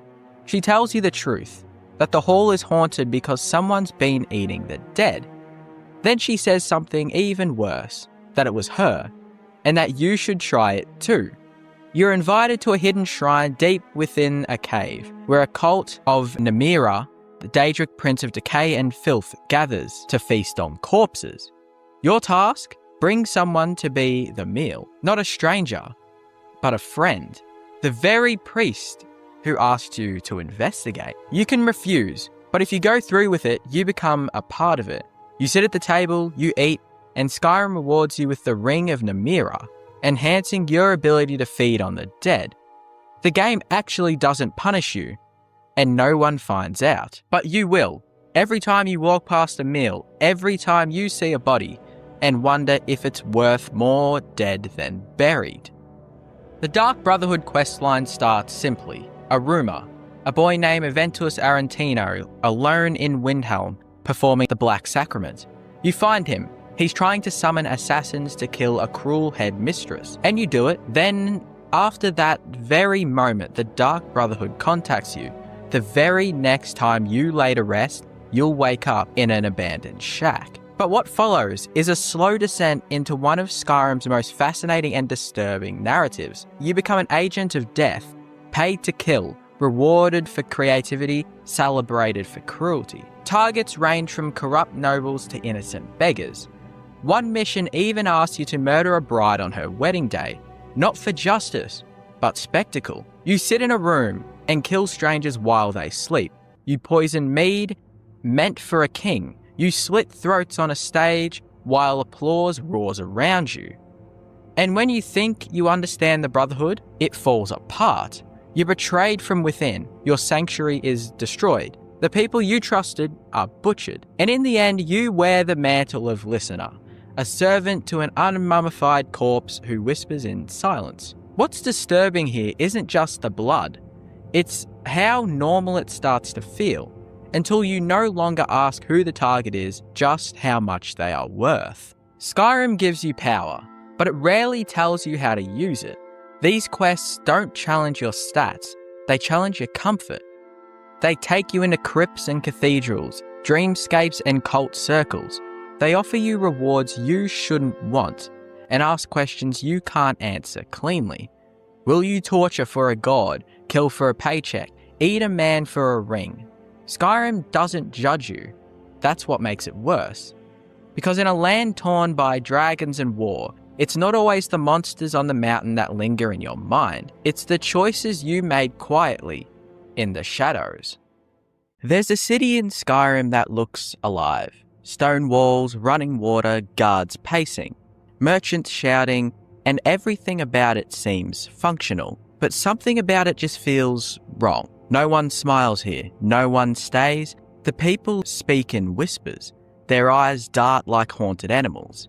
And beneath all that grandeur, something rots. I spent 1 hour in this city, digging into its stories, its people, and its silence. And this is what I found. Markarth is beautiful, let's get that out of the way. You come around the bend from Roekstead, and the cliffs open into this impossible Dwemer marvel. Waterfalls crash down from aqueducts, brass and stone blend into mountains. The wind carries echoes of history, but the second you enter the gates, someone gets stabbed right in front of you. The guards barely react, and if you think that's just a dramatic intro scene, buckle up, because that stabbing is the most honest moment this city has to offer. On paper, Markarth should be thriving. It's a marvel of ancient Dwemer engineering. Massive stone structures, gravity-defying aqueducts, defensible terrain. But it's all form and no soul. This city feels cold, not just in temperature, but in tone. You don't hear laughter. No kids playing, no clinking mugs or lute music in the tavern. Every room sounds like it's hiding a secret. Even the layout is hostile. Narrow alleys, multi-level homes. Impossible to see who's coming. It's like it was designed for people who didn't trust each other, and still don't. This isn't a city that grew from culture. It's one that was hacked together from what was left. Let's take a look at the population of Markarth. On the surface, you've got guards, Silverblood family members, miners, a single innkeeper, and a handful of nervous merchants. But talk to any of them, and you'll notice something. They all speak like they're being listened to, like they're not allowed to say what they really think. It doesn't take long to understand why. The Silverbloods. The family runs the city like a mafia. They own the mines, they influence the guards, they control the Jarls, and if you cross them, well, you end up in the Kidna mine. That's not a metaphor, that's the city's prison. It's also a fully operational silver mine run by convicts. And if that doesn't set the tone for Markarth, I don't really know what does. After walking around the upper levels for a while, I went deeper, literally. Beneath the city, there's the Warrens, a tightly packed slum that houses Markarth's poor, the sick, and the forgotten. Most have no beds, just mats. Rats crawl through broken pipes. No guard comes down here unless they're dragging someone out. You meet people who are coughing, limping, and muttering to themselves. They're not really enemies. They're just abandoned. And deeper still, the Dwemer ruins. Still half-living, still trickling along, and still dangerous. So yeah, it's somewhat beautiful, but this city is like a monument to suppressed suffering. But here's where it gets wild. Remember the stabbing I mentioned at the beginning? The attacker was part of the Forsworn, a group of natives who believes Markarth was stolen from them. And they're not wrong. A few decades ago, during the chaos after the Great War, the Reach's native population took control. For a brief moment, the Forsworn ruled themselves. However, then Ulfric Stormcloak showed up and massacred them. That's not a word I'm choosing lightly, that's literally what happened. And ever since, the Forsworn have been fighting a shadow war, striking from the hills, hiding in caves, and sometimes sneaking into the city itself. Markarth isn't a stable city, it's a powder keg. The guards work for the Silverbloods, the people work for fear, and the Forsworn, they just wait. So I did what any curious player would do. I followed the Forsworn conspiracy questline. Spoils ahead, but let's just say don't expect to win. You get dragged into a murder plot, you try to investigate, you get framed, and you get arrested, and then you get dumped into that prison we talked about earlier. The only way out? Either slaughter your way through the guards or help the Forsworn break free. No matter what you do, innocent people die. And when you return to the surface, not one person thanks you for it. No one remembers. Markarth swallows your actions like the stone swallows the wind. I started calling Markarth a dead city, but that's not really true. Markarth's not dead. It's somewhat undead. It moves, it breathes, it functions. But the life in it is borrowed, artificial, and somewhat stolen. It was built by people who vanished thousands of years ago and is now inhabited by people who were displaced, and now, even more so, it's ruled by people who exploit both. It's not thriving, it's just enduring. And there's something deeply sad about that. Skyrim is full of places where people dream, love, fight, and fail. But Markarth is where people just give up. There were moments that stuck with me.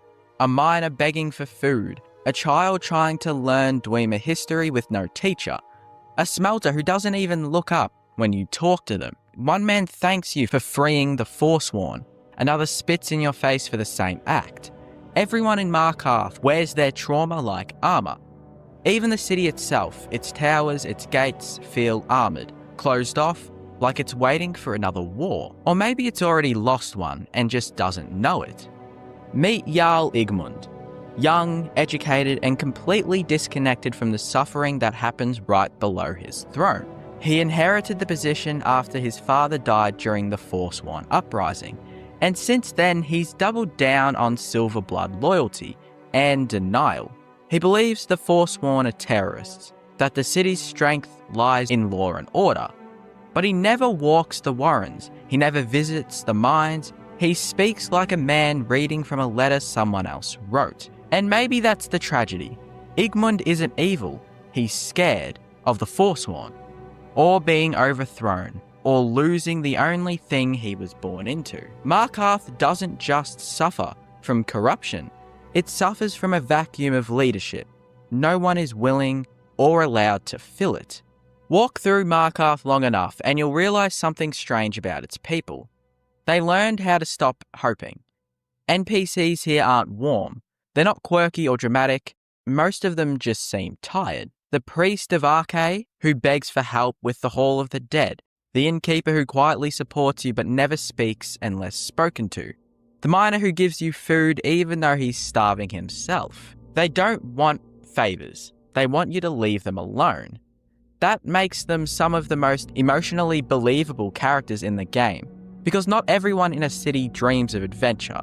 Some people just dream of not being noticed by the wrong person. I believe I stayed in Markarth longer than I planned. After wrapping up the Forsworn questline, I did what most players wouldn't. I didn't leave. I stuck around, I wandered the alleys, I talked to every NPC again. I waited to see if the city would actually change. But it didn't, and I started noticing what wasn't there. There are no children in Markarth, no beggars, no factions setting up camps, no bard playing in the inn, no festival days, no weddings and no funerals. It's like a city that's been frozen in time, emotionally sterile, spiritually starved. Even the innkeeper never cracks a real smile. The energy is transactional. You're not welcome, but you're somewhat tolerated anyway. And in Skyrim, a game that rewards discovery, Markarth is kind of the only city that seems to resent being discovered. On the surface, Markarth is a marvel of Dwemer architecture. The gears still move, the water still flows, and the stone hasn't cracked. But the deeper you go, the more it starts to feel like a coffin. Most Dwemer ruins in Skyrim are dangerous, sure, but they're also distant, separate, like relics or battlefields. But here, you literally live in one. Every home, hallway, temple and street corner is built into bones of a vanished race. And that creates something strange, an invisible pressure. The people here aren't just occupying the ruin of an empire, they're being crushed by it. You can feel it in the Temple of Dibella, which still shares space with ancient mechanisms. You can hear it in the Hall of the Dead, where every coffin seems to echo. You can see it in the architecture of the town itself.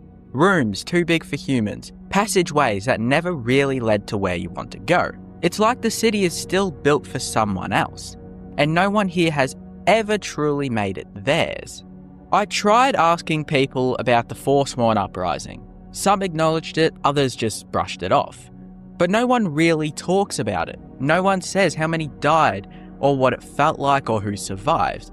Even the Jarl avoids it, speaking in practiced sentences like he's reading a letter he's memorized but never felt. Markarth is a city where trauma isn't really processed, it's paved over. The scars are still there in the way people speak, the way they move, and the way they stop talking when guards walk by.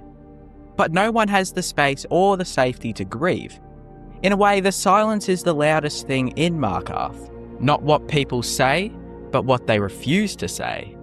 If you linger in Markarth long enough, you start to see odd things. A guard who follows you longer than necessary. A beggar who doesn't exist in the official scripts, but shows up in certain load orders. A blacksmith's apprentice who stops mid-sentence like he forgot what he was saying. You get the sense that there are fragments here, remnants of something cut, maybe quests that were removed, maybe dialogues that were scrapped, and maybe entire storylines that never made it past pre-production.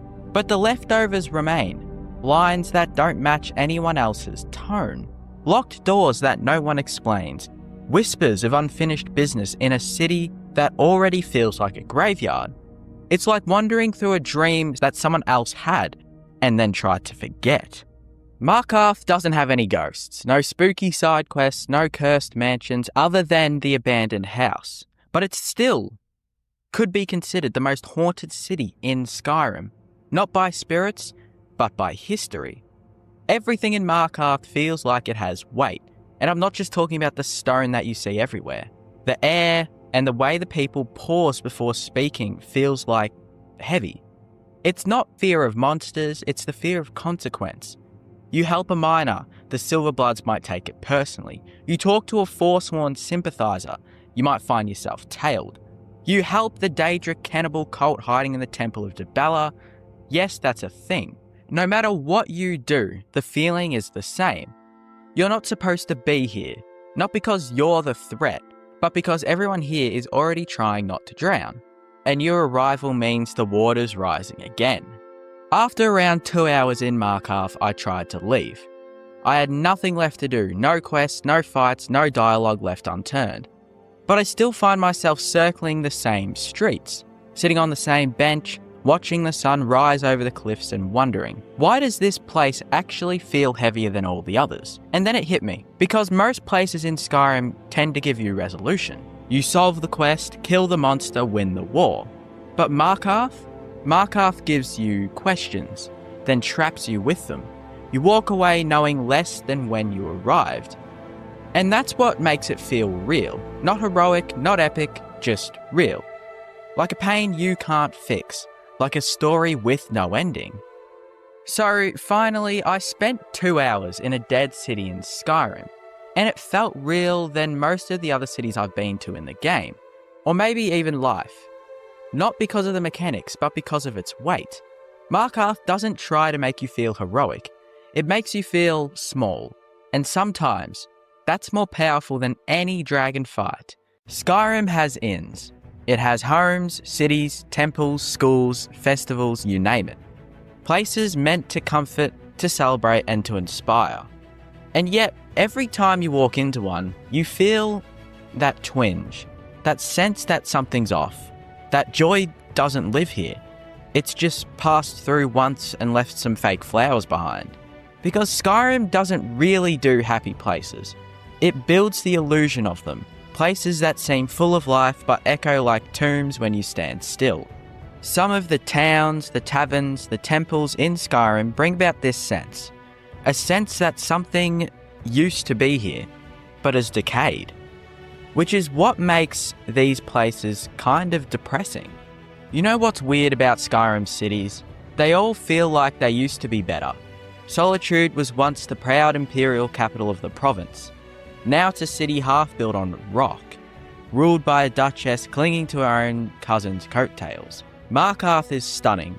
Dwemer stonework, waterfalls, grandeur.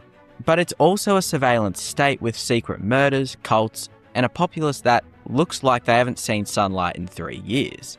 Whiterun? A proud Nordic stronghold filled with mead and song. And also, for some reason, a city that's perpetually 5 minutes away from being attacked by either a dragon or Ulfric's army. Even the guards are stressed. Every shopkeeper is just trying to break even. Every citizen keeps looking over their shoulder. Skyrim cities aren't thriving. They're enduring. They stand not because they're strong, but because no one's bothered to knock them down yet. There are so many homes in Skyrim. Grand halls, humble cabins, little farmsteads, tucked into the hills. Sometimes they're yours, sometimes they belong to others, but almost none of them feel lived in. NPCs say things like, make yourself at home, but the shelves are bare, the food is for show, the beds are clean in a creepy, unused kind of way, like someone tidied up before dying and no one came to check. Even your own homes, especially the ones you build, feel weirdly sterile. You choose the furniture, the layout, the colours, but you never get the mess, the warmth, or the humanity that you would get in real life. You can fill your house with trophies, adopt kids, add a kitchen, an armory, a bee farm, and yet it still doesn't feel like a home. It feels like a catalogue, a place meant to simulate happiness, but not generate it. Temples in Skyrim are supposed to be sacred, restful, healing. But they mostly feel abandoned. The temple in Whiterun has a dying priestess and a tree bleeding in the middle of a town. The Hall of the Dead in Markarth is full of cannibals.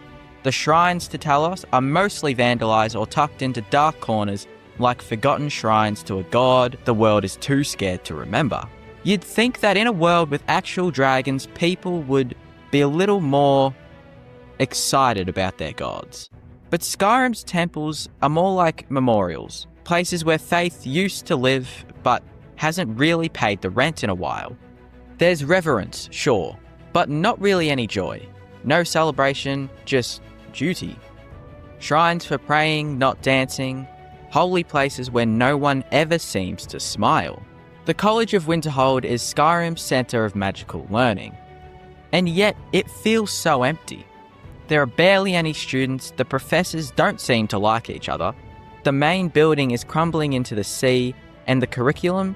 One lesson, one weird orb, and then suddenly, you're the Archmage.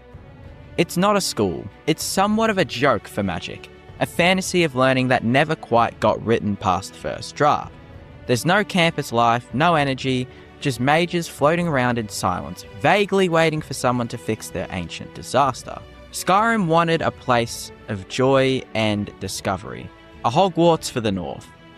But instead we got a library with barely any good books, a teacher with trust issues, and a courtyard no one ever uses. Skyrim has hundreds of dungeons. They're fun to explore, full of puzzles and loot, and ancient echoes. But here's the thing, every single one of them is a graveyard. They were all places once, real places. Tombs, fortresses, laboratories, homes. Now they're ruins. You find journals of people who thought they were building something that would last. Temples to gods that are no longer worshipped. Armories stocked with weapons no one ever got to use. Dungeons are the bones of a happier world. A world that had purpose and hope. You're not walking into danger, you're walking into the afterlife. You are always late in Skyrim. Every door you open leads to something someone tried to protect, but somehow failed in the end. Maybe happiness isn't in towns or temples, maybe it's out in nature. Skyrim's wilds are beautiful, frozen lakes, golden forests, aura-lit skies. But the wilderness doesn't care about you. Wolves eat you, bears will maul you, a giant will turn you into an airborne regret. But I suppose that would happen in real life as well. But anyway, even when it's calm, there's something empty about it. You find a stunning waterfall, and there's no one there to share it. A cabin with fresh food, and there's a skeleton in the corner. A meadow full of butterflies, next to a corpse with a suicide note. Nature in Skyrim is majestic, but also hostile, or worse, indifferent. It's like the world's trying to show you how beautiful it can be, and then reminding you you still don't belong here. Surely festivals would be the exception, right? Celebrations, merriment, a break from war and dragons and the existential dread. No, not really. Take a look at Skyrim's festival calendar, or what little of it exists. You might stumble on a funeral in Solitude, a burning of effigies in Windhelm, maybe a pie-eating contest in a town that gets wiped out about 2 quests later. Every celebration in Skyrim feels like it's trying to distract people from something worse. Like everyone got together and said, let's pretend we're fine for one night and hope no one brings up the Civil War. The Festival of the New Life? Barely referenced. You're more likely to find a cave full of angry necromancers than a village putting up lanterns. It's like the game remembered festivals should exist, but then looked around at the bleak weather and dead bodies and said, maybe not. Celebrations in Skyrim aren't really celebrations. They're coping mechanisms with mead. No wonder everyone just stands around awkwardly when they happen. The joy in the Skyrim world is rare. And when it does show up, it wears a fake mustache and quietly slips out the back. Skyrim is beautiful, don't forget that. It's a masterpiece of a game. But Skyrim is also full of places that feel like they're meant to be joyful. Cities built for parades, inns built for laughter, homes built for families, shrines built for devotion, and schools built for learning. But none of it quite works. It's like the decorations are still up, but the party got cancelled. Or maybe it just happened 1,000 years ago and no one cleaned up. There's a strange loneliness in Skyrim's architecture, a sense that these places weren't designed to be happy, but they were designed to look happy instead. And they do, at first glance. But once you stay a little too long, once the music loops for the 3rd time, and the NPCs stop talking and the torches keep burning without ever burning out, you start to notice something. That Skyrim's happiest places aren't really that happy at all. They're just pretending. Imagine waking up in the cold, harsh lands of Skyrim, with nothing but the rags on your back and the faint hope of making a name for yourself. You see a blacksmith hammering away, traders shouting at the market, and guards patrolling with that signature arrow to the knee limp. Skyrim seems full of opportunity, until you actually try to make a living. The Elder Scrolls Skyrim is a vast world with many locations and characters to indulge in. But one question remains: could you really survive financially?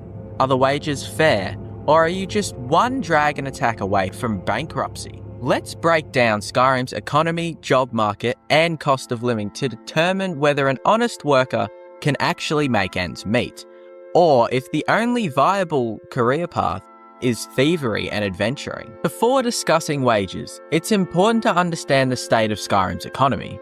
Skyrim is in the middle of a civil war. Trade routes are disrupted and banditry is rampant.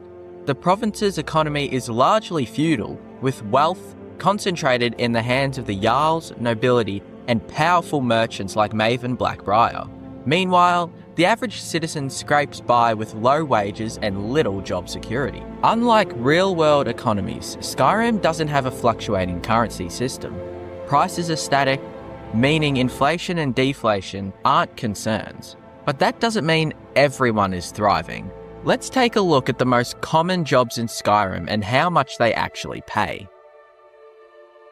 Blacksmiths are some of the most visible workers in Skyrim. They craft weapons, armor, and tools necessary for survival. But is this a lucrative career? Well, the average blacksmith sells iron daggers for 10 septims. Oh, and septims are basically Skyrim's form of currency. Iron swords made by blacksmiths also go for 25 septims. They buy iron ingots for 7 septims and leather strips for 3 septims, meaning their profit margins are painfully small. Custom orders from adventurers or Jarls might bring in more money, but given the small-scale operations of most blacksmiths, it's unlikely they're ranking in massive profits. So their estimated daily earnings are around 100 to 200 septims, depending on sales and demand. Skyrim's farms are small, family-run operations. Unlike modern farms, they don't have large-scale machinery, meaning all work is manual. You can work on a farm for 5 septims per day. Farmers also sell produce, potatoes, etc. for 1 septim each, cabbage for 3, and goat's cheese for 5. Since an average farm produces limited crops, farmers barely make enough to live comfortably. So for a farmer, their estimated daily earnings are around 5 to 30 septims, depending on extra sales.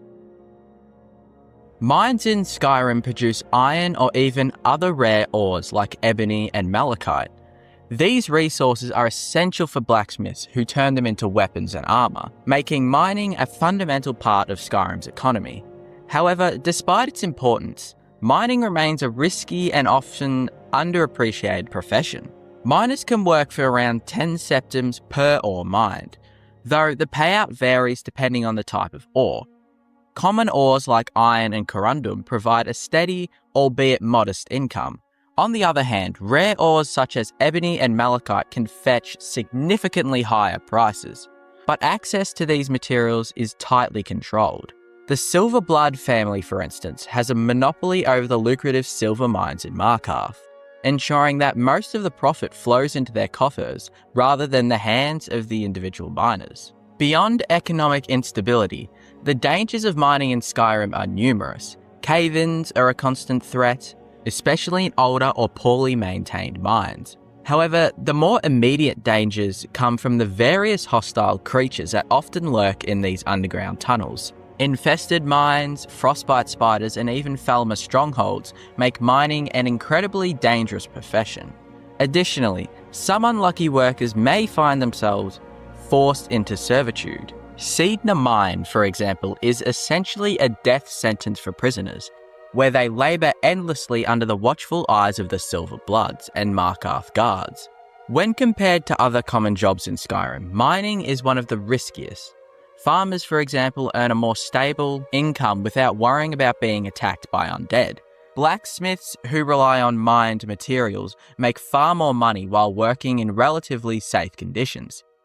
Even mercenaries who risk their lives in combat often have higher earning potential than miners due to bounties and loot. So, knowing all this, the estimated daily earning for a miner is around 50 to 150 septims, but this can vary greatly. And for the verdict, it's dangerous, inconsistent, but potentially profitable for those who are willing to take the risk. However, given the alternatives, mining is one of the more perilous and unpaid jobs in Skyrim. Running a store sounds like a great way to avoid danger, but is it profitable? Most general stores sell items ranging from 5 septims to 500 plus septims. The markup on resold goods is genuinely high, but stores don't get that many customers. Since there's no large supply chain, everything is sourced locally or from adventurers, making inventory unpredictable. Shopkeepers also have to worry about theft, whether from common thieves or even the Dragonborn waltzing in and taking everything in sight. Despite these challenges, store owners at least enjoy a stable and relatively safe work environment, compared to miners or mercenaries. However, some shopkeepers like Bellathor in Whiterun seem to be in constant financial struggle, suggesting that success depends largely on location and available goods. Another issue is the sheer randomness of sales. Unlike real-world economies where shops rely on consistent foot traffic, a Skyrim shopkeeper might go days without a single sale. Then, out of nowhere, a heavily armed adventurer might walk in and buy out half the inventory. This feast or famine cycle makes long-term financial planning very difficult for shopkeepers. Additionally, competition can be fierce. General stores in large cities like Solitude and Riften have an advantage over smaller town shops, as they benefit from more travellers and a wealthier clientele. In contrast, a shopkeeper in a remote village like Riverwood may struggle to sell anything beyond basic supplies. Merchants who specialise in rare goods, like Enther in the College of Winterhold, tend to have more stable income because they cater to specific niche markets. Even with these drawbacks, shopkeeping remains one of the safest professions in Skyrim. Unlike mercenaries, which I'll touch on later, or miners, shopkeepers don't have to risk life and limb just to earn their pay. While they might get the occasional shakedown from bandits or a local gang like the Blackbriars, most shopkeepers can simply lock their doors at night and be relatively safe. For their estimated daily earnings, it's around 150 to 300 septims. Therefore, the verdict for shopkeeping in Skyrim is that it's more stable than other jobs, but it is still a hustle. Profitability depends on location, inventory, and a bit of luck. For those who value safety over high earnings, shopkeeping is a reasonable choice. Just don't expect to become the next Jarl. For those willing to swing a sword for money, mercenary work is an option. Bounty jobs pay 100 to 500 septims depending on the target. Clearing out a bandit camp may net 1,000 plus septims in loot, but you are also at a risk of dying to a frost troll. While the payout can be lucrative, success largely depends on skill, equipment, and luck. A well-equipped mercenary with enchanted gear and strong combat abilities can make a small fortune, while an inexperienced one might not survive their first contract. Combat jobs also have hidden costs, such as repairs to armor, restocking potions, and occasionally paying for healing services can quickly eat into profits. Unlike shopkeepers or miners, mercenaries have the benefit of freedom. They aren't tied to a single location and can take jobs as they please. However, this also means income is highly inconsistent. One day might bring a massive payday from looting a dungeon, while another could see a mercenary returning empty-handed or not returning at all. There's also the ethical dilemma. Some mercenaries are hired for honourable tasks like slaying bandits or protecting villages, while others take on a more dubious work, such as assassinations or working for criminal organisations like the Blackbriars or the Thieves' Guild. Reputation can make or break a mercenary's career, as working for the wrong people might lead to trouble with the law or being blacklisted by honest employers. But going beyond traditional bounties, some mercenaries work as personal bodyguards, particularly for nobles or merchants travelling between cities. These jobs pay well, but carry their own risks, as wealthy employers often attract dangerous enemies. Others seek out ancient ruins and tombs in search of treasure, but such ventures are among the deadliest undertakings in Skyrim. Additionally, mercenary work isn't for everyone.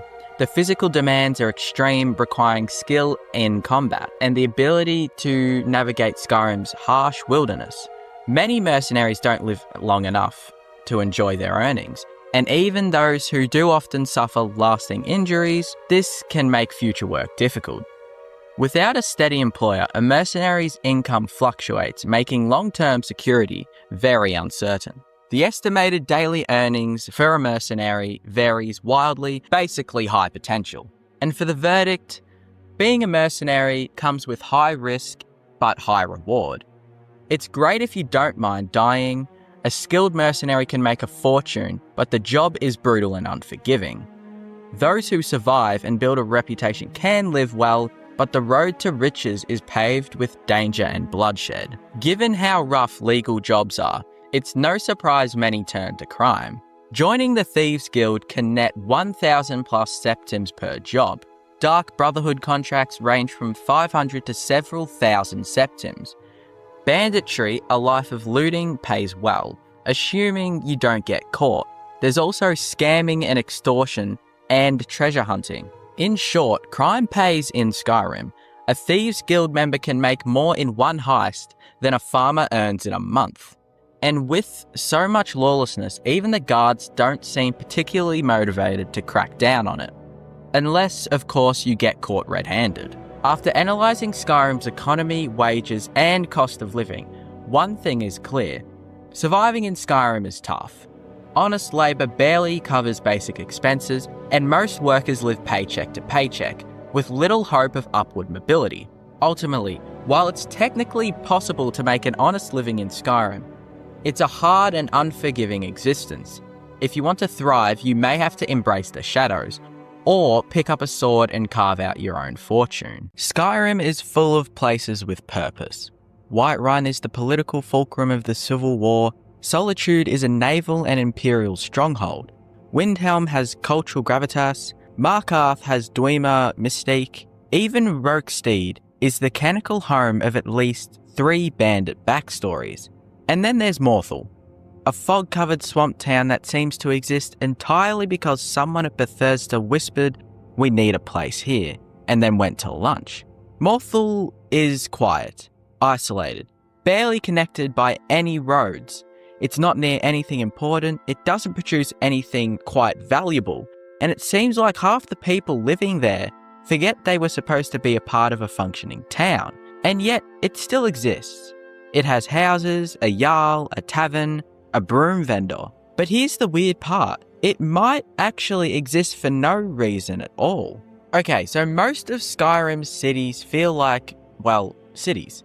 They have gates, guards, walls, merchants yelling at you as you walk by. There's bustle, there's movement. There's a sense that people are trying to live out their lives, even if those lives involve shouting about cabbages or talking about Talos. Morthal doesn't really do any of that. Morthal feels like someone copy and pasted a small village and then forgot to texture half of it. There's not really any stonework, no grandeur, and most of the buildings look like they've been made from leftovers of better towns. The roads are dirt, the air is fog, the town is just there. Walk into Morthal and you won't get a warm greeting or a cinematic view from anywhere. You'll get a chicken, a confused NPC, and the creeping realization that this might be Skyrim's version of Purgatory. Who lives in Morthal? Honestly, it's pretty hard to tell. There's Alvar, who turns out to be a vampire. There's Falion, who lives in the swamps and performs dark rituals next to a mud puddle. There's a boy who just stares into the distance with the energy of someone who has seen too much and also nothing at all. There are a handful of loggers, a couple of fishermen, and that's about it. Half the town is either under suspicion, undead, or missing entirely. It's like someone wrote the town population list, lost it in the swamp, and then guessed. Morthal doesn't feel like a place where people live. It feels like a place where people hide. Skyrim is full of grand, defined places. Markarth is carved from stone, proud and ancient. Solitude sits atop of a cliff, regal and commanding. Riften hides in the mist, shady and bustling. But Morthal just sits there quietly. Not slouched, not standing still, just there. It's the kind of place you forget you were heading towards. You don't arrive in Morthal, you find yourself in Morthal. Like waking up mid-sentence in a story you didn't mean to read. And once you're there, it doesn't really tell you what to feel. It just lets you stand in it, in the cold, in the fog, in the quiet. There's something eerie about that kind of openness, because most towns in Skyrim tell you what they are, but Morthal doesn't.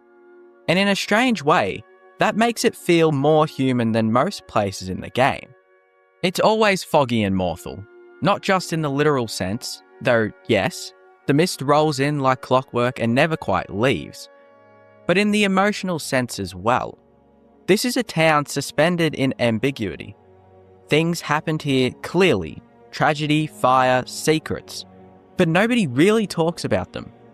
Not properly, and not all the way as well. And that's the part that gets under your skin, or at least my skin. Because unlike other towns, where emotions flare up and people shout their grievances at you, from the first step through the gate to the end of the game, Morthal is all restraint. Pain that's been packed down tight, grief that doesn't scream, it just waits. Fog on the ground and fog in the air and fog inside the people. That kind of quiet hurts more than a city burning down. If you've ever gone to Morthal, you've probably met the Jarl. And if you've met her, you'd find something strange. She's rumoured to be a seer, a dream watcher. A woman half in, half out of this world. And she is. But what people often forget, and what people love about her the most, is that she's also deeply calm. She doesn't bark orders, she doesn't make demands. She listens, she reflects, she lets you speak even when she already knows what you're going to say. There's a stillness in her that feels less like power and more like acceptance. That might be why some players love her. Because in a game filled with shouting Jarls who are constantly picking sides and making threats, this Jarl is one of the few who seems content to wait, to let the world unfold, even when it's cruel. She's not indifferent, she's just tired in a way that doesn't come from laziness, but from seeing too much. Morthal feels like a town that used to be more, and used to have more as well. Not in the sense of buildings or wealth, but in spirit. There's an absence in the air, not emptiness absence, but like something was taken away and no one quite recovered it. You walk the wooden paths and hear the boards creak, and then there's this sense that every house is holding its breath. People do go about their lives, but it's slow and deliberate. Maybe it's the isolation, maybe it's the swamp, or maybe it's the way the wind sounds different here. But something about Morthal always feels like it's bracing for news that never comes. Other towns in Skyrim grow. They expand, shift allegiances, build statues, burn down and rebuild. But Morthal never changes. And that's what makes it weird. Because it's not abandoned, it's not crumbling, it's just paused. Caught between moments like a song that cut out halfway through the chorus. People still live here. They still speak to you. They still have names and titles and roles. But there's this sense that no one here has taken a deep breath in a long time. That maybe they don't think they're allowed to. The swamp around Morthal isn't just a background dressing. It feels like part of the town's soul. Every tree is half dead, every root is submerged. It's a landscape that's in limbo. And when you wander it, like really wander it, not just sprint through it on the way to a bandit cave, you kind of start to feel it too. You pick your way through the waterlogged ground, you pass the stumps that look like they were trees a second ago. The mist curls around you and there's no music at all, just distant sounds. Frogs, water, wind. And somewhere in that silence, the game gives you a feeling that no quest ever does. What if you were forgotten? Not killed, not cast out, just forgotten. That's the feeling Morthal and its marshes leave you with. Not fear, not awe, something smaller, sadder, more real. Morthal isn't grand, it isn't flashy, it doesn't have a college of mages or a statue of Talos or a thieves guild lurking in the shadows. But it has something else, something harder to define. It has silence, it has stillness, it has a kind of honesty that most towns don't. It's not trying to be a part of your adventure, it's not begging for any attention at all. It's just existing, on the edge of things, quietly, sadly, and completely. So no, Morthal isn't a quest hub, it isn't a war zone, it isn't a place filled with secrets and treasure and radiant dialogue. It's something harder to define. It's a place that feels like it's waiting for something, for someone, or for a story that never came. But in that waiting, there's truth, there's meaning, and there's some beauty about it. Because not every place in Skyrim has to scream to be heard. Skyrim's mines are supposed to be a place of work. Simple, practical spaces where people dig, gather resources, and move on. But that's not always what they become. Because beneath the surface, far away from cities and guards, these places are vulnerable, easy to take over, easy to forget. And once something moves in, it rarely leaves. Spiders nest in the dark corners, Falmer carve out entire underground networks, and bandits can turn work sites into hideouts. What was once built for survival slowly becomes something else entirely. Something hostile, something claimed. And the deeper you go, the more it feels like these mines don't belong to Skyrim's people anymore. They belong to whatever got there first and refused to leave. Bile Gulch Mine is one of the clearest examples in Skyrim of how a place designed for simple, practical use can be completely overtaken and redefined by whatever decides to settle inside it, turning something ordinary into something controlled, hostile, and entirely removed from its original purpose. Located in the rocky tundra between Falkreath and Markarth, it doesn't stand out at first glance. It looks like any other mine scattered across the province. A small operation carved out into the landscape, with a few buildings signifying what is infesting there.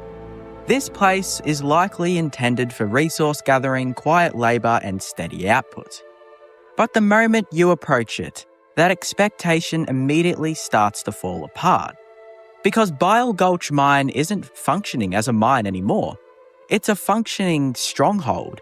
And more specifically, it's been claimed by a group of orc bandits who have turned the entire space into something far more structured and territorial than your typical roadside hideout. This isn't a temporary occupation or a loose gathering of enemies. It feels deliberate, reinforced, almost organised in a way that reflects orc stronghold culture, but twisted into something more aggressive and exclusionary. The exterior alone gives that impression. Barricades, watch positions, and a clear sense of control over the surrounding area makes it obvious that this isn't just a place they're hiding. It's a place they're defending. And that distinction is important because it changes how the mine is perceived. It's no longer just a location with enemies in it. It's territory, something that has been taken, reshaped, and now exists under entirely different rules than it was originally built for. Once you move inside, that feeling only intensifies. The mine's layout, like many others in Skyrim, is relatively straightforward, but the presence of the orc bandits transforms how it's experienced. Every corridor feels occupied, every open space feels watched. And the deeper you go, the more it becomes clear that this place has been adapted to support those living within it. There's a sense of permanence to it, as if this isn't just a temporary raid site, but a long-term base of operations. And that permanence is what makes it feel truly infested. Because infestation in this context isn't just about enemies being present, it's about replacement. The original function of the space has been completely overwritten. Whatever mining operation once existed here is irrelevant. The tools, the layout, the structure, all of it has been repurposed to serve something else. And that something else is control. The Orc bandits don't just occupy this mine, they define it. Their presence dictates how the space functions, how it's navigated, and how it's perceived. There's no trace of its previous identity left in any meaningful way. And that transformation is what sets it apart from other infested locations. In many mines across Skyrim, you'll see remnants of their original purpose. Miners' belongings, partially used equipments, signs of a recent disruption. In Bile Gulch Mine, that sense of transition is largely gone. It doesn't feel like something that was recently taken over. It feels like something that has already been claimed and settled, with no intention of returning to what it once was. The Orc presence also adds a unique layer to this idea, because unlike creatures like Falmer or spiders, who are often portrayed as inherently tied to the environments they inhabit, Orcs bring with them a cultural identity. Their strongholds in Skyrim are structured, hierarchical, and bound by specific traditions. Bile Gulch Mine reflects a distorted version of that. It has the structure, the sense of hierarchy, the defensive mindset, but without the legitimacy or recognition of an official stronghold.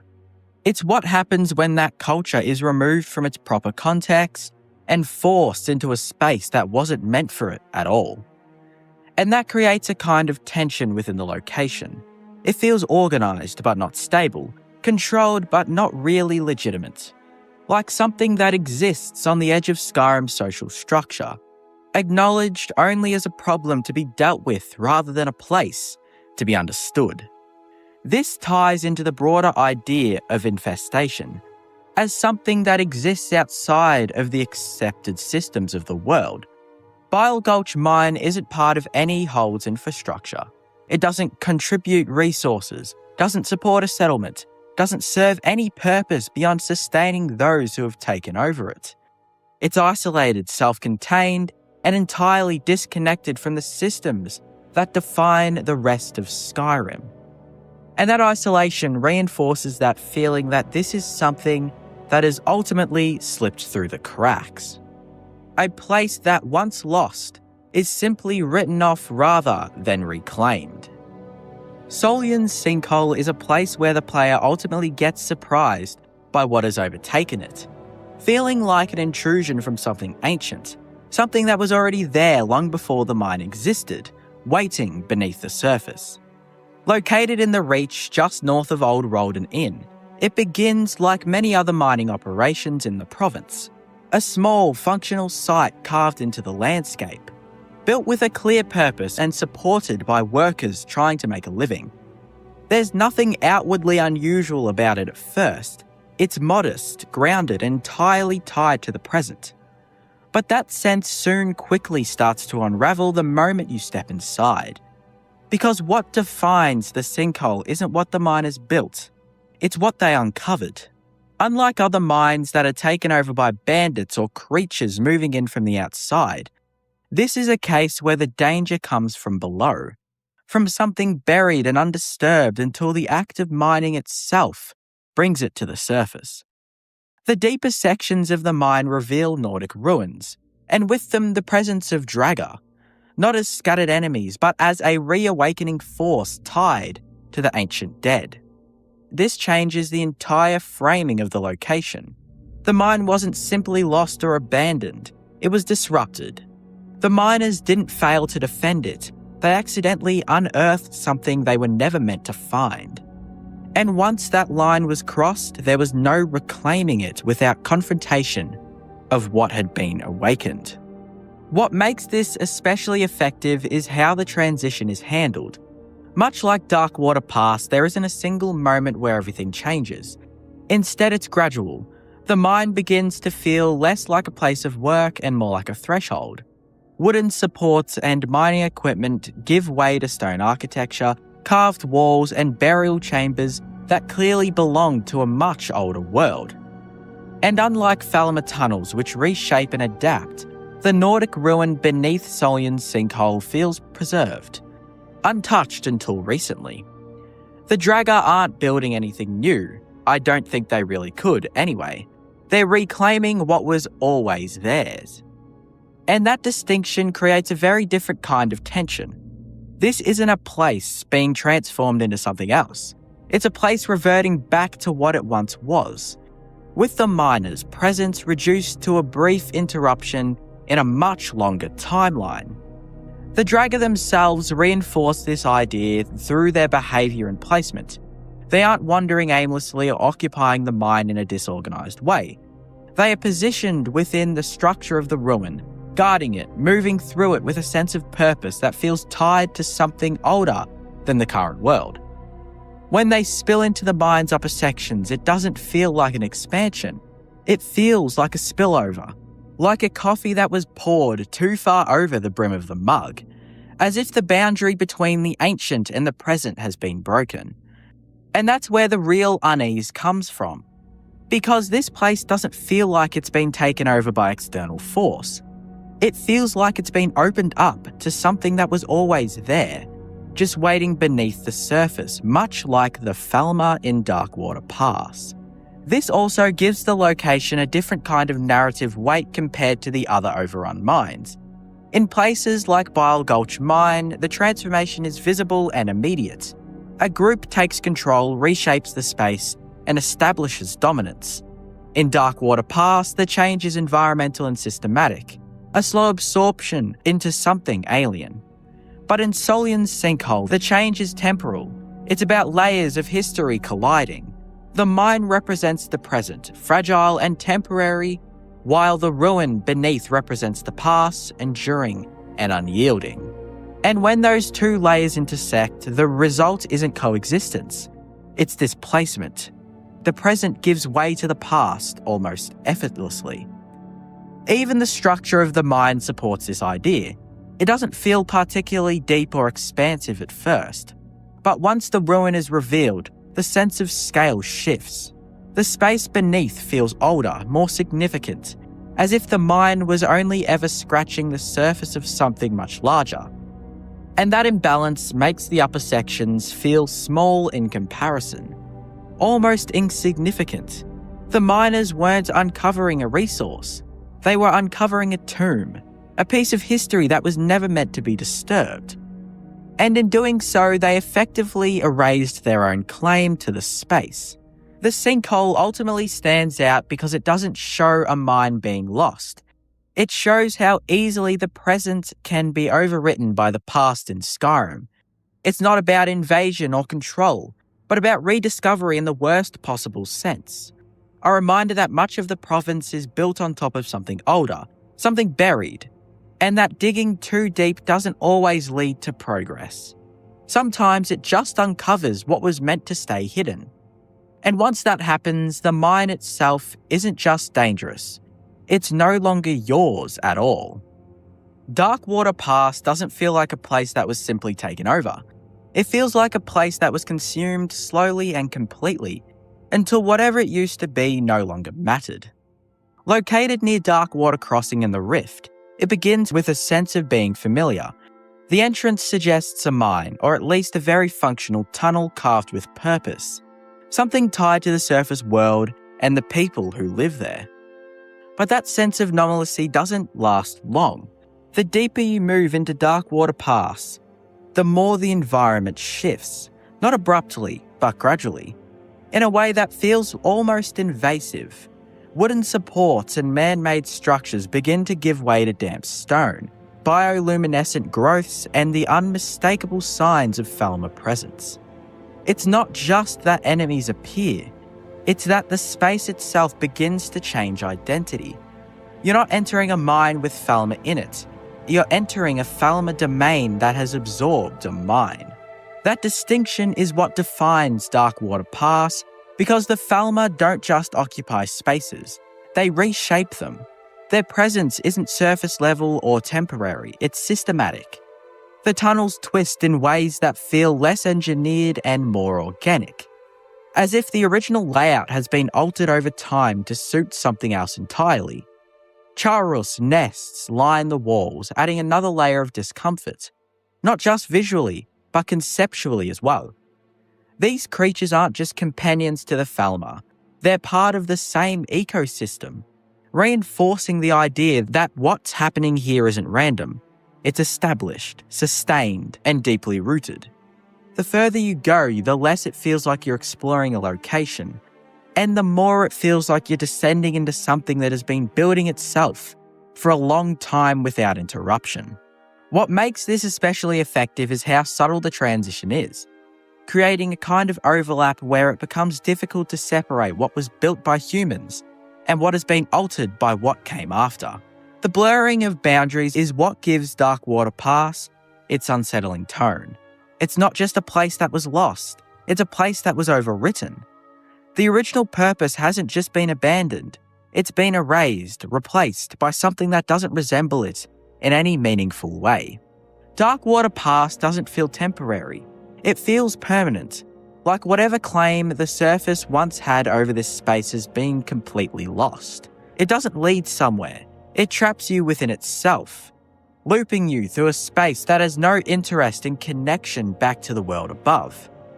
It's a dead end in terms of purpose, but a fully realised system in terms of existence. Now that I've said all this, Darkwater Pass isn't technically a mine, and that's worth acknowledging, because on paper it doesn't belong in this category at all. It's a cave, separate from the structured, purpose-built spaces that define Skyrim's mining operations. But its inclusion here comes from something more contextual than literal. Because when you look at where Darkwater Pass is situated, right beside Darkwater Crossing, an active mining community, it starts to feel like an extension of that same industrial footprint.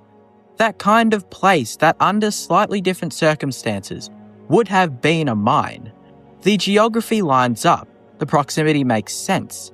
It sits close enough to a settlement built entirely around excavation that it's easy to imagine miners eventually pushing in that direction, expanding their operations, turning the cave into something functional. But that never happens, or more accurately, it can't happen, because whatever potential that space had is already gone, claimed long before it could be repurposed. The Falmer and Charles don't just occupy the cave, they preempt its future. They turn what could have been a site of productivity into something inaccessible, something hostile, something completely cut off from the world. And that's why it still fits here, not because it is a mine, but because it exists right on the edge of becoming one. A missed opportunity shaped entirely by what got there first and refused to leave. Infested before miners could find any sort of resources in there. Colsega Mine is another location where a mine being overrun feels less like random occupation and more like a deliberate act of reclamation, turning what should be a place of labour into something deeply tied to the conflict of the Reach itself. Located just east of Markarth, along the river that cuts through the Karth Valley, Colsega isn't some forgotten or insignificant site. It's a gold mine, valuable, productive, and directly tied to the wealth of the region. Or at least, it used to be. By the time you arrive, that value hasn't disappeared, but it has been redirected, because the Forsworn who now occupy the mine haven't just stumbled upon it or taken shelter there. They've taken control of something that represents the very forces they oppose. At first glance, the structure of Colsega still reflects its original purpose. The exterior is open, active in design, with smelters, workstations, and clear signs of an organised mining activity. But that quickly gives way to something more hostile. Forsworn patrol the area, not as scattered enemies, but as a group that clearly understands the terrain and has positioned themselves to defend it. There's a sense of awareness to their presence. They aren't just hiding within the mine, they're asserting control over it and the surrounding land. And that control feels intentional in a way that sets Colsega apart from other locations, like Embashard Mine, where bandits simply take advantage of opportunity. The Forsworn aren't opportunists in the same way. They're ideological.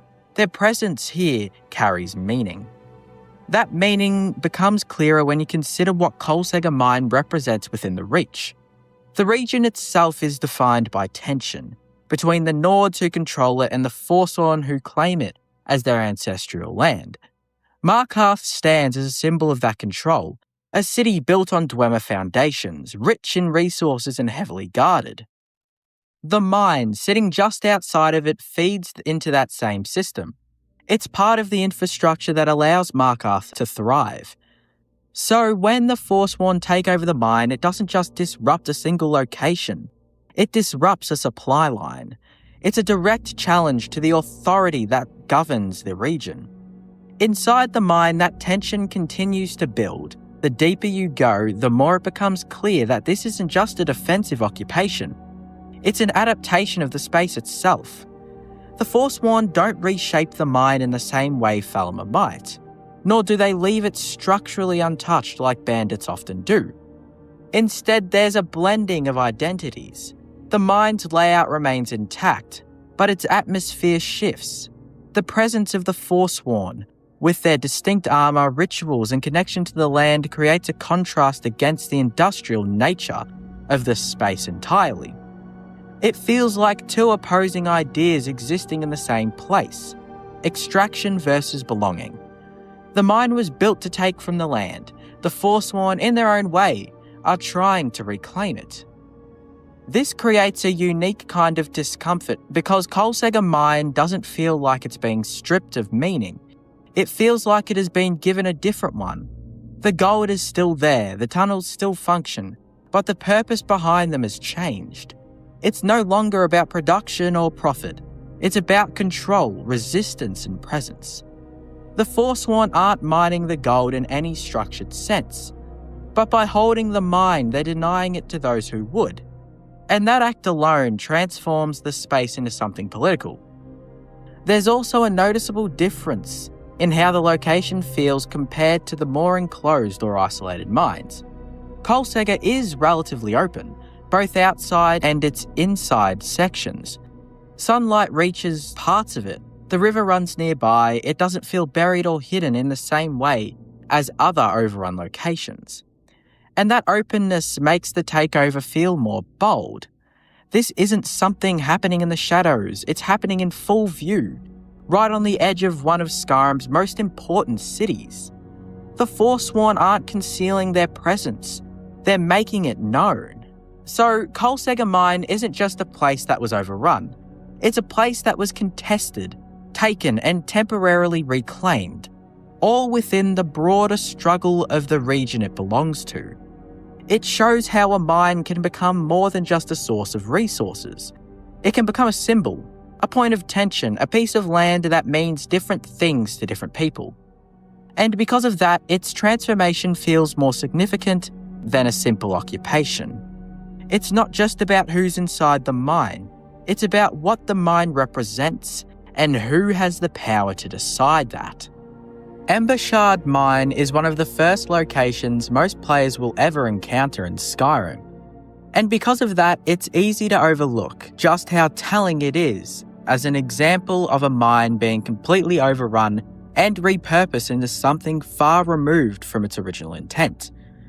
Located just outside Helgen, along the road towards Riverwood, it sits directly in the path of your escape from the game's opening sequence. In many ways, it's designed to feel like a natural extension of the tutorial. A simple, approachable dungeon meant to introduce players to basic combat and exploration. But when you stop looking at it as a gameplay tool and instead consider what it represents within the world, Embershard Mine becomes something much more interesting. Because this isn't just a convenient early game encounter, it's a fully overtaken workplace sitting in one of the most trafficked areas in Skyrim, operating in plain sight. At a glance, Embershard still resembles what it once was. The structure is intact, the layout is clear, and there are still visible traces of its function as a mine. But almost immediately that illusion starts to break. The people inside aren't miners, they're bandits. They've wasted no time in turning the space into their own operation. Unlike more remote locations where takeovers can feel isolated or hidden, Embershard Mine exists right next to a major road, within walking distance of Riverwood and not far from Halgan itself. And yet, despite that proximity to civilization, it has been completely claimed by a hostile group with little resistance. That alone says a lot about how vulnerable these places are, especially in the aftermath of chaos like Halgan's destruction. Authority weakens and spaces like this are the first to fall. What makes Embershard stand out is how efficiently it has been repurposed. The bandits haven't just occupied the mine, they've adapted it to suit their needs almost seamlessly.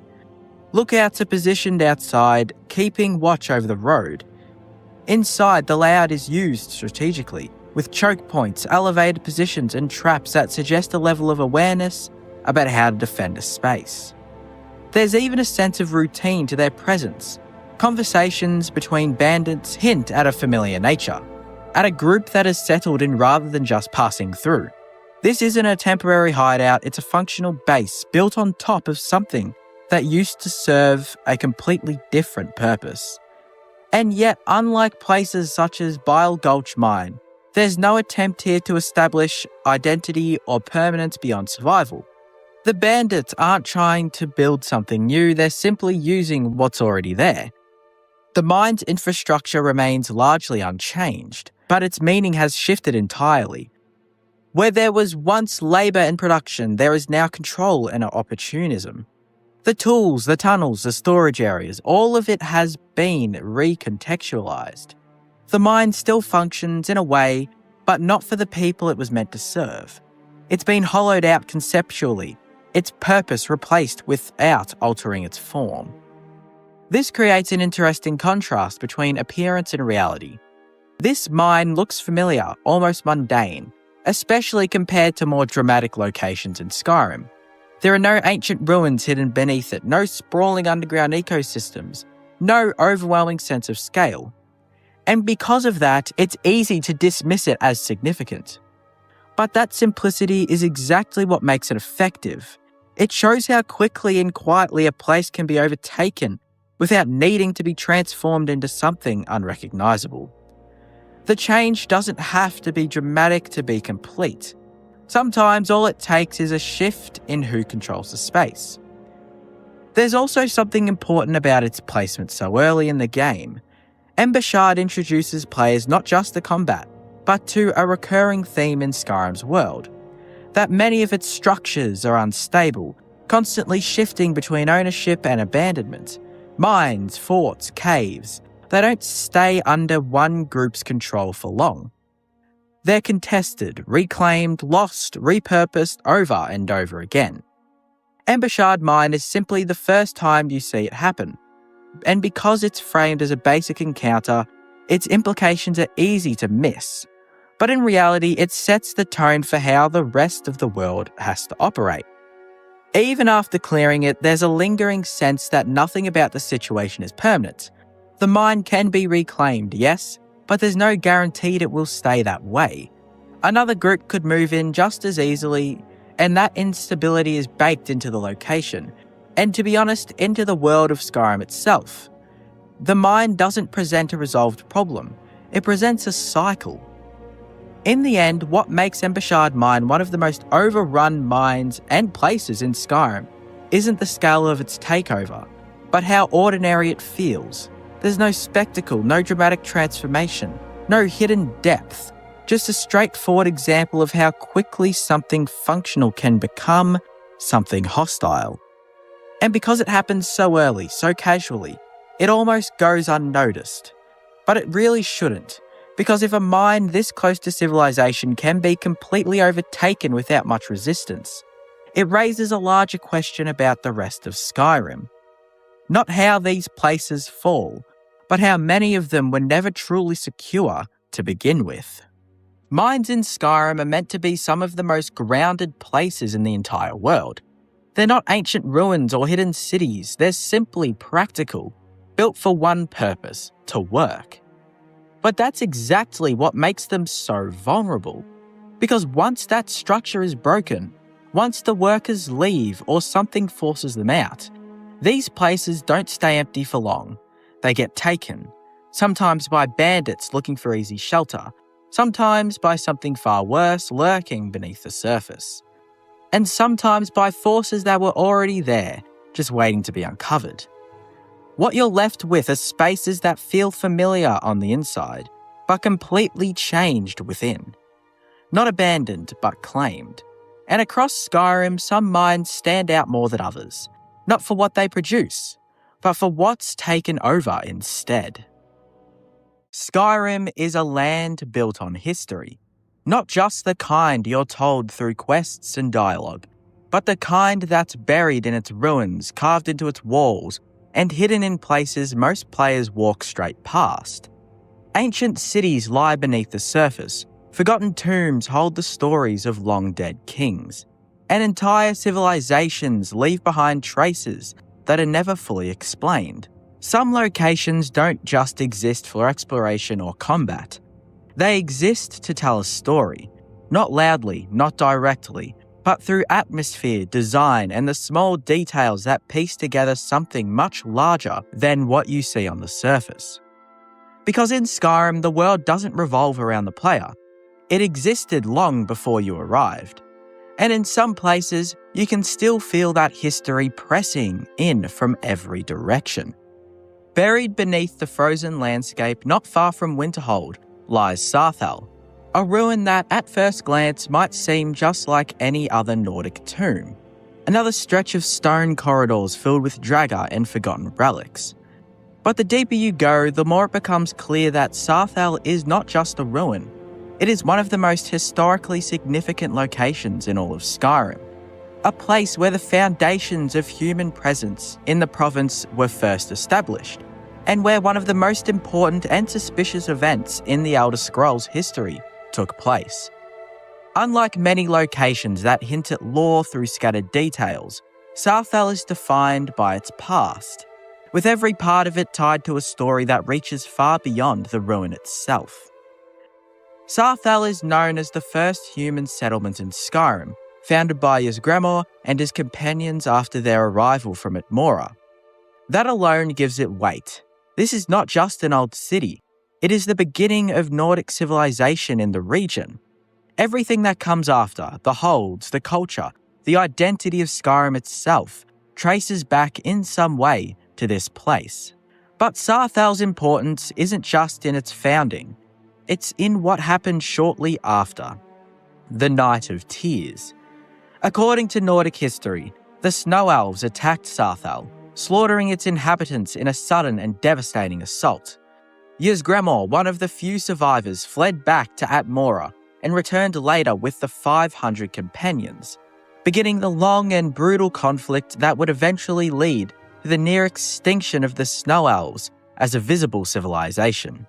This event is often framed as the catalyst for one of the most defining wars in Skyrim's history, a moment that shaped the province's cultural and racial tensions for generations. But this place complicates that narrative, because as you explore the ruin, you begin to uncover something that doesn't quite align with the traditional telling of events.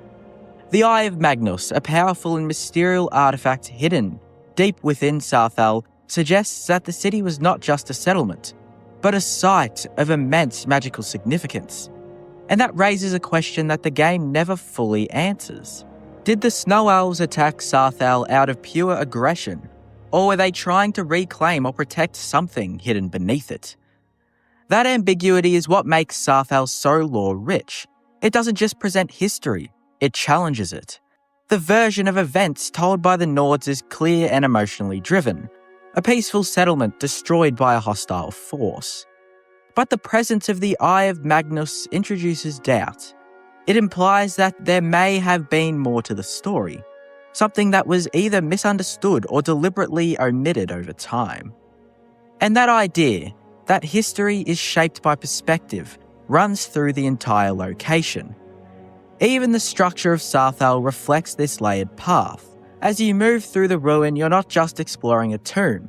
You're moving through different periods of time. The original settlement, the aftermath of the attack, and the later use of the site as a burial ground all overlap in a way that makes the location feel less like a single place and more like a timeline carved into stone. Each section tells a different part of the story, but none of them give you the full picture on their own. The involvement of the College of Winterhold adds another layer to this as well. When you first visit Sarthal, it's as part of a scholarly excavation, a controlled attempt to study and understand the past. But even this approach also feels limited. The college recognises the importance of the site, but it doesn't fully grasp the implications of what it contains. The discovery of the Eye of Magnus quickly shifts the focus from history to immediate danger, pulling attention away from the deeper question that this tomb raises. And that shift feels intentional, because Sarthal isn't a place that gives you answers. It's a place that leaves you with uncertainty. The Draga that inhabit the ruin are another reminder of this. Like many Nordic tombs, they represent the dead clinging to what remains of their world. But in Sarthal, they feel more significant. These are not just ancient warriors. They are the remnants of the very first Nords to settle in Skyrim. Their presence ties the player directly to that origin point, turning what could have been a standard dungeon into something far more meaningful. There's also a quiet tragedy to this tomb that isn't immediately obvious. It was once a beginning, a place of hope and expansion and new life. But now it's a grave, not just for the people who died there, but for the truth of what actually happened. The story has been told, retold, and solidified into something that may not fully reflect reality. And Sarthal, buried and forgotten for so long, becomes a symbol of that loss. In many ways, it represents how Skyrim handles its own history, not as something fixed and certain, but as something shaped by those who survive it. What makes Sarthal stand out among Skyrim's many ruins is not just its age or its connection to major events, but the way it encourages you to question what you're being told. It doesn't rely on spectacle or scale to convey its importance. Instead, it builds its significance through implication, through the gaps in its story, and that's what makes it one of the most lore-rich places in the entire game. Because it's not just about what happened there, it's about what we think happened, and how easily that understanding can be incomplete. Sarthal doesn't just show you the past. It reminds you that the past, especially in a world like Skyrim, is never as simple as it seems. Few places in Skyrim feel as heavy with history as Labyrinthian. Unlike many ruins that hint at the past through scattered details or isolated events, Labyrinthian feels like a location where multiple eras of Skyrim's history have collapsed in on themselves. It is not just ancient, it is layered, almost suffocatingly so, with each corridor and chamber representing a different moment in time. Nordic legacy, dragon cult influence, and the rise and fall of the College of Winterhold all intersect here, turning Labyrinthian into something far greater than a dungeon. It becomes a convergence point, a place where Skyrim's past refuses to stay buried. Long before it became associated with mages and magical disasters, Labyrinthian was known as Bromjanar, a significant city during the time of the dragon cult. This alone places it among the most important locations in ancient Skyrim. The dragon priests were not just powerful figures, they were central to the structure of Nordic society at the time, ruling through both religious authority and fear. Bromjanar, as one of their strongholds, would have been a place of immense influence, deeply tied to the worship of dragons and the systems that upheld their dominance. But like many remnants of that era, Labyrinthian does not present this history in a clear or complete way. Instead, it lingers in fragments, in the architecture, in the presence of dragon priest masks, and most notably, in the hidden Bromjanar sanctuary. This secret area, accessible only through the collection of all dragon priest masks, feels almost mythological in its design. It exists outside of normal gameplay flow, disconnected from any quest, and yet it holds one of the most powerful artifacts tied to the dragon cult. The fact that such an important piece of lore is hidden away requiring extensive exploration and dedication to uncover, reinforces the idea that Labyrinthian's history is not meant to be easily understood. And that's just one layer. Centuries later, Labyrinthian becomes tied to the College of Winterhold through one of the most infamous events in its history, the failed expedition of Archmage Savos Aaron and his fellow apprentices. This is where the ruin shifts from ancient history to something more personal, more immediate. As you progress through Labyrinthian during the college questline, you witness echoes of that expedition, not through direct interaction, but through spectral memories that replay the group's final moments. These scenes are some of the most effective pieces of environmental storytelling in Skyrim. They don't just tell you what happened, they show you the gradual breakdown of trust, the desperation, and ultimately the betrayal that defined the expedition. Savos, who would later become Archmage, survives by sacrificing his fellow students, sealing them away to contain a powerful entity known as Morokai. It's a decision that ensured his survival and, by extension, his rise to power. But it also casts a long shadow over his character. What makes this particularly compelling is how it reframes the College of Winterhold itself. The institution presents itself as a place of learning and control, a refuge for those who study magic. But Labyrinthian also reveals a darker side, one where ambition and fear and the pursuit of knowledge can lead to irreversible consequences. It suggests that the college's authority is not as stable or as moral as it might appear, adding another layer of complexity to its role in Skyrim. Then there's Morokai. As one of the dragon priests, Morokai represents the lingering power of the dragon cult, a direct link between Skyrim's ancient past and its present. His presence within Labyrinthian ties the two major layers of the ruin together, the era of the dragon priests and the more recent history of the college. He is both a relic and a threat, something that should have remained buried but continues to influence events long after his time has passed. This blending of timelines is what makes Labyrinthian feel so unique.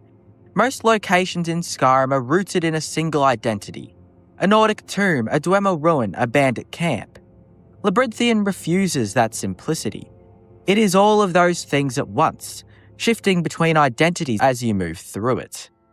One moment you're navigating ancient burial chambers, the next you're witnessing the aftermath of a magical catastrophe.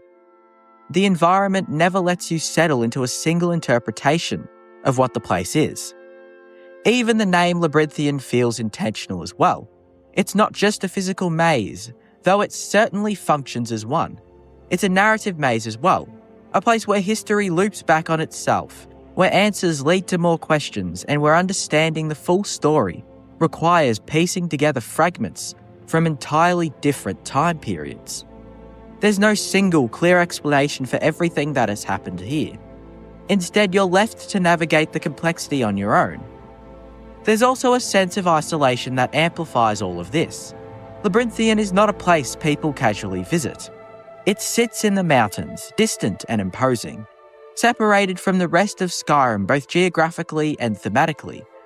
When you enter it, you're stepping into something self-contained, a pocket of history that has remained largely untouched. That isolation allows its stories to linger, undisturbed, giving the entire location a kind of eerie permanence.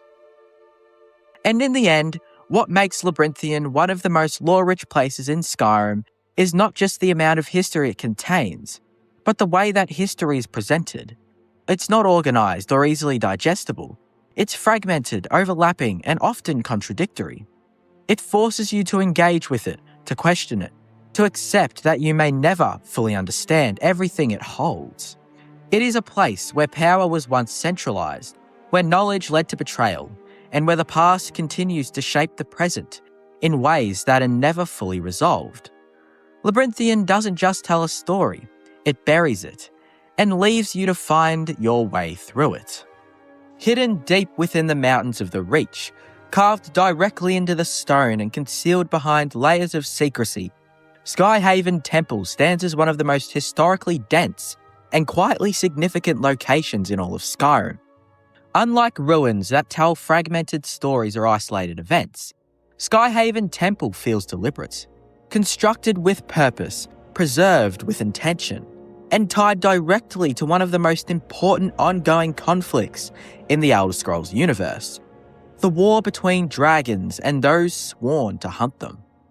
It is not just a relic of the past, it is a continuation of it. Skyhaven Temple was built by the Blades, an ancient order dedicated to serving the Dragonborn and, more importantly, to combating the threat of dragons. But by the time you discover it, the Blades are nearly extinct, hunted down and dismantled by the Thalmor following the events of the Great War. That context alone gives the temple a sense of weight. This is not just headquarters. It is the last remnant of a once powerful organisation, a place that has outlived the people it was built to serve. And yet, despite its emptiness, it doesn't feel abandoned. It feels like it's waiting. The journey to Skyhaven Temple reinforces this idea. You don't just stumble upon it. You have to earn your way in. Hidden behind Karthspire, guarded by Forsworn, and sealed with mechanisms that require the blood of a Dragonborn, the temple is intentionally inaccessible. This isn't a place meant to be found by chance. It is designed to remain hidden until the right person arrives. And that design speaks volumes about the Blades themselves. They weren't just warriors. They were strategists, planners, individuals who understood the importance of secrecy and legacy. Once inside, the temple reveals its true significance through the Alduin's Wall, a massive carved relief that depicts the history of dragons, the rise of Alduin, and the eventual defeat brought about by a Dragonborn. This is one of the clearest examples in Skyrim of history being recorded with purpose. Unlike the fragmented stories of Sarthal, or the layered confusion of Labyrinthian, Alduin's Wall presents a narrative that is structured, intentional, and preserved across generations. But even here, there's an underlying complexity, because Alduin's Wall is not just a historical record, it's an interpretation. It shows events from the perspective of the Blades, emphasising the role of the Dragonborn as a hero figure, a necessary force in ending Alduin's reign. It simplifies a conflict that elsewhere in Skyrim is presented with more ambiguity. Dragons are not purely mindless destroyers. Alduin is not just a force of chaos. He is tied to prophecy, to cycles of destruction and rebirth. And yet the Wall presents a more straightforward version of events. That contrast makes Skyhaven Temple feel less like a neutral archive and more like a curated legacy. The Blades didn't just record history, they shaped how it would be remembered. There's also a strong sense of continuity within the temple. Unlike many ancient locations that feel disconnected from the present, Skyhaven Temple directly ties into the Dragonborn's journey. It doesn't just tell you what happened, it informs what you need to do next. The past is not separate from the present here, it actively guides it. The knowledge preserved within the temple becomes a tool, something that pushes the story forward, rather than simply existing as background detail. And that makes it feel alive in a way few lore-heavy locations do. At the same time, the temple carries a quiet sense of loss. The Blades as an organisation are no longer what they once were. Delphine and Esbern represent what's left, fragments of a once unified group trying to reclaim their purpose. And Skyhaven Temple, despite its grandeur and historical importance, cannot restore what has already been lost. It provides a foundation, a reminder of what the Blades stood for, but it doesn't rebuild them. It simply gives them a place to stand again. That tension between past and present is what really defines the location. It is both a monument and a refuge, a place built to endure, now occupied by those trying to rediscover what it was meant to be. Even its architecture reinforces this idea. The temple blends seamlessly into the mountain, hidden in plain sight, designed not to dominate the landscape, but to become part of it. This reflects the philosophy of the Blades, to operate quietly, to observe, to act when necessary, but remain unseen otherwise. There's a discipline to its design, a sense that every element serves a purpose. And that purpose has not faded, even if the people who built it have. In many ways, Skyhaven Temple represents one of the clearest examples of intentional legacy in Skyrim. It is not a ruin left behind by accident.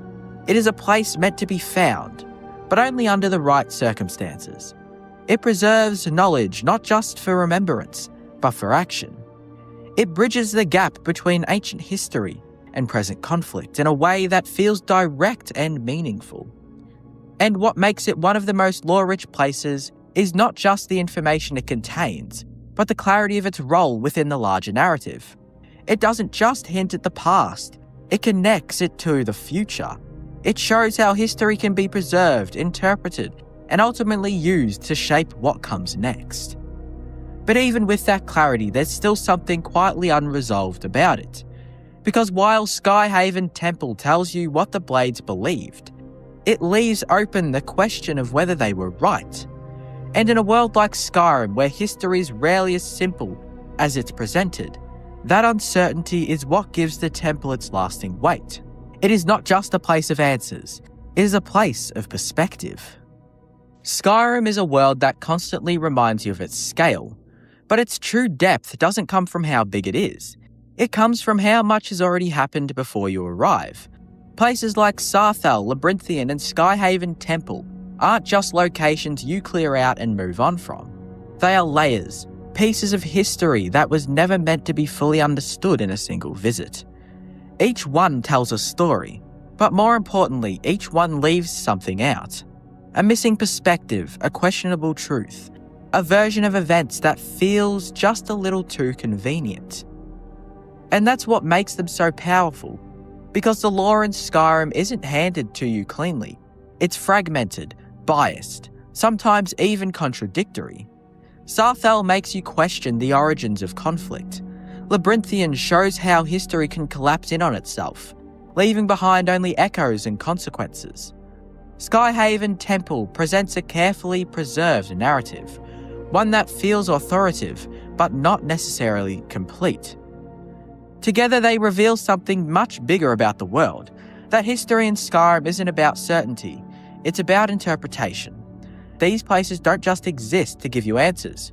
They exist to make you think about who those answers are coming from and why they were preserved in the first place. They turn exploration into something more than just movement through space. It becomes a process of piecing together meaning, of deciding what you believe in a world where every story has been shaped by time, conflict, and perspective. And maybe that's the most important part, because long after the quests are finished, the enemies are gone and the loot has been collected, these places do tend to stay with you, not because of what they told you, but because of what they didn't. Skyrim is a massive world, but not all of it feels connected. Some places sit far outside everything else, cut off by distance, terrain, or just the feeling that no one is meant to be there. You don't stumble into them by accident. You have to go out of your way to find them. And when you do, the difference is immediate. The noise disappears, the movement fades, even the world itself starts to feel quieter, like it's pulled back just enough to leave you alone with wherever you've ended up. These aren't just remote locations, they're the places that feel completely separated from everything else. And the longer you stay in them, the more that isolation starts to sink in. In the rugged north of Skyrim, between the snowy trails that connect Winterhold and Windhelm, there lies a place so unremarkable that many players walk past it without even realizing it exists. A wooden sign, a small shack, and a hollow cave mouth mark its entrance. Inside you will not find bustling workers, veins of precious ore, or the lively atmosphere of Skyrim's many other mines. Instead, you find nothing, dust, empty tunnels, and a group of miners stubbornly refusing to abandon hope. This is a location that feels like a joke at the player's expense. Skyrim is a game filled with purpose. Every dungeon, every cave, every town usually serves a narrative or mechanical function. Yet this mine appears to break that rule. It is, for what it's worth, the only mine in Skyrim that exists for no reason at all. But that emptiness is exactly what makes this mine so fascinating. Why did Bethesda include this strange, barren location? And what does it say about Skyrim's world building that such a purposeless place exists at all? When the Dragonborn stumbles upon Whistling Mine, expectations run high. The name itself conjures mystery, perhaps a mine haunted by a mysterious whistling sound, or maybe a productive site rich with valuable ore. Skyrim's other mines reward exploration with iron, silver, gold, or even unique questlines. Surely Whistling Mine should be no different. Instead, the player discovers disappointment. The mine is completely devoid of resources. There are barely any ore veins to mine, no treasures to uncover, and no enemies to fight. Inside are only a handful of NPCs, miners who, despite their presence, seem to have no purpose. They wander the mine, complain about its barrenness, and go about their day as if something important is going to happen. But the player quickly realizes nothing important is actually ever going to happen in this mine. Unlike Colsega Mine, with its lucrative veins of gold, or the Sidna Mine, tied directly to Markarth's prison system and the Forsworn, Whistling Mine feels hollow. It is a location that offers neither narrative nor mechanical reward. Though the mine itself offers little, the NPCs inside provide a strange glimpse into Skyrim's quieter storytelling. Here you can meet a small cast of miners, led by Thorgar, the Overseer, a man who seems determined to keep the operation alive despite the obvious futility. Alongside him are other workers whose dialogue makes it clear they are scraping by, frustrated by the mine's lack of resources, but still holding out hope that they will strike big. Unlike other Skyrim NPCs, they don't point you to a quest, treasure, or larger storylines. Instead, they exist simply to complain. Their lives are stagnant, their work meaningless, and their mine utterly barren. This makes Whistling Mine more unsettling than it first appears. In a world filled with heroes, dragons, and legends, here are ordinary people trapped in futility. They dig in a mine that has nothing, clinging to the illusion of productivity. In many ways, it feels like a cruel social commentary. Not everyone in Skyrim is destined for greatness. Some are doomed to toil in places that will never reward their labour. The defining feature of Whistling Mine is its complete lack of ore. This sets it apart from every other mine in Skyrim. Ironbreaker Mine in Dawnstar provides a steady supply of iron. Quicksilver Mine, also in Dawnstar, gives players access to quicksilver veins. Colsega Mine is rich in gold and a jackpot for any adventurer. Gloombound Mine is one of the largest sources of ebony in the province. But Whistling Mine? Well, it has nothing. Players expecting even a few iron veins are greeted with empty tunnels. This lack of reward creates a kind of narrative void. Why would the miners even stay? And why does the mine exist at all? Skyrim typically rewards exploration, but here the reward is just absence, and that absence makes the player pause. The emptiness itself then becomes the story. The question then becomes, why did Bethesda put Whistling Mine in the game? Was it an oversight, a cut piece of content, or an intentional design choice? Several theories could give us the clue. Cut content theory. Many believe Whistling Mine was originally supposed to feature ore veins or a quest, but these were removed during development. The NPCs, dialogues, and mine structures suggest something more was planned, but abandoned. World building. Not every mine in Skyrim should be a gold mine, literally. Whistling Mine reflects the reality of failure, a reminder that not every business or settlement thrives. Its very emptiness grounds Skyrim in realism. Dark humor theory. Skyrim often hides jokes within its world, and Whistling Mine may be one of them.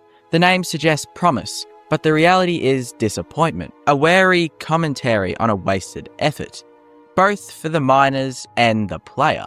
But whatever the truth, the result is the same. Whistling Mine stands out precisely because it does nothing at all. Skyrim is filled with locations that seem small or insignificant. There are unmarked ruins, shacks with minor backstories, or caves with only a handful of enemies. But even these usually offer something: loot, lore, or at least combat. Whistling Mine lacks all of that. It is perhaps the only location in the game where the player gains absolutely nothing from it. Compare it to Miko's Shack, which, though small, introduces the loyal dog companion Miko. Dead Lovers Camp, a tiny unmarked location, yet it's deeply emotional in its tragedy. Refugees Rest, a ruined watchtower filled with skeletons, quietly hinting at the horrors of war. Each of these minor places adds texture to Skyrim's world, but Whistling Mine, by contrast, removes that texture. Its purpose is in its purposelessness.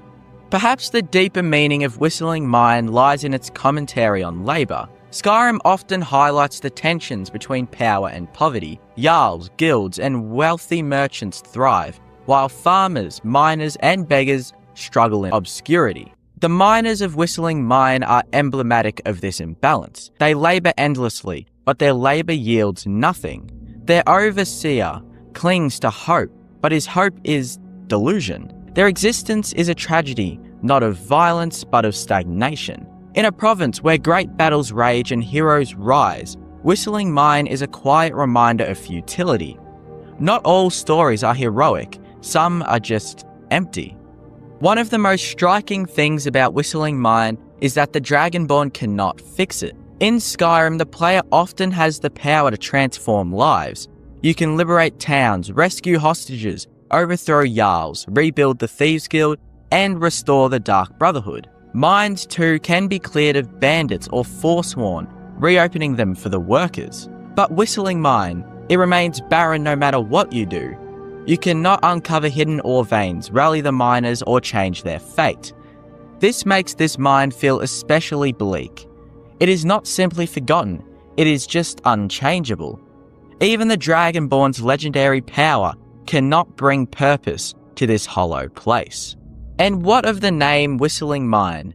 Surely it implies something unusual, perhaps supernatural.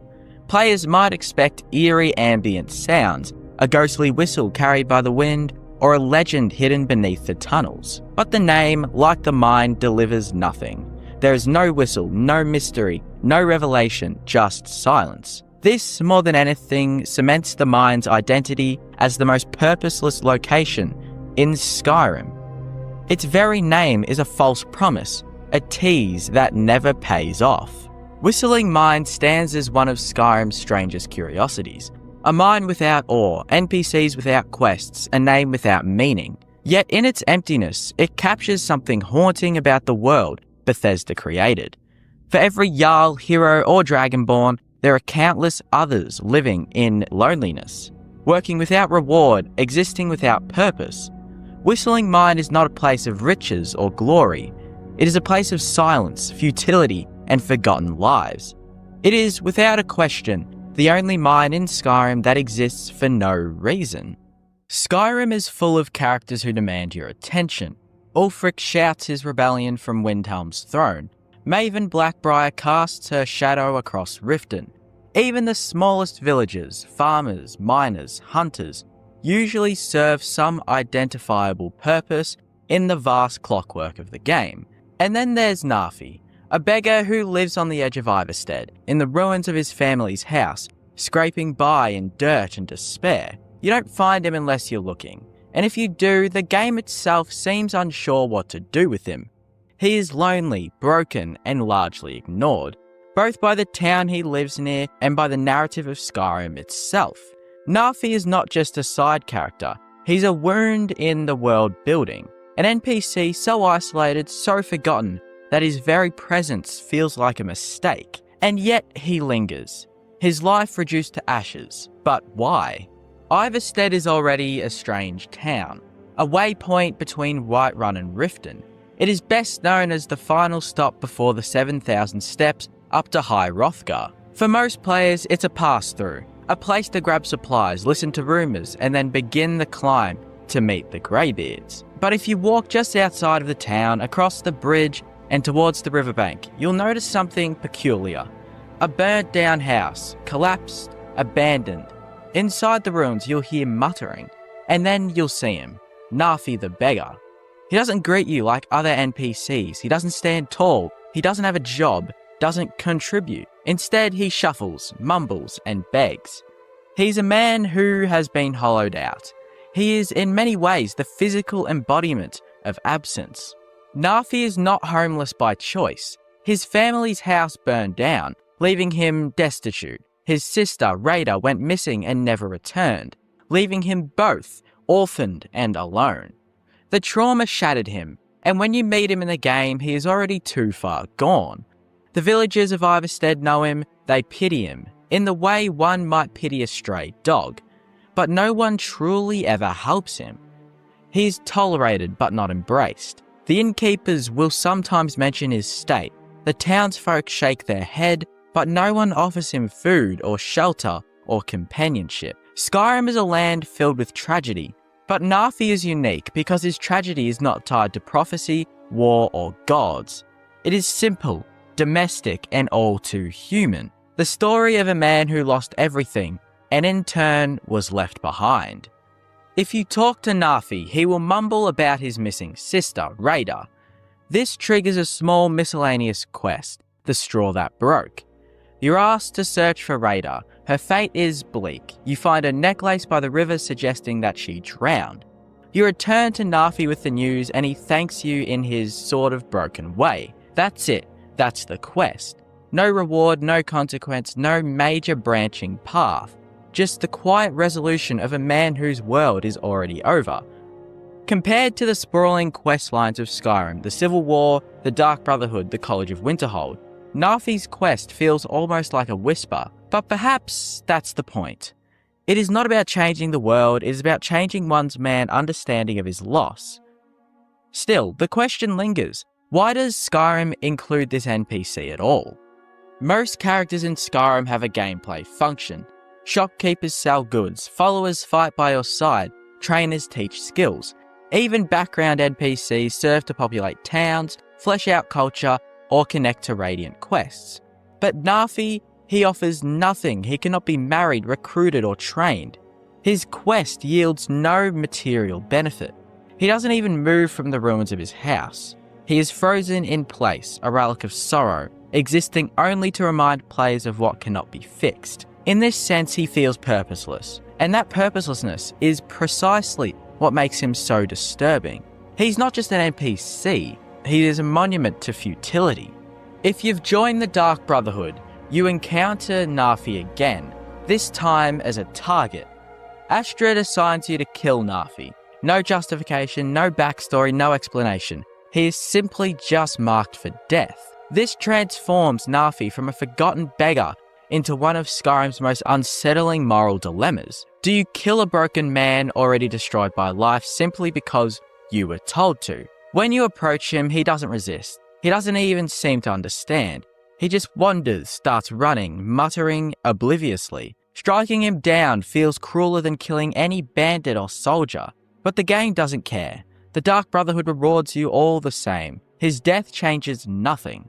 His absence barely even registers. It is as if the world of Skyrim, like the people of Ivarstead, have already forgotten him. Nafi's existence raises fascinating questions about Skyrim's design. Why include such a character? Why give him no real role, no meaningful quest, or no redemption? The answer may lie in contrast. Skyrim is full of chosen ones, heroes, villains, and gods. By comparison, Nafi is a reminder of the people who slip through the cracks. He embodies the theme of isolation, showing what happens to those who are too small, too powerless to be swept up in prophecy. His placement in Ivarstead is deliberate. Travellers pass through here on their way to High Hrothgar to seek enlightenment, to hear destiny call. Nafi sits just outside of that, close enough to be seen but far enough to be ignored. In a game about fate, Nafi has none. Perhaps the most haunting aspect of Nafi is not his backstory or his role in quests, but simply how alone he feels. When you speak to him, there are no background voices cheering, no bustling market sounds, no friends approaching, just the wind, the ruin of his house, and his muttering. The silence is louder than any dragon's roar. It communicates despair in a way combat never could. Players who stumble upon Nafi often leave unsettled. They remember him not because he was important, but because he was forgotten. Skyrim has its share of outcasts and broken souls. Not Beard in Kynesgrove, the Madman in the Reach, even Cicero the Fool. But all of them have connections, to quests, to factions, to larger themes. Nafi has none. He's not a mad jester tied to prophecy. He's not a bandit hiding from the law. He is not a mage who dabbled too far. He is simply a man destroyed by grief. And in this way, he is more realistic than most NPCs. His suffering isn't epic, it's personal, which is exactly why it hits harder. If Skyrim is about choices, then Nafi represents the illusion of choice. You can help him find closure about his sister, you can kill him for the Brotherhood, or you can ignore him entirely. No matter what you do, the outcome feels empty. There's no celebration, no recognition, no reward. His life begins and ends in quiet misery. And maybe that's the message. Not every story in Skyrim is one of glory. Some are about loss, some are about despair, and some are about lives so small they slip through the cracks. Nafi represents the forgotten people of Tamriel, the ones who don't matter to history, but still exist in the margins. What lingers most about Nafi is not his dialogue or his quest, but the guilt he plants in other players. Do you kill him and feel like a monster? Do you leave him alive knowing he'll continue to suffer alone? Do you ignore him and pretend you never saw him? None of these options feel good, and maybe that's the genius of his design. Nafi is not there to serve you, he's there to remind you that some wounds never heal. Nafi is, without question, the most isolated NPC in Skyrim. He has no allies, no purpose, no impact on the world. His only legacy is the uncomfortable silence he leaves behind. In a game filled with heroes, villains, dragons, and gods, this beggar is the reminder of what lies outside the spotlight. He is the human cost of a harsh world. He is what happens when no one cares, and that perhaps is why players remember him. Not because he mattered, but because he didn't. When people think of Skyrim's Rift, their minds immediately go to Riften, the bustling city of thieves and corruption that dominates the region's identity. Or perhaps they think of Ivarstead, the humble village at the foot of the throat of the world, forever tied to the pilgrimage of the Greybeards, and even smaller places like Darkwater Crossing seem to have a similar presence. Their stories woven into the fabric of Skyrim's world, even though small. But there is one settlement in the Rift that sits far from those well-known paths. A mining village clinging to survival on the northern edge of the Rift. This place is the kind of place most players never truly notice. It exists in a liminal space, not large enough to be a proper town, not small enough to vanish entirely into obscurity. It lingers in the background, defined not by grandeur or tragedy, but by its sheer isolation. And it may very well be the most isolated town in all of Skyrim. Shaw's Stone sits in a lonely corner of the Rift, tucked away to the north, separated from Riften by hills and winding paths. It isn't located on any major road, nor is it a stop on the way to a grand quest. This geography matters. Skyrim is a game where roads often dictate narrative significance. Riverwood thrives because it sits directly on the road between Helgen and Whiterun. Ivarstead draws pilgrims because of its position on the 7,000 steps. Dawnstar rests on a major coastal route. Shaw's Stone, however, is not on the way to anywhere. It is an endpoint, a detour, a settlement hidden in the folds of the Rift's rugged terrain. This placement ensures its isolation, both physically in the world and psychologically in the minds of players. Even when you do arrive, it feels like you've stumbled upon something you weren't meant to find. A small collection of houses, a mine, a smelter, and a few wary faces, hardly enough to justify its place on the map. The very name Shaw's Stone speaks volumes about the village's identity. Shaw, the Nordic god of afterlife and warrior spirit, is revered as a central figure in Nord belief. To name a place after Shaw's Stone suggests deep relevance, as though this little town is tied to something holy or ancestral. And yet, there is no shrine, no temple, no marker to explain this name. Unlike Kynesgrove, where the name ties directly to Nordic myth, Shaw's Stone carries a title that feels weighty but ultimately hollow. This disconnect adds to the town's sense of isolation. It wears a name of grandeur, but in practice it's just another mining village. It feels as though it should mean more, but it really just doesn't. The beating heart of Shaw's Stone is Red Belly Mine, and here lies one of the strangest details about the town. The mine, which provides iron ore for the settlement, is also infested with frostbite spiders. When the Dragonborn arrives, this infestation looms as the central problem. The villagers, hardy Nords who should be able to handle such threats, are powerless, reduced to begging for help. For a player used to grand quests involving Daedric princes or dragons, the task of clearing spiders from a mine might feel trivial, but it is exactly this smallness that makes Shaw's Stone stand out. Its great crisis is not war, nor banditry, nor political intrigue. It is survival against pests that have overtaken their own source of livelihood. Once cleared, the mine returns to its monotonous cycle. Workers return, ore is smelted, and life continues. The Dragonborn leaves, and Shaw's Stone remains unchanged, its isolation still unbroken. Shaw's Stone is home to only a handful of NPCs, including the mine's overseer, Filjar, and his wife Oddfell, and a few other workers who just mumble during the day. These characters are not woven into Skyrim's grander narratives. They do not lead quests of consequence, nor do they tie into faction politics. They exist simply as miners. Their dialogue reflects this as well, revolving almost entirely around the mine, its dangers, and their humble work. They are not dreamers, adventurers, or schemers. They are static figures locked into lives defined by labour.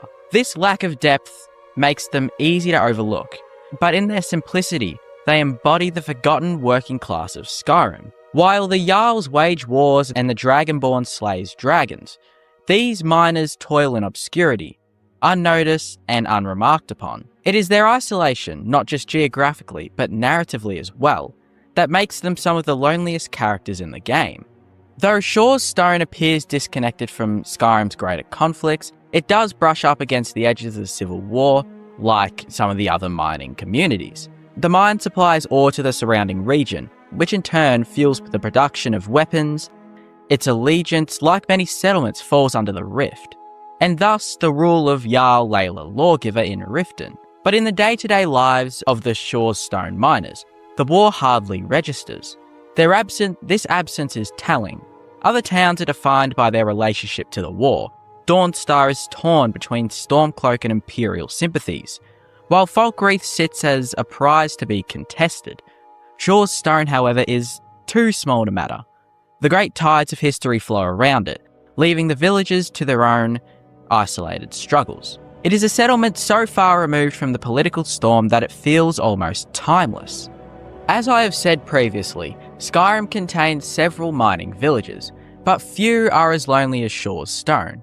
Karthwasten in the Reach is a hotbed of conflict between the Silverbloods and the independent miners, with quests and tensions. Darkwater Crossing is small, but it is tied to the tragedy of Helgen, giving its miners a history and some sort of narrative weight. Stone Hills is bleak and empty, but at least it touches the Civil War with its Imperial connections. Shaw's Stone, by comparison, has none of this.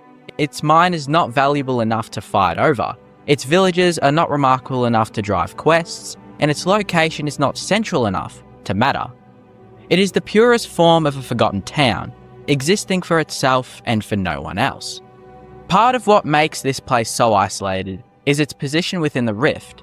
The Rift is one of Skyrim's most distinctive holds, defined by golden forests, craggy cliffs, and the looming presence of Riften's corruption. But while most of the Rift feels alive with travellers, patrols, and danger, Shaw's Stone sits apart. Its northern edge is quieter, the roads less travelled. This creates a paradox. The Rift is one of the most vibrant holds, but within it lies one of the most lifeless settlements. The contrast only emphasises Shaw's Stone's isolation, as though it exists in a pocket of silence carved out from the Riften's noisy landscape. When the Dragonborn first steps into Shaw's Stone, there is often a sense of surprise. Many players arrive not because they sought it out, but because they stumbled upon it by chance. The reaction is usually the same. Oh, there's a town here. And after clearing the mine or speaking to the villagers, the player quickly moves on.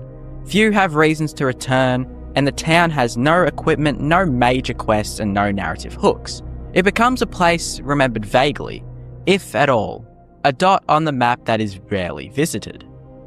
For the player, Shaw's Stone becomes a symbol of Skyrim's forgotten corners, places that exist not to dazzle but to remind us that the world is bigger than the Dragonborn story.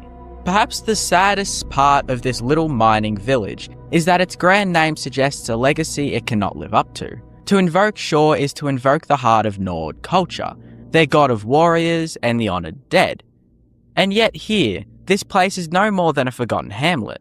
Its stone, whatever it once meant, is buried beneath the banality of mining and survival. It feels as though the town is a shadow of something greater, a place that once may have held significance, but has now slipped into irrelevance.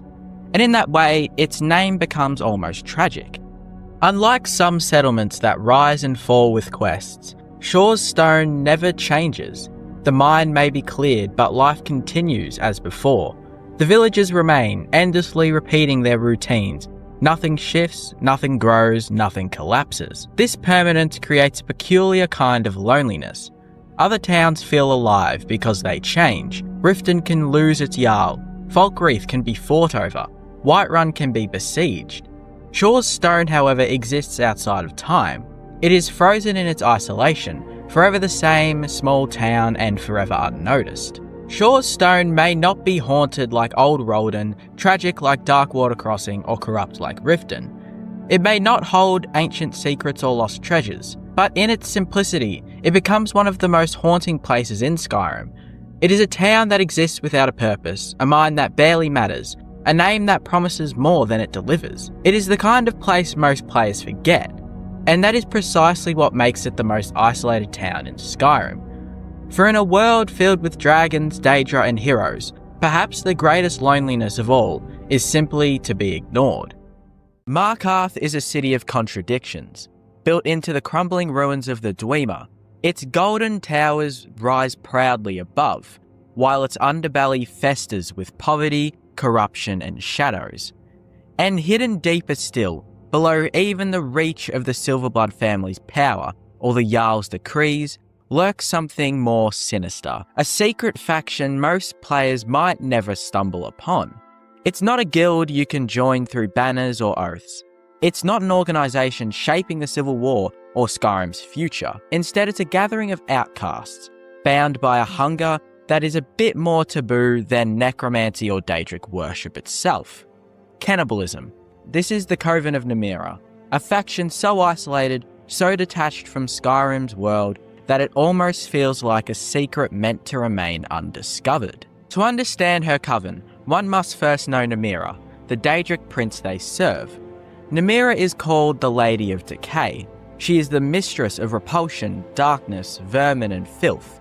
Unlike princes who tempt mortals with power or beauty, Namira offers only revulsion. Her followers embrace the aspect of life that most reject: rot, death, and ugliness. Cannibalism in her eyes is a form of worship. To consume the flesh of the dead is to embrace decay, to revel in what others fear. Her faithful are often described as repulsive, not just in habit, but in appearance. It is fitting that her Skyrim cult hides in the shadows of Markarth, one of the bleakest cities in the province. You never hear about Namira's coven openly. No citizen of Markarth will whisper about it. No guard will mention it. Instead, you stumble upon it almost by accident. It begins at the Hall of the Dead in Markarth, where you overhear a priest, the priest of Arche, complaining about bodies being desecrated. If you press him, he confesses something horrifying. Corpses in the catacombs are being eaten. This is your first hint that something unnatural stirs in Markarth's foundations. If you investigate, you'll meet Eola, a mysterious woman who openly admits to her cannibalistic practices and invites you to a banquet. And just like that, without fanfare or build-up, you're suddenly standing on the threshold of Skyrim's strangest, most isolated faction. The questline tied to Namira's coven is chillingly direct. Eola asks you to lure the priest, the innocent priest of Arche, to a feast. Once there, the coven reveals itself, a circle of cannibals gathered around a long stone table waiting for flesh. The player is forced into a choice. Do you participate or do you resist? If you indulge, you carve into the priest's body and eat with the coven, solidifying your place among them. For your loyalty, you're given Namira's ring, an artifact that increases health from feeding on corpses. It's one of the darkest quests in Skyrim, not because of blood or gore, but because of its moral implications. You are asked to betray trust, commit sacrilege, and engage in something profoundly taboo. And when it's over, the faction fades back into silence. The Coven is made up of scattered, lonely individuals drawn together by their shared hunger. Each one feels out of place in Skyrim society, their true selves hidden until the feast. Eola, the recruiter, is perhaps the most vocal, cold, calculating, and strangely charismatic. She serves as the Coven's mouthpiece. The priest, though not a member, becomes the symbol of their betrayal.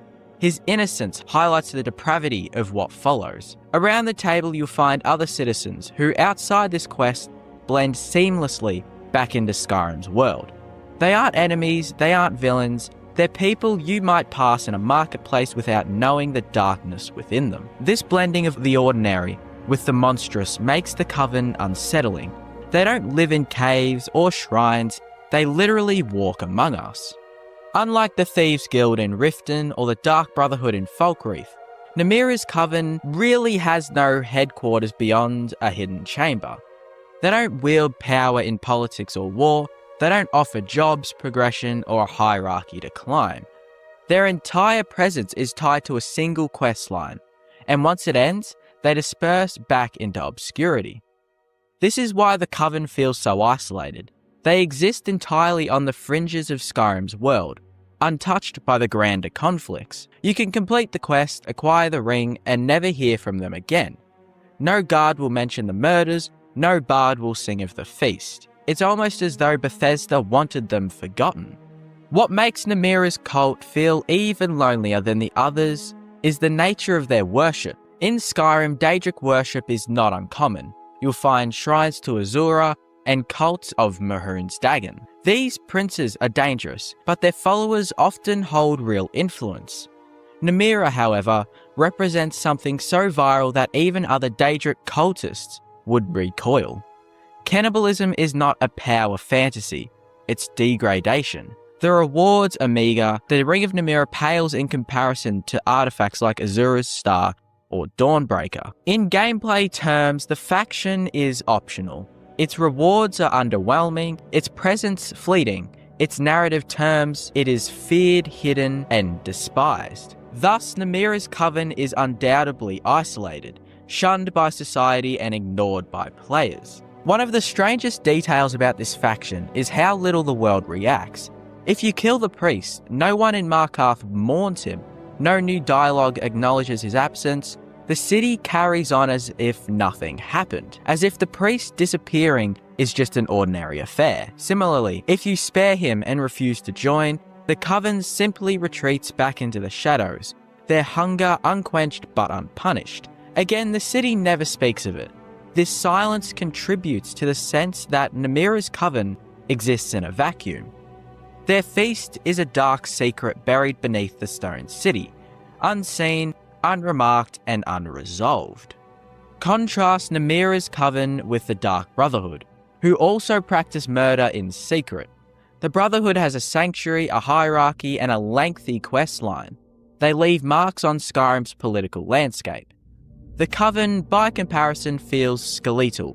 One quest, one banquet, and nothing more. No further involvement and no future. It's even less developed than the Bard's College, often mocked for being underwhelming, but at least the bards have a hall, multiple NPCs who speak more than just a few words, and a small sequence of quests. Namira's faithful barely qualify as a faction at all. This raises the question, why even include them? The tragedy of Namira's Coven is their isolation. Unlike warriors or thieves who find family in their guilds, Namira's followers have no friends beyond the feast. They don't live together, they don't build a community, they came together only to eat and then they scatter. Their faction is less of an organisation, and more of a temporary congregation of lonely outcasts. This loneliness reflects Namira herself. She's a prince of decay, of isolation, of filth. To follow her is to be cast out, to walk among others while hiding your true self. For players, this makes the faction memorable in concept, but hollow in execution. You are left with unease and not belonging. So why does the Coven of Namira exist in Skyrim at all? It doesn't shape the main story, it doesn't expand into a faction questline, it doesn't leave lasting consequences. But perhaps that's the point.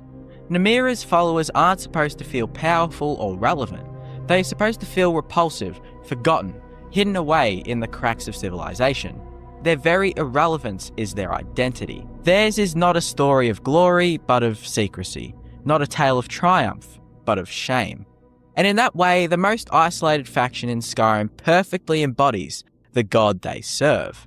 No one remembers the feast you attended in the shadows. No one cares that a priest lies dead, consumed by his fellow citizens. But you remember the cold stone table, the sound of the knife, the faces of ordinary people revealed as monsters. You remember the ring, warm with power yet heavy with its guilt. And as you walk out into Skyrim's open air, you realise something chilling. The Coven of Namira still exists.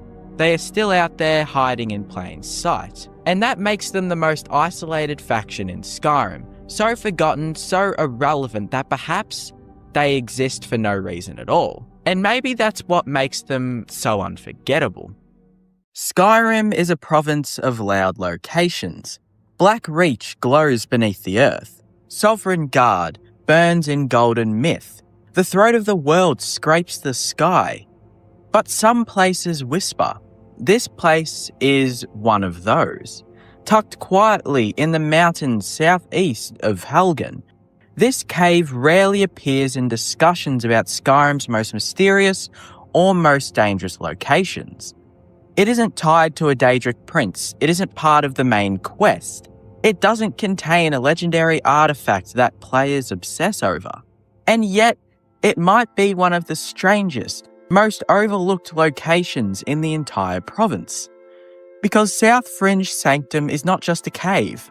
It's a borderland refuge, a political statement, a forgotten experiment in coexistence. And almost nobody goes there. To understand why South Fringe Sanctum is so unexplored, you have to look at where it sits. It's near Helgen, a location players rush through in the opening hours of the game. But after Helgen burns and the tutorial ends, most players never return to that stretch of wilderness, unless a quest demands it. And South Fringe Sanctum never demands anything. There is no radiant bounty sending you there early on, no major faction quest that points you towards it, and no NPC in Riverwood whispers rumours about it. It exists quietly, almost defiantly off the beaten path. Skyrim trains players to follow markers, rumours, and dramatic events.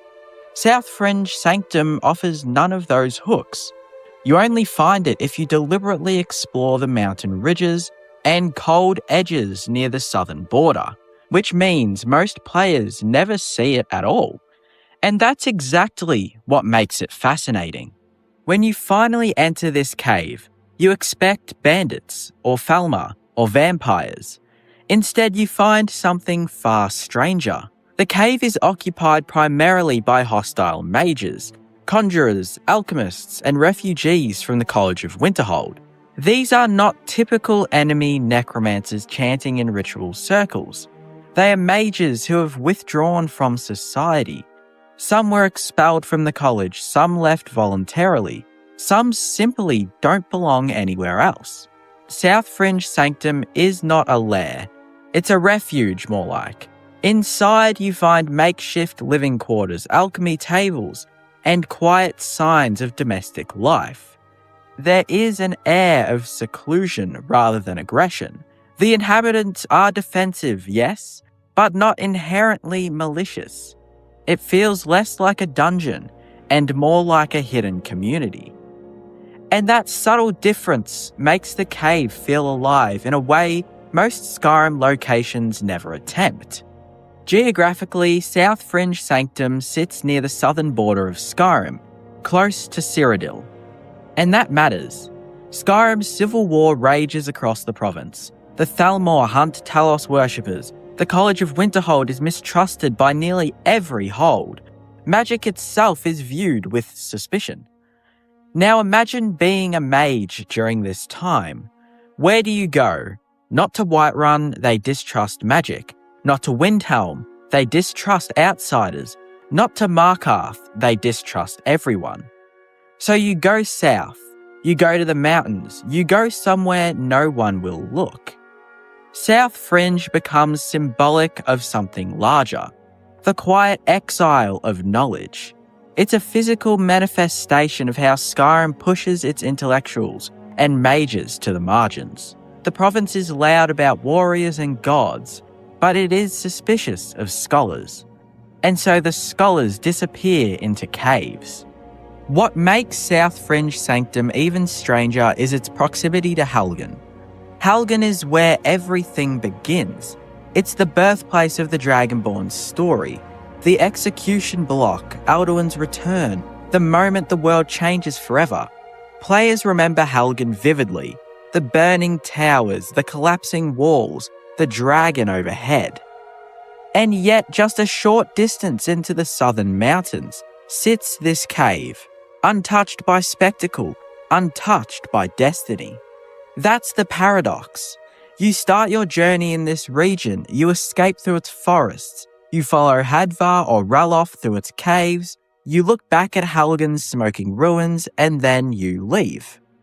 You never think to climb higher, you never think to search the ridges, you never suspect that just beyond the path of your escape lies a hidden enclave of displaced mages. It's almost poetic. The most dramatic opening in Skyrim happens within the sight of one of its most overlooked sanctuaries. Helgen burns loudly, South Fringe waits quietly. One announces itself with fire and prophecy, the other hides in silence. And somehow, we remember only the flames. Unlike necromancer dens filled with corpses and ritual blood, South Fringe feels subdued. Yes, there are summoned creatures and magical defences. Yes, the inhabitants will attack if provoked. But there's no grand ritual, no Daedric shrine, no apocalyptic experiment unfolding. Instead, it feels like research. The cave contains alchemical ingredients, spell tomes, and study areas. It suggests that these mages are continuing their craft in isolation, refining magic away from political interference. It almost feels peaceful, which makes it deeply unusual. Skyrim rarely portrays magic outside of extremes, either heroic or monstrous. South Fringe Sanctum presents something in between. It's not evil, it's not good, it's simply removed. And that quiet neutrality may be why players overlook it. It doesn't shock, it doesn't terrify, it just exists. South Fringe Sanctum has no major questline attached to it. It only has one or two artifacts that draws you in, but the most prominent feature of South Fringe is the mage that is trapped within, and her name is Sloveni. It's optional in the purest sense. You don't need to go there to free her. But that optionality reveals something important about Skyrim's design philosophy. Bethesda built a world where not every place revolves around the player. Some places exist independently. The Sanctum does not care whether you discover it. Its inhabitants were surviving before you arrived and would continue to survive if you never came. That gives it an eerie authenticity. In a game where dragons wait for your arrival and Daedric princes single you out as chosen champion, South Fringe Sanctum feels refreshingly indifferent. It doesn't need you, and that makes it feel real. The College of Winterhold presents itself as a bastion of magical study in Skyrim, but it is also exclusive, political, and heavily scrutinised. Some mages are expelled, others leave in frustration. The college's leadership walks a careful line to avoid angering the Jarls. South Fringe Sanctum represents what happens to mages who fall through those cracks. It's not a rebellion against the college. It's what's left over. And that's quietly tragic. These aren't villains plotting conquest. They are displaced scholars trying to continue their work. Somewhere the world won't judge them. In that sense, the cave feels more human than most magical locations in the game. It shows us what magic looks like when stripped of glory. Skyrim is filled with grand ruins and dramatic dungeons, but its most interesting stories are often the ones that don't demand your attention. South Fringe Sanctum doesn't scream, it doesn't glow, it doesn't threaten the world. It simply exists, carved into stone, filled with displaced scholars, sitting quietly at the edge of a province too busy fighting itself to notice. And perhaps that's why it's the most unexplored place in all of Skyrim. Because in a world obsessed with dragons and destiny, the quietest stories are the easiest to miss. But they are often the most revealing. Every corner of Skyrim has its purpose. Whiterun serves as the beating heart of the Civil War and the Dragon Crisis. Riften has corruption, thieves, and guild politics. Dawnstar suffers under the weight of Daedric nightmares, while Falkreath lies hidden in the shadow of grief and death. Even the smallest villages, Riverwood, Iverstead, Karth Wasten, hold meaning as quest hubs, emotional touchpoints, or necessary crossroads. And then there's Dragon Bridge. It has a name, it has a marker, it has people, homes, and a claim to fame. The massive bridge that gives it life. But still, Dragon Bridge often goes unseen. Travellers pass through, adventurers barely glance at all. And the story of Skyrim hardly pauses to acknowledge it, only until the very end of the game. This is the loneliness of Dragon Bridge, a town balanced precariously between importance and invisibility, a settlement remembered more for its structure than for its people.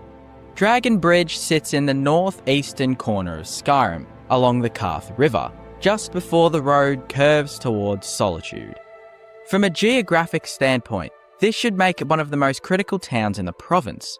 It serves as the final settlement before Skyrim's capital, sitting on a road that countless merchants, travellers and soldiers must have used over centuries. Its great bridge, built from ancient Nordic stone and watched over by dragon carvings, connects two sides of the Karth River in a dramatic, symbolic display of strength. And yet, despite the prime location, Dragon Bridge still feels like a ghost of relevance. Not many people really come here. It lacks the bustle of a trading post, the defences of a border fort, or the vibrancy of a waypoint town. For many players, it is nothing more than a road stop they barely register before riding onward to Solitude. It is a town perched on the edge, not just geographically, but narratively as well. The true star of Dragon Bridge is, of course, the bridge itself. Massive, stone-carved, and ancient. The bridge dominates the settlement, flanked by imposing dragon heads carved into its sides. It stands as one of the most striking architectural landmarks in all of Skyrim. It's functional as well, allowing trade, armies, and travellers to cross the roaring Karth River. But therein lies the problem. The bridge overshadows the town.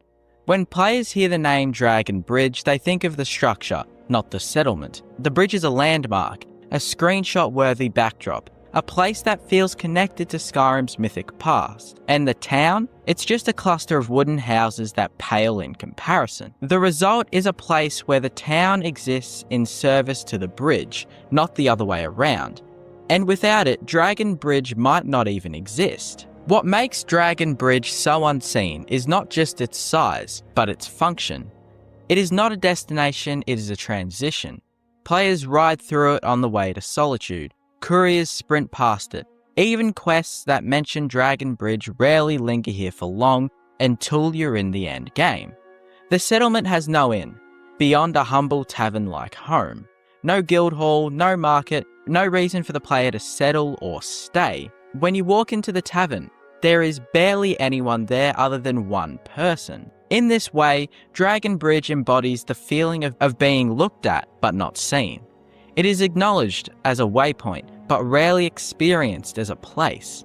Like a rest stop on a highway, it's there, It's real, but you move past it almost immediately. Dragon Bridge actually has quite a few residents. A lot of named NPCs live here, tending to their homes, raising families, and working the surrounding lands.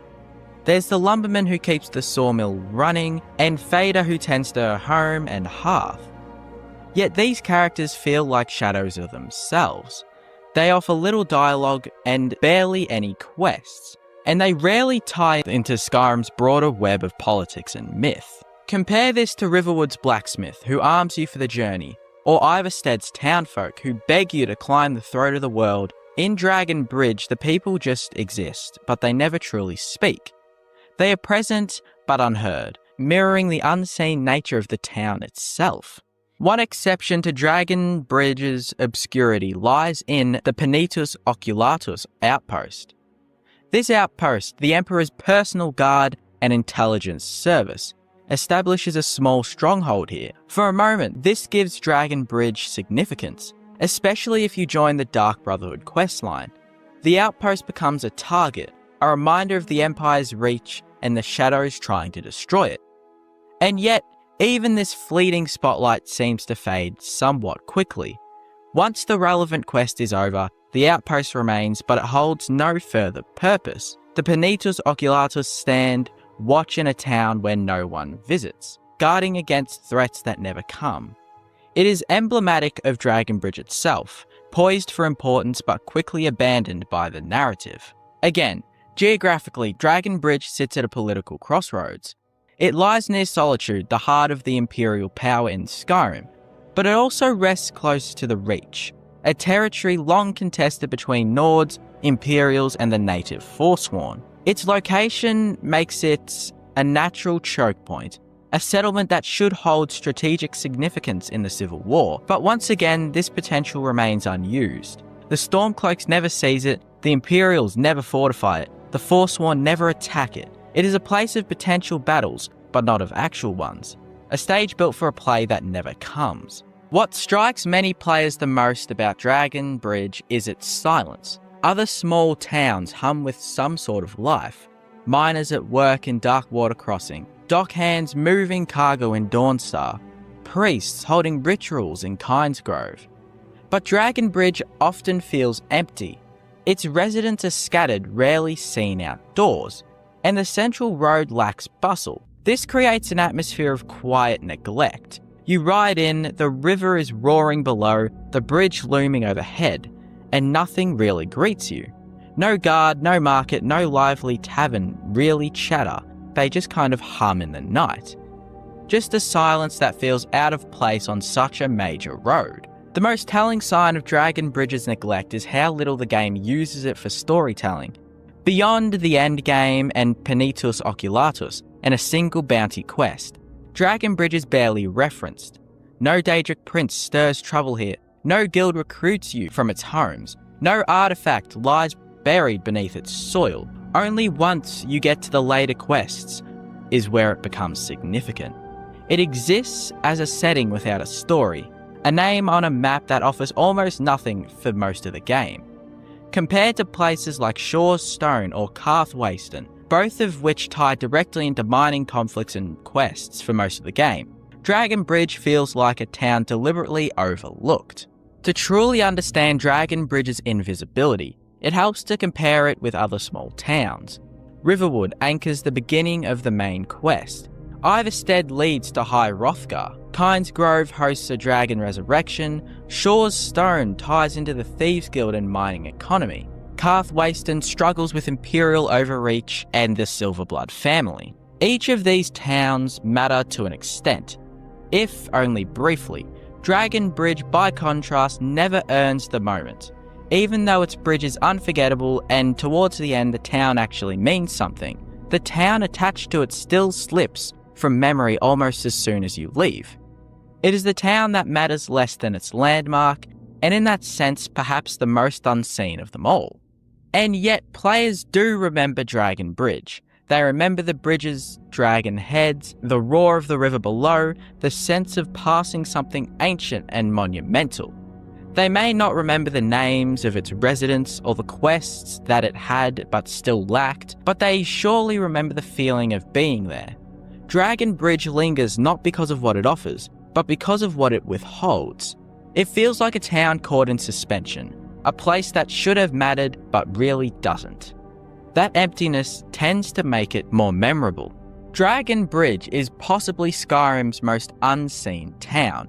It has the bones of significance, location, architecture, history, but it is given none of the narrative flesh that makes Skyrim's other settlements thrive. It is a place you pass through, a landmark overshadowing the lives of those who live beside it.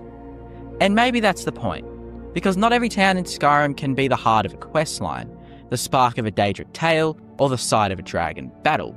Some exist only to remind us of the quiet ones, the places the world doesn't see, but which still go on existing anyway. Dragon Bridge stands eternal, the bridge that everyone notices and the town that no one does. In Skyrim, every place has a name, every ruin has a story, every cave has a bandit, a necromancer, a ghost with unfinished business. You can pick almost any point on the map and someone, some faction, some book, some loose thread of narrative will eventually guide you there.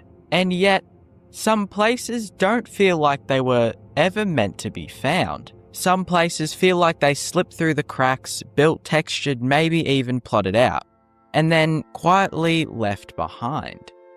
No quest markers, no radiant objectives, no dialogue hints from a drunken NPC in a tavern, just a name on a map. If you're lucky, a cold, unlabeled door, if you're not.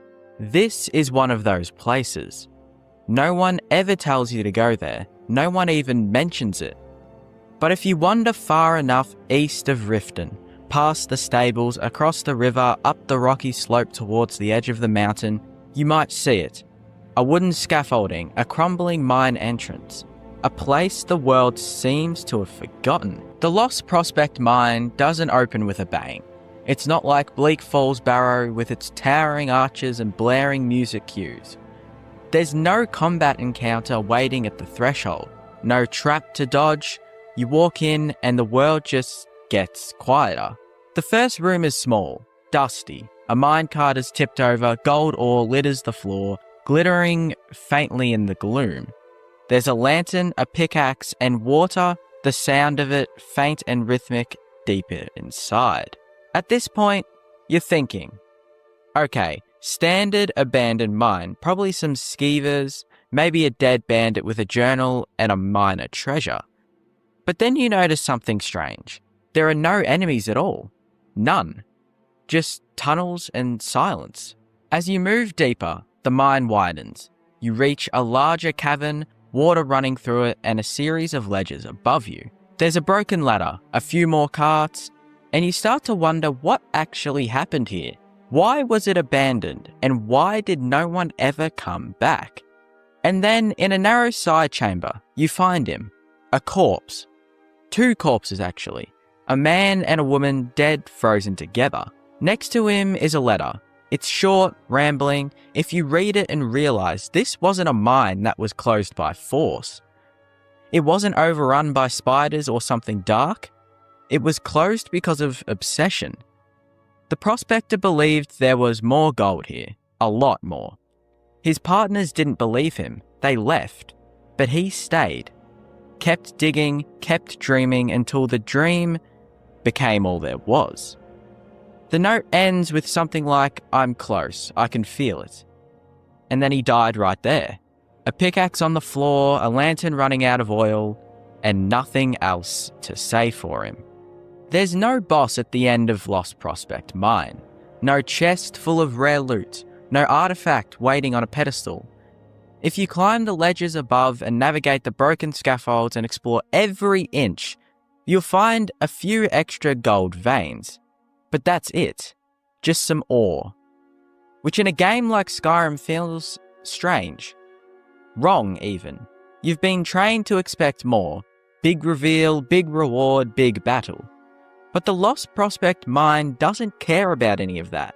It gives you a name, a dead man, and a story you have to finish in your own head. And then it gives you nothing else, because that's what obsession leaves behind. Skyrim is loud, in most of the right ways. Dragons scream through the clouds, swords clash, lightning crackles from your fingertips. But every now and then, the game gets quiet. Not just visually, but thematically and emotionally. The Lost Prospect Mine is one of those places. You don't come here for gold, you come here to remember what ambition sounds like after it's burnt out.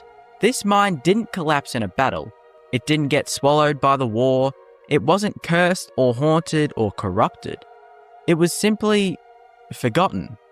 Like a dream you thought was real until you wake up and realize no one else had it but you. And that maybe is why this place matters so much. Because it doesn't matter. Because someone once believed it did.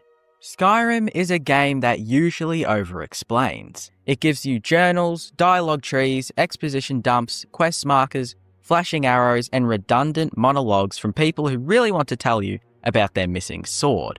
But this mine doesn't really explain anything. You have to connect the dots.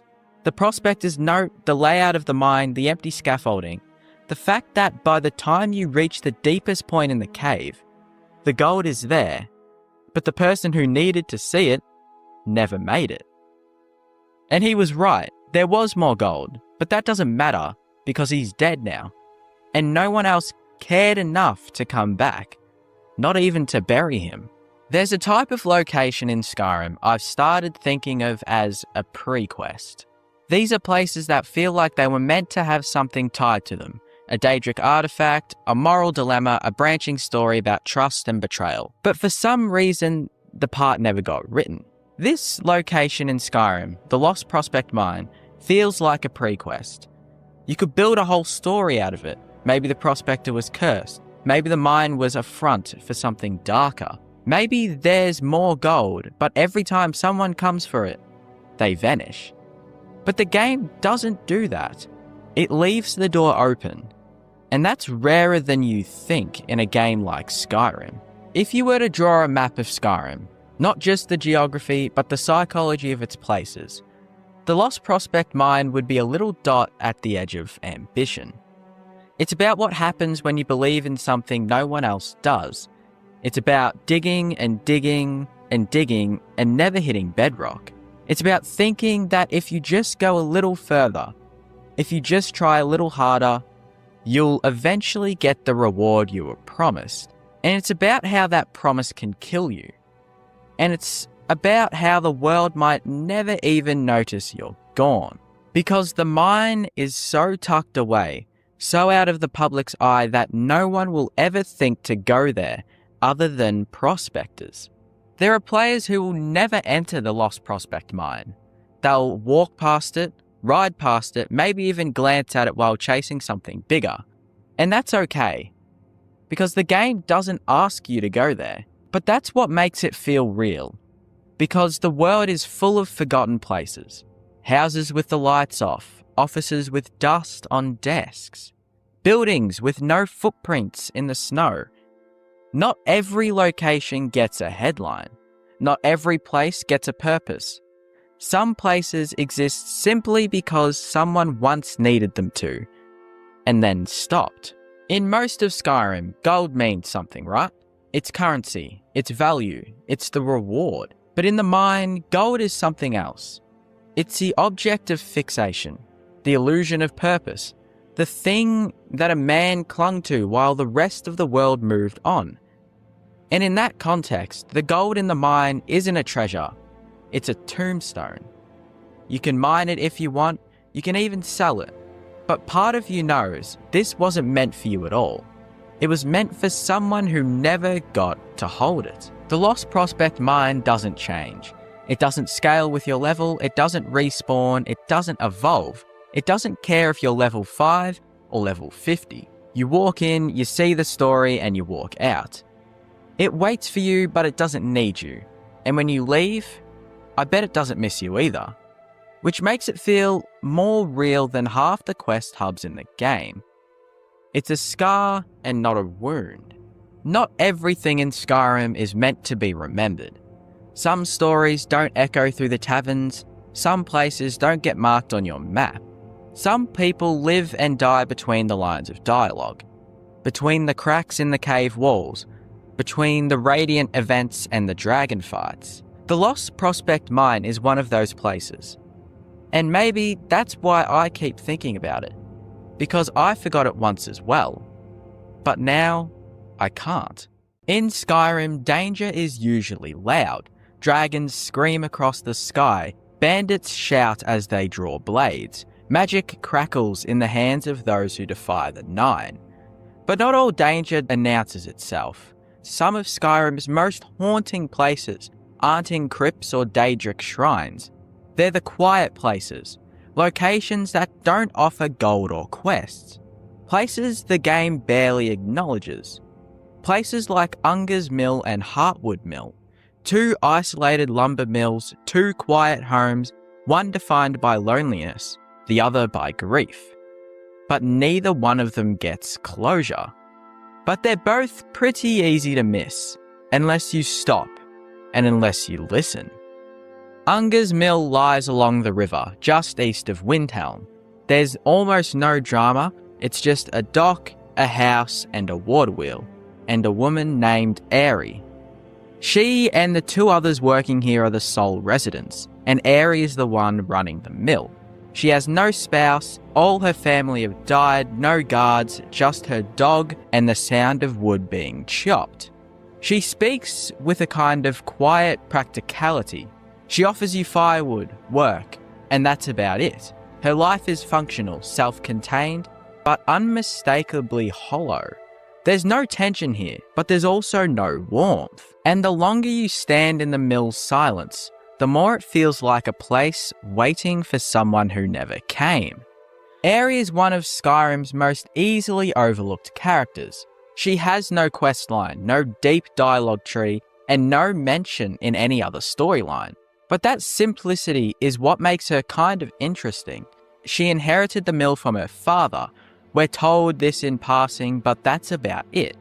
No legacy, no pride, no tradition, just responsibility. She doesn't complain, she doesn't lament her isolation, but her quiet rhythms, chopping firewood, tending the house, watching the river, feel less like choices and more like repetition, survival through routine. This isn't really grief, is it? It's something colder, something lonelier. And the game leaves her in that cycle indefinitely. Every time you come back, she'll be doing the same thing over and over again. Across the map west of Riften, you find Heartwood Mill, resting on the southern shore of Lake Onrich. The layout is nearly identical to Unger's Mill, a house, a mill, and an NPC. But this one, Grosta, doesn't live in silence. She's angry because her husband left months ago and never returned. And unlike Aerie, Grosta actually talks about it.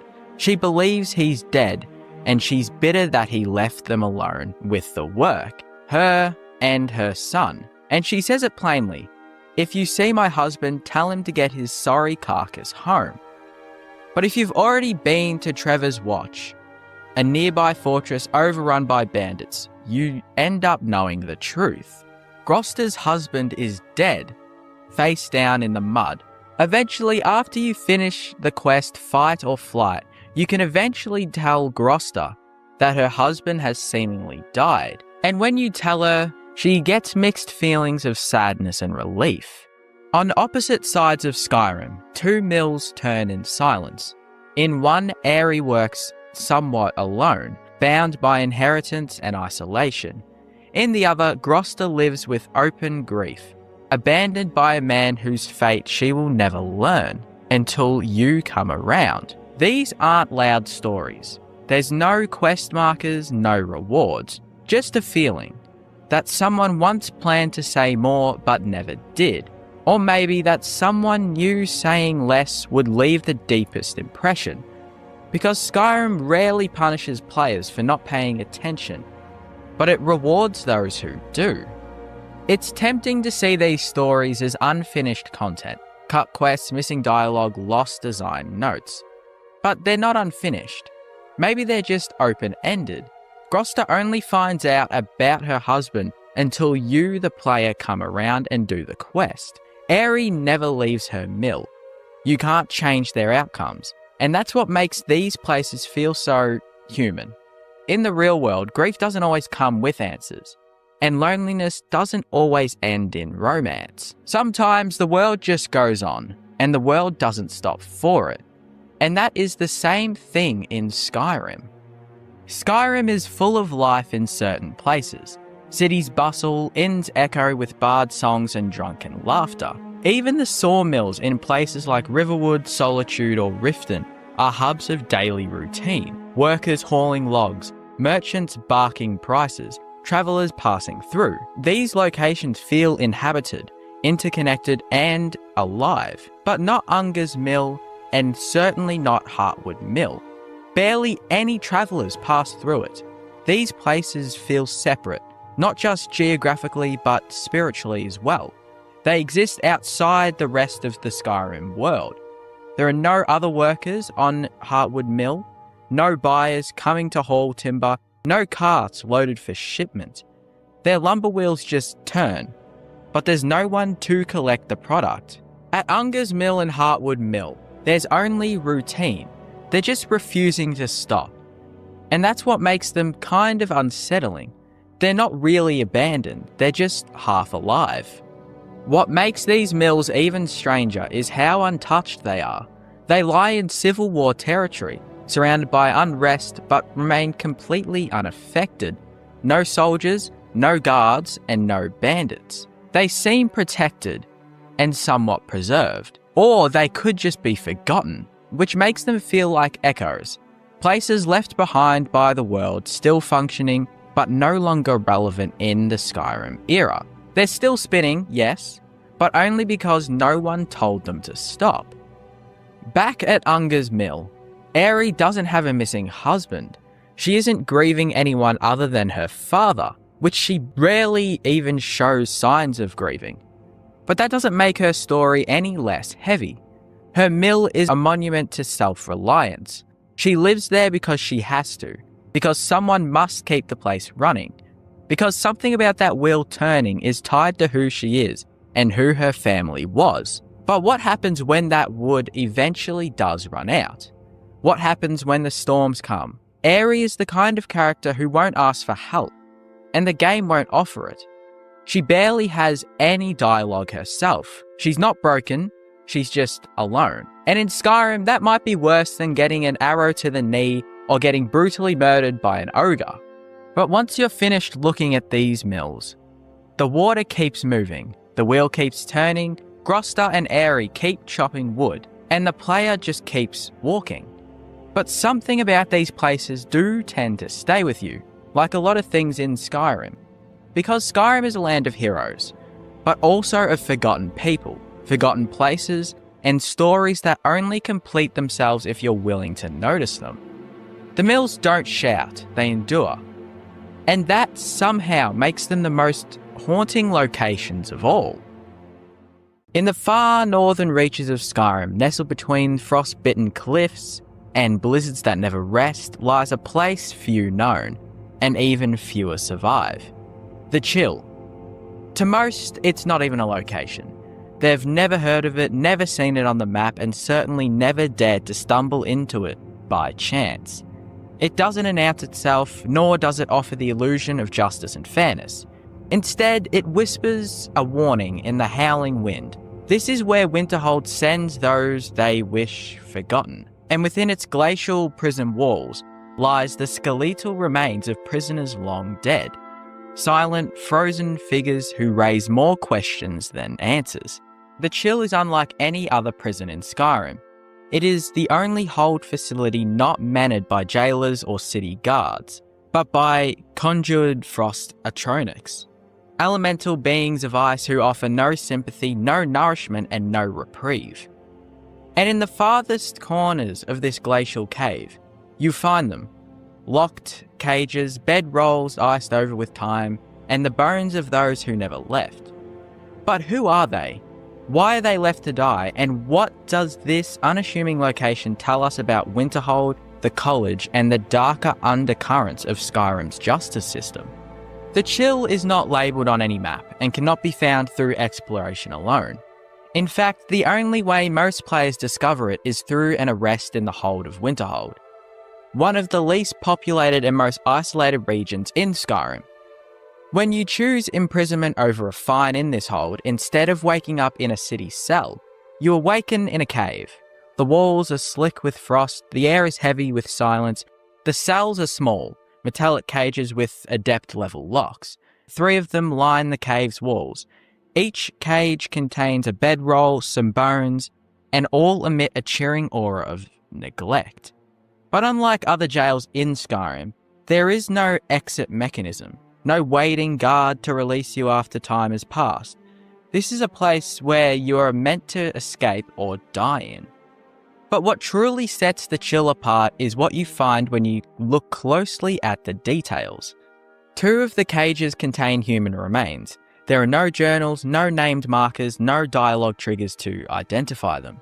The game offers no quest or backstory. It gives you only the image of these bones, curled up on bedrolls sealed behind iron bars.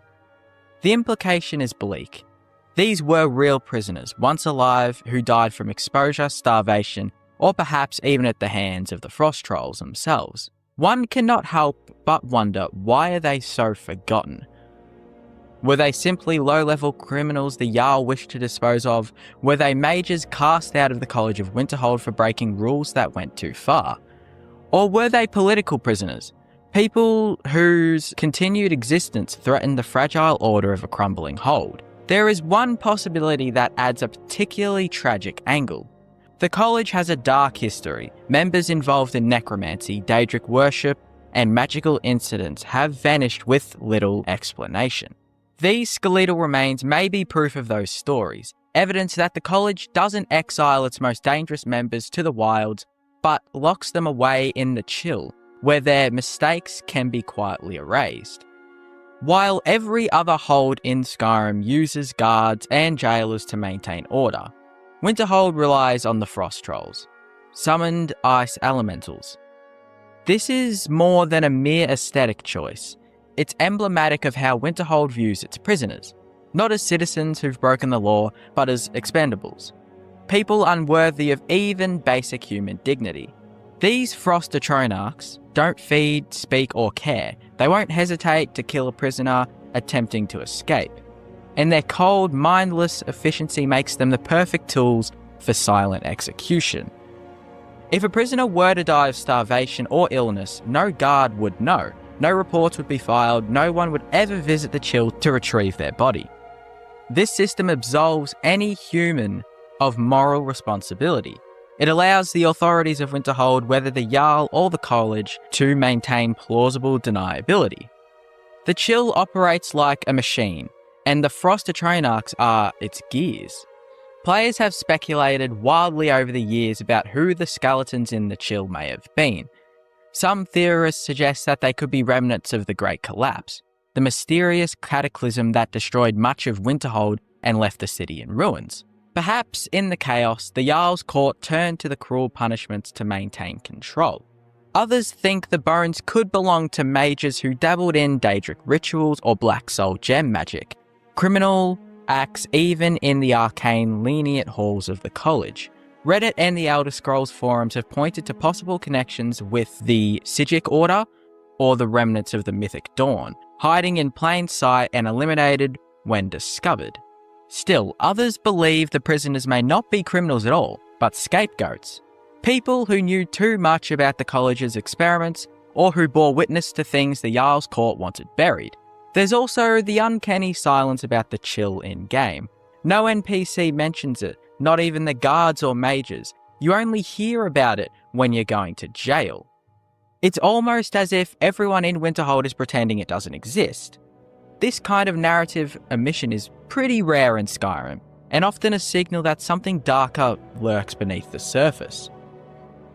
The use of magic for containment and execution is a theme deeply ingrained in Skyrim's lore, but in the Chill, that theme is taken to its coldest extreme.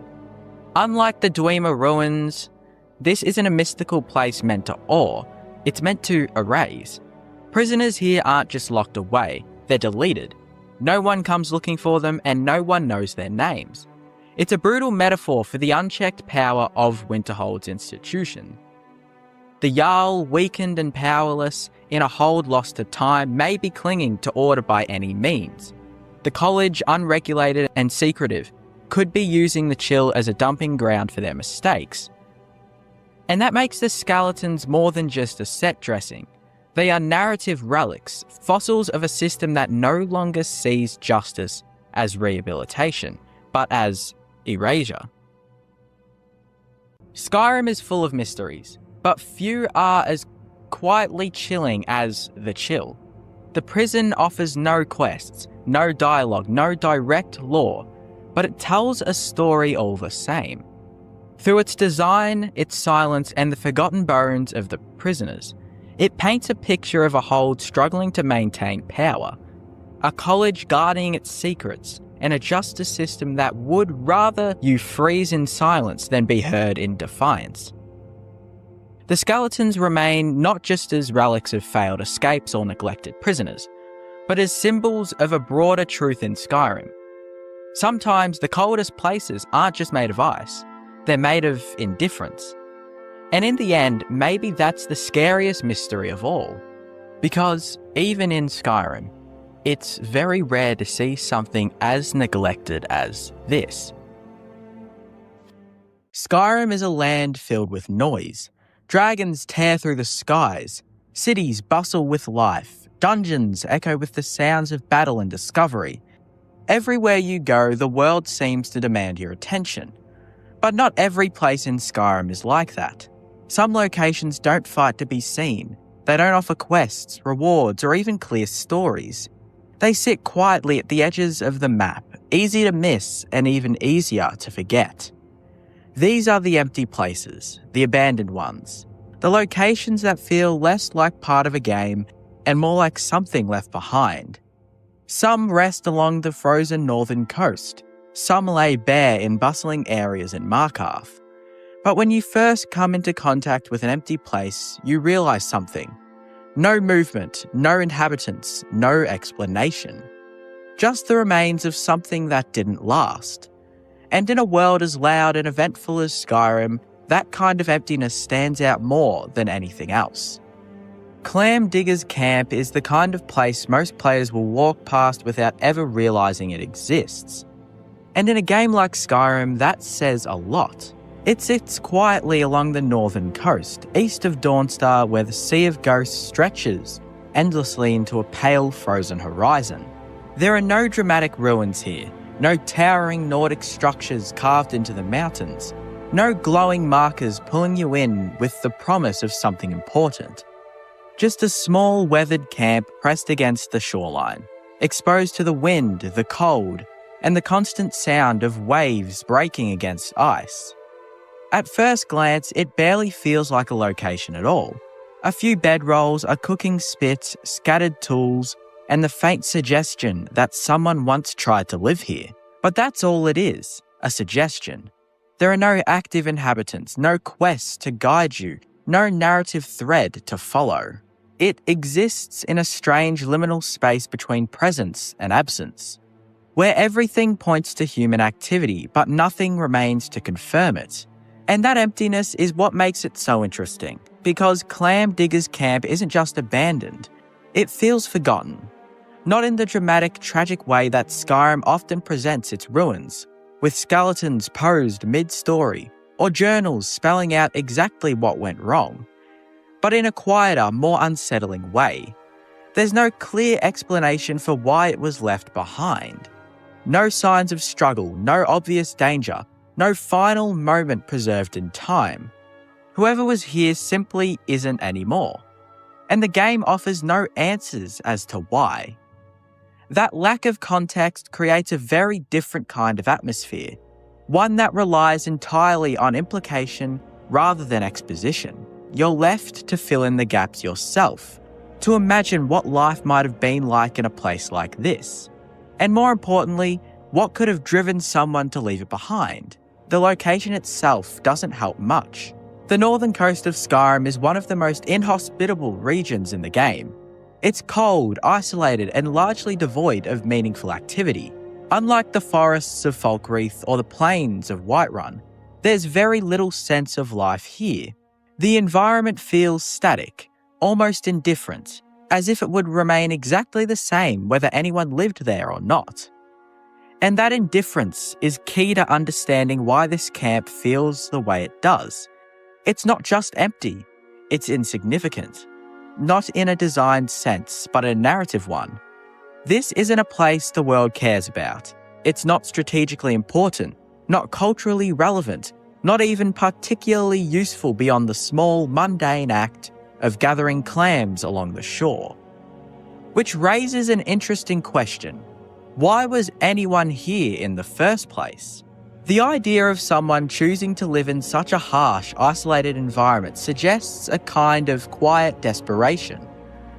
Maybe they were trying to get away from something. Maybe they had no other options. Or maybe they were simply drawn to the solitude, to the idea of existing at the very edge of the world where no one would bother them. Skyrim never tells you, and that uncertainty becomes part of the experience. It transforms the camp from a simple environmental detail into something more reflective, something that invites interpretation rather than delivering a very clear answer. And in doing so, it highlights one of the more subtle strengths of Skyrim's world design: its ability to create meaning through absence. Most of the game's more memorable locations rely on spectacle. Massive ruins, dramatic lighting, enemies waiting to challenge you. Clam Digger's Camp does the opposite. It removes all that. There's no danger here, no reward, no sense of progression. Just a quiet space that exists entirely outside the player's usual motivations. And because of that, it's easy to ignore. There's nothing pulling you in, nothing demanding your attention. You have to choose to stop, to look around, to consider what you're seeing. In a world filled with noise, dragons, quests, battles, constant movement, places like this create contrast. They slow things down. They give the player a moment to step outside the usual loop of action and reward and just exist in the space.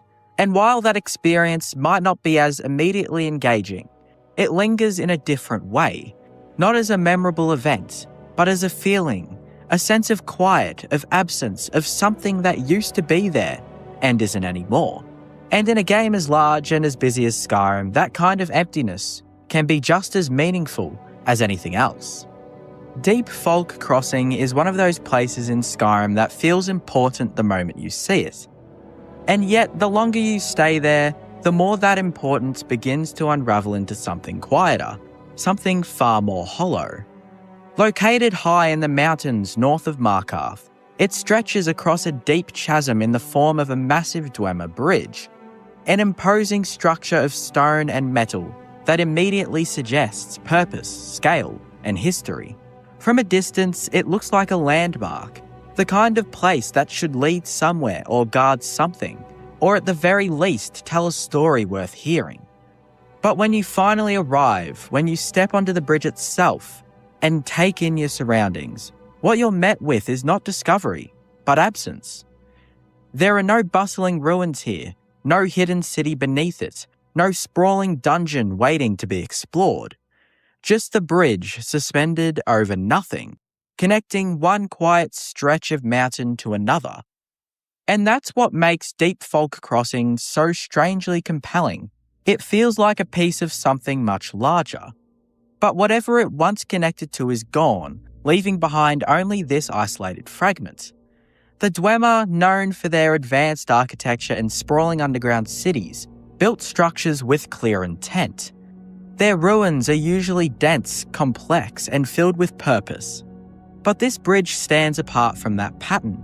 It doesn't lead into a ruin. It doesn't act as an entrance or a gateway. It simply exists, elevated and exposed, as if it was once part of a system that has long since disappeared. And that creates a unique kind of emptiness. Not the emptiness of a place that was abandoned in a hurry, but the emptiness of something that has outlived its own function. There's a difference between a location that feels unfinished and one that feels forgotten. And Deep Fault Crossing sits firmly in the latter category. It doesn't feel like it was meant to be more and never became it. It feels like it was once part of something meaningful, something complete, and over time that context eroded until only this single structure remained. The environment around it reinforces that feeling. The mountains are quiet, the air still, the sounds coming from the wind and the distant wildlife that barely interacts with the space. There are no NPCs living there, no signs of recent activity, no evidence that anyone has tried to reclaim or repurpose the structure. It's not dangerous, not particularly rewarding, and not tied to any major quest, which means most players will visit it once, if at all, and then move on without much thought. But if you stop and look at it, really look at it, the bridge starts to feel less like a location and more like a question. Why is it here? What did it connect to? Why build something so large in such an isolated place when you can just go around? Skyrim never answers these questions, and that silence becomes part of the experience. It forces you to confront the idea that not every piece of the world is meant to be understood, that some places exist purely as remnants of a past that can no longer be fully reconstructed. And that idea ties into something larger about the Dwemer themselves. They are one of the most mysterious civilizations in the Elder Scrolls universe, known as much for their sudden disappearance as for their technological achievements. Their ruins are scattered across Skyrim, each one hinting at a culture that was both advanced and deeply enigmatic. But most of those ruins still function, in a way. They still have mechanisms, enemies, systems that give them a sense of presence. Deep Fault Crossing doesn't have any of that. It's static, silent, completely removed from the systems that define other Dwemer locations. And because of that, it feels closer to a monument than a ruin. Not something to explore, but something to observe. A structure that has lost its context, but retained its form. And that creates a different kind of atmosphere, one that leans heavily into isolation. Standing on the bridge, surrounded by open sky and distant mountains, you're not thinking about combat or loot or progression. You're thinking about scale, about time, about the idea that something so massive could be reduced to something so empty. It's a reminder that Skyrim's world isn't just built around the player's journey. It's built on layers of history, many of which are incomplete, fragmented, or entirely missing. Deep Fault Crossing embodies that fragmentation in a way few other locations do. It's not just that it's empty, it's that its emptiness feels intentional, as if the game is deliberately presenting you with a piece of a puzzle that you'll never be able to solve. Kenstag ruins are part of the unique places in Skyrim that feels less like a location and more like a fleeting memory, something you're not even meant to fully experience, only briefly witness before it disappears again.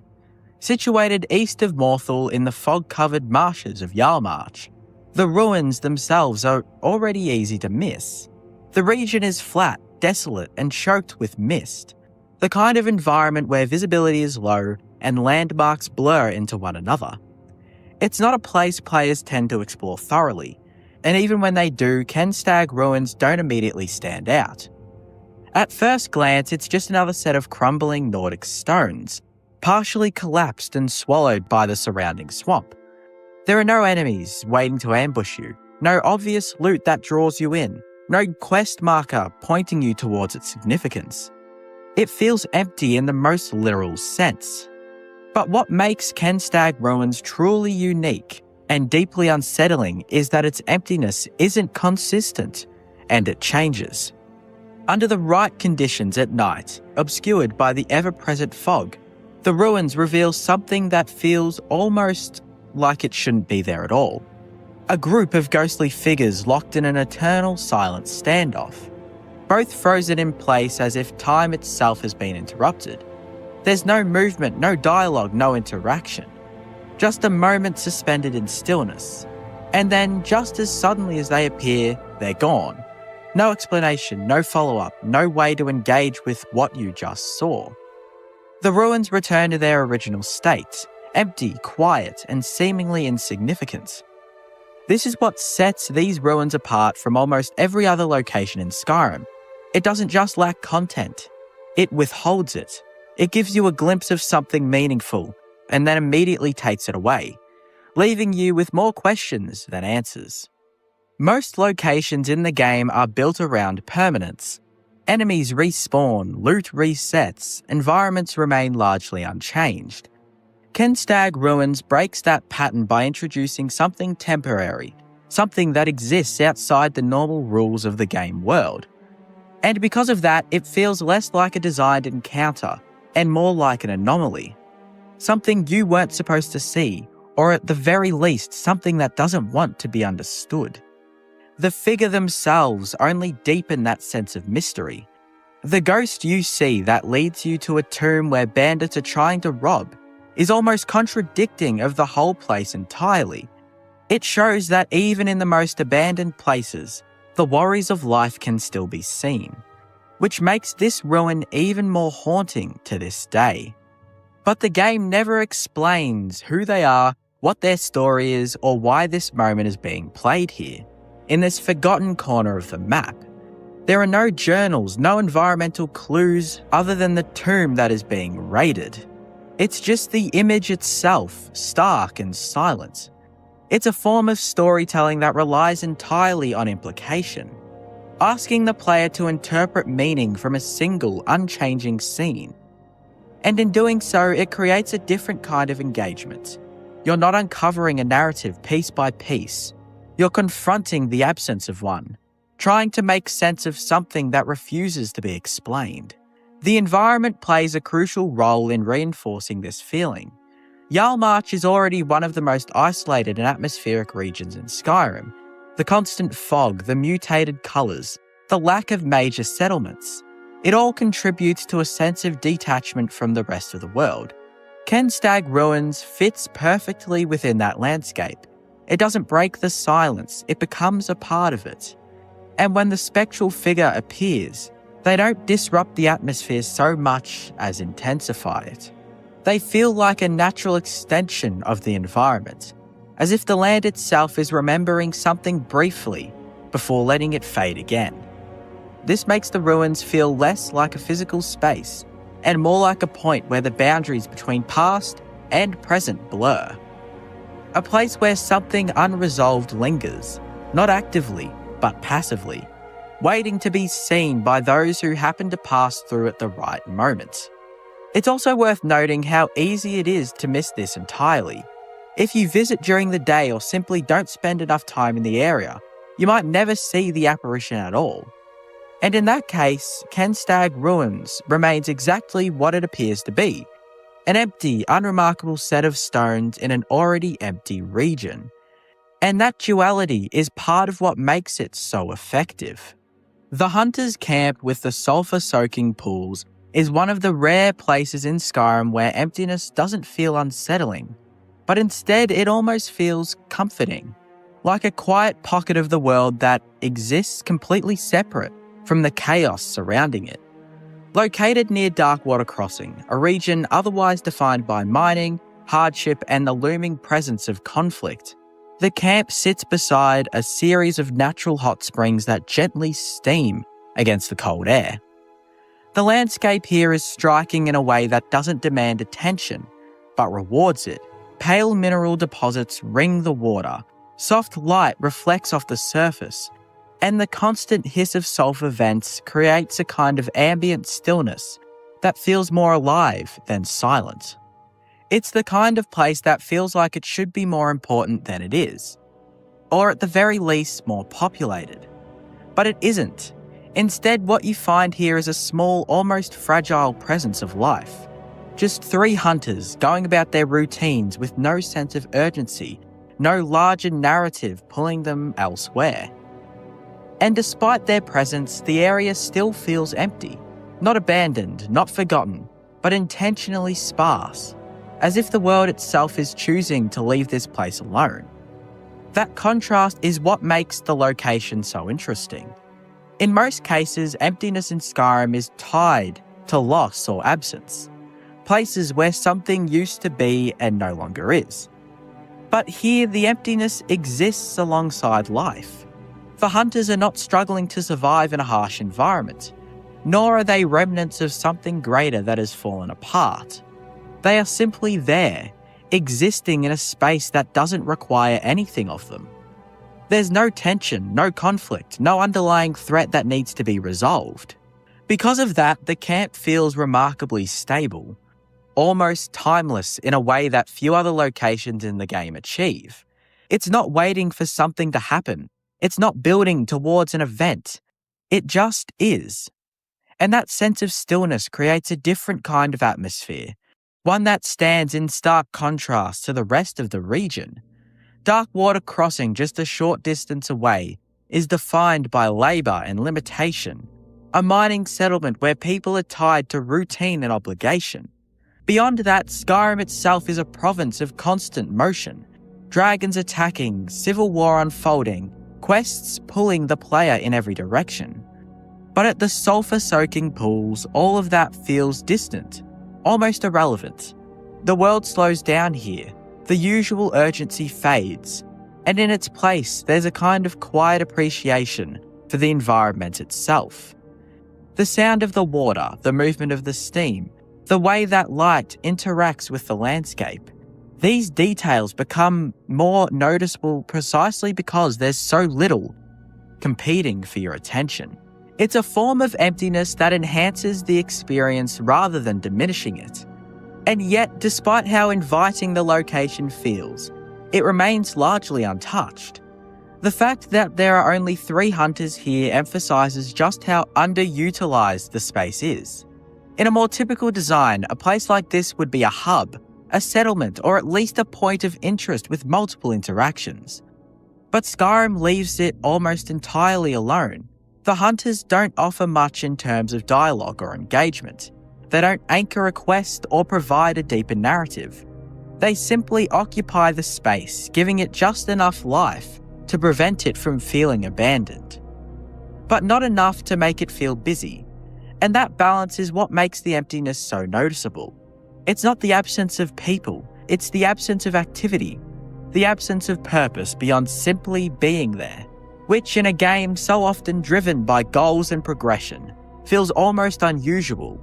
You're not here to complete anything, you're not here to gain anything significant, you're just here. And that can feel surprisingly meaningful, because it highlights something that Skyrim rarely emphasises. The idea that not every location needs to serve a function. Some places can exist purely for their atmosphere, their mood, their ability to create a certain feeling.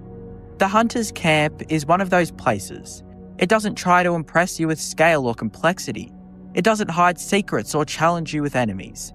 Instead, it offers something much simpler, a moment of calm in a world that rarely slows down. And in doing so, it becomes more memorable than many of the game's more populated areas. Because those places, while full of activity, are often defined by that activity. They're tied to the quests, to the characters, to the systems that keep the player moving forward. The pools, by contrast, ask nothing of you. It doesn't push you in any direction, and it doesn't even try to hold your attention. The burnt-down house in Morthal, the one at the centre of the Laid to Rest quest, is one of the clearest examples of how Skyrim uses emptiness, not just as atmosphere, but as contrast, placing something deeply unsettling right beside something that, on the surface, continues to function as normal. Morthal itself is already a strange town, quiet and fog-covered, lacking the energy of places like Whiterun or Solitude. But it is still lived in. People move about, conversations happen, routines continue. There is a sense of life, even if it's muted. And then there's the house, or what's left of it, sitting just off to the side, blackened and collapsed in on itself. It doesn't blend into the environment so much as disrupts it. It's a permanent scar on the town's landscape, something that cannot be ignored no matter how much the townsfolk might try to move past it. Unlike many abandoned locations in Skyrim, this one has a clear history, a known event tied to it, a fire that killed a woman and her child. But what makes it so effective isn't the event itself, it's what comes after. The house isn't rebuilt, it isn't cleaned up, it isn't repurposed, it's left exactly as it is. A charred skeleton of wood and ash, sitting in the middle of a community that continues to exist around it. That decision creates a kind of tension that most locations in Skyrim don't have. The town is active, but this space within is not. It's empty in the most literal sense, devoid of life, but also heavy with implication. You're not just looking at a ruin, you're looking at something that people in the world actively know about, something recent enough to still matter, and yet it remains untouched. And that raises questions, not in the same mysterious, abstract way as places like Kenstag ruins, but in a more grounded, human way. Why hasn't anything been done about this? Why is it still here out in the open instead of being cleared away or rebuilt? The answer implied through dialogue and the quest itself. It's that this situation isn't resolved. The fire wasn't just an accident. There's something wrong beneath the surface of Morthal, something the townspeople are aware of but hesitant to confront. And so the house remains, not just as a reminder of what happened, but as a symbol of that unresolved tension. It's not abandoned because it was forgotten. It's abandoned because no one wants to deal with what it represents. That distinction is important, because it shifts the nature of the emptiness. This isn't a place that time has moved past. It's a place that time is stuck on. The rest of Morthal continues forward. People go about their lives maintaining the appearance of normalcy, but the house anchors everything in place. It refuses to let the town fully move on. And when you approach it, when you step into the remains of the structure, that feeling becomes even more pronounced. There's very little to interact with, no enemies, no loot of significance, no complex layout to explore. Just debris, ash, and the faint outline of what used to be a home. It's quiet in a way that feels intentional, as if the game is asking you to sit with the space rather than do anything about it. And that stillness contrasts sharply with the idea of a home. A place that should be filled with warmth, activity, and life. Instead, you get the opposite: cold, silence, and absence. And yet, just like within the town itself, there's more beneath the surface. The Laid to Rest quest reveals that emptiness isn't entirely empty. The spirit of the child, Helgi, lingers, tied to the location in a way that blurs the line between presence and absence. This adds another layer to the space, turning it from a simple ruin into something more emotionally charged. It's no longer just about what was lost, but about what remains, not physically, but spiritually. Refugees' Rest, located along the harsh eastern edge of Skyrim near the border of Morrowind and the Dunmouth Pass, is one of those locations that feels defined not by what's there, but by what should be there and isn't. At a glance, it appears to be exactly what the name suggests: a small makeshift shelter meant for people in transit. A temporary stop for those fleeing something behind them or searching for something ahead. There are a few basic supplies, a tent, signs of survival, rather than settlement. But despite that implication of movement, of passing through, the place feels completely still. There are no refugees when you arrive, no travellers resting, no voices, no sense that anyone has been there recently. It's not bustling, not even lightly occupied. It's just empty. And that emptiness carries a very different tone compared to the other abandoned places in Skyrim. This isn't a ruin reclaimed by time or a structure left behind after some dramatic event. It's a place built for people who never came. Or perhaps came and left so quietly that they may as well have never been there at all. The surrounding environment reinforces that feeling. This part of Skyrim is cold, jagged, and unwelcome, with the looming presence of Morrowind just beyond the mountains. The Dunmouth Pass itself suggests transition, a crossing point between regions, cultures, and histories. It's the kind of place where you would expect movement, especially in a world shaped by conflict, displacement, and political tension. The Red Mountain eruption, the ongoing instability in Morrowind, the border unrest across Tamriel, all of these factors imply that there should be people on the move, seeking refuge wherever they can find it. And yet, refugees' rest stands alone, untouched by that movement. It feels like a preparation for something that never fully materialized, or perhaps a quiet acknowledgement of suffering that the game never directly shows. That absence becomes more striking the longer you consider it. Skyrim is filled with stories of war, exile, and hardship, but many of those stories are told through active quests or populated locations.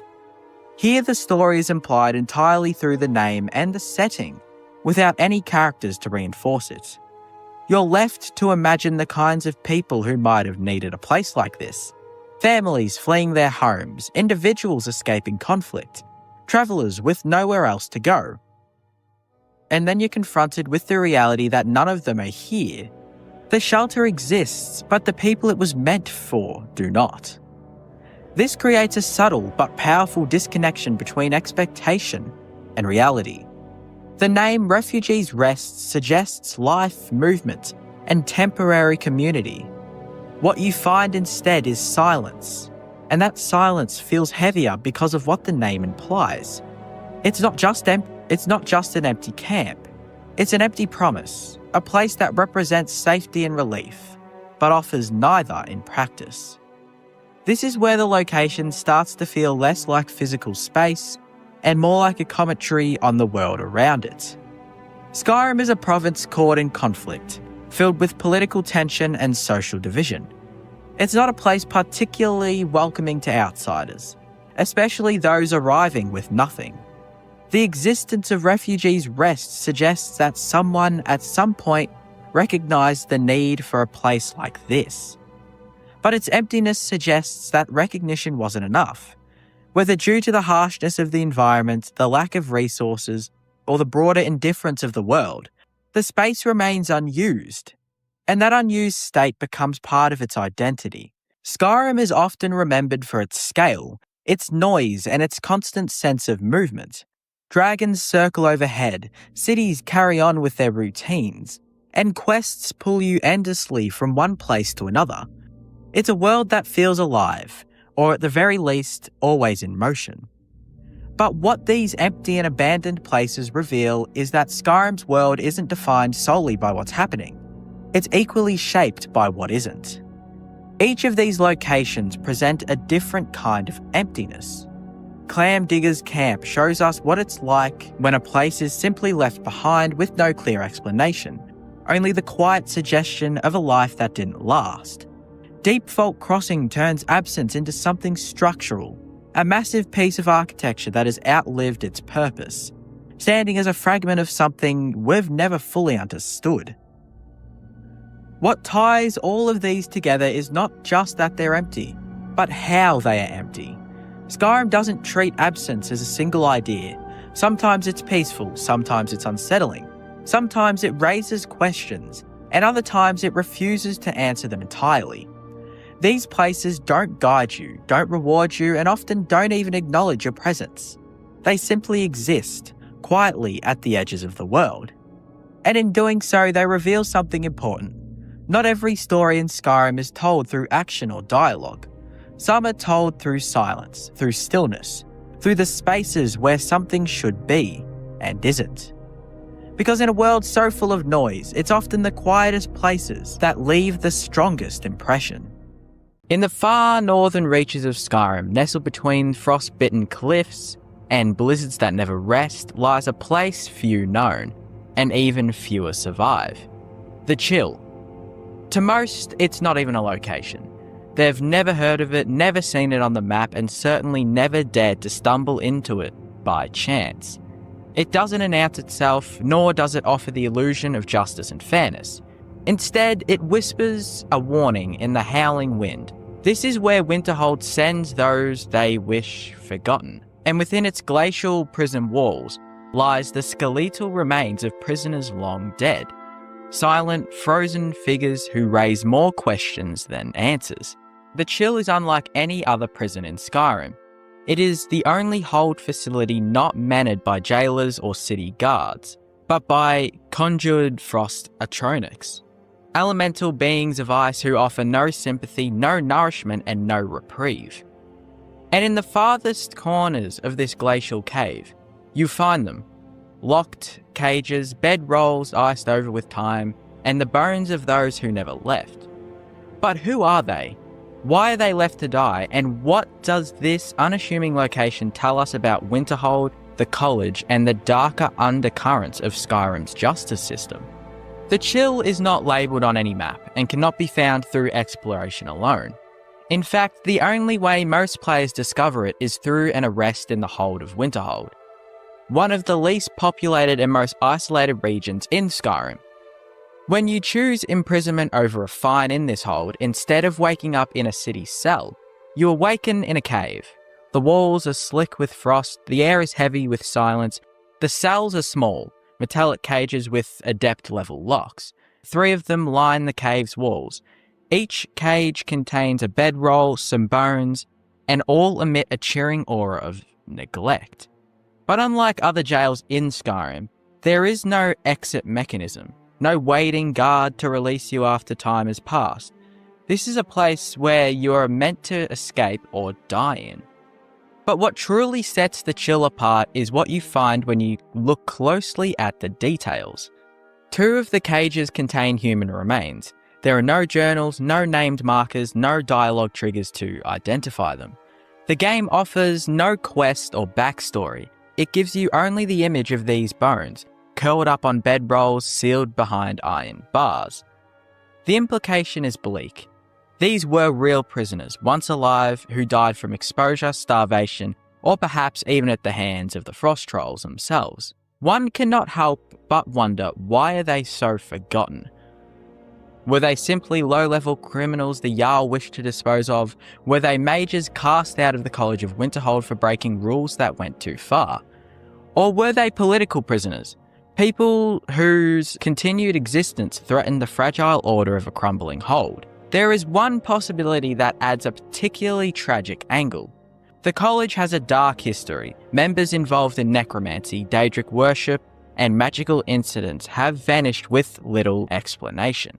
These skeletal remains may be proof of those stories, evidence that the college doesn't exile its most dangerous members to the wilds, but locks them away in the Chill, where their mistakes can be quietly erased.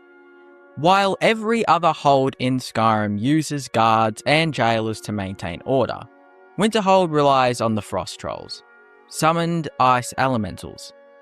This is more than a mere aesthetic choice. It's emblematic of how Winterhold views its prisoners, not as citizens who've broken the law, but as expendables. People unworthy of even basic human dignity. These frost atronarchs don't feed, speak, or care. They won't hesitate to kill a prisoner attempting to escape. And their cold, mindless efficiency makes them the perfect tools for silent execution. If a prisoner were to die of starvation or illness, no guard would know. No reports would be filed, no one would ever visit the Chill to retrieve their body. This system absolves any human of moral responsibility. It allows the authorities of Winterhold, whether the Jarl or the college, to maintain plausible deniability. The Chill operates like a machine, and the Frost Atronarchs are its gears. Players have speculated wildly over the years about who the skeletons in the Chill may have been. Some theorists suggest that they could be remnants of the Great Collapse, the mysterious cataclysm that destroyed much of Winterhold and left the city in ruins. Perhaps in the chaos, the Jarl's court turned to the cruel punishments to maintain control. Others think the bones could belong to mages who dabbled in Daedric rituals or Black Soul gem magic, criminal acts even in the arcane, lenient halls of the college. Reddit and the Elder Scrolls forums have pointed to possible connections with the Sigic Order or the remnants of the Mythic Dawn, hiding in plain sight and eliminated when discovered. Still, others believe the prisoners may not be criminals at all, but scapegoats. People who knew too much about the college's experiments or who bore witness to things the Jarl's court wanted buried. There's also the uncanny silence about the Chill in-game. No NPC mentions it, not even the guards or mages. You only hear about it when you're going to jail. It's almost as if everyone in Winterhold is pretending it doesn't exist. This kind of narrative omission is pretty rare in Skyrim, and often a signal that something darker lurks beneath the surface. The use of magic for containment and execution is a theme deeply ingrained in Skyrim's lore, but in the Chill, that theme is taken to its coldest extreme. Unlike the Dwemer ruins, this isn't a mystical place meant to awe, it's meant to erase. Prisoners here aren't just locked away, they're deleted. No one comes looking for them and no one knows their names. It's a brutal metaphor for the unchecked power of Winterhold's institution. The Jarl, weakened and powerless, in a hold lost to time, may be clinging to order by any means. The college, unregulated and secretive, could be using the Chill as a dumping ground for their mistakes. And that makes the skeletons more than just a set dressing. They are narrative relics, fossils of a system that no longer sees justice as rehabilitation, but as erasure. Skyrim is full of mysteries, but few are as quietly chilling as the Chill. The prison offers no quests, no dialogue, no direct lore, but it tells a story all the same. Through its design, its silence, and the forgotten bones of the prisoners, it paints a picture of a hold struggling to maintain power, a college guarding its secrets, and a justice system that would rather you freeze in silence than be heard in defiance. The skeletons remain not just as relics of failed escapes or neglected prisoners, but as symbols of a broader truth in Skyrim. Sometimes the coldest places aren't just made of ice, they're made of indifference. And in the end, maybe that's the scariest mystery of all. Because even in Skyrim, it's very rare to see something as neglected as this.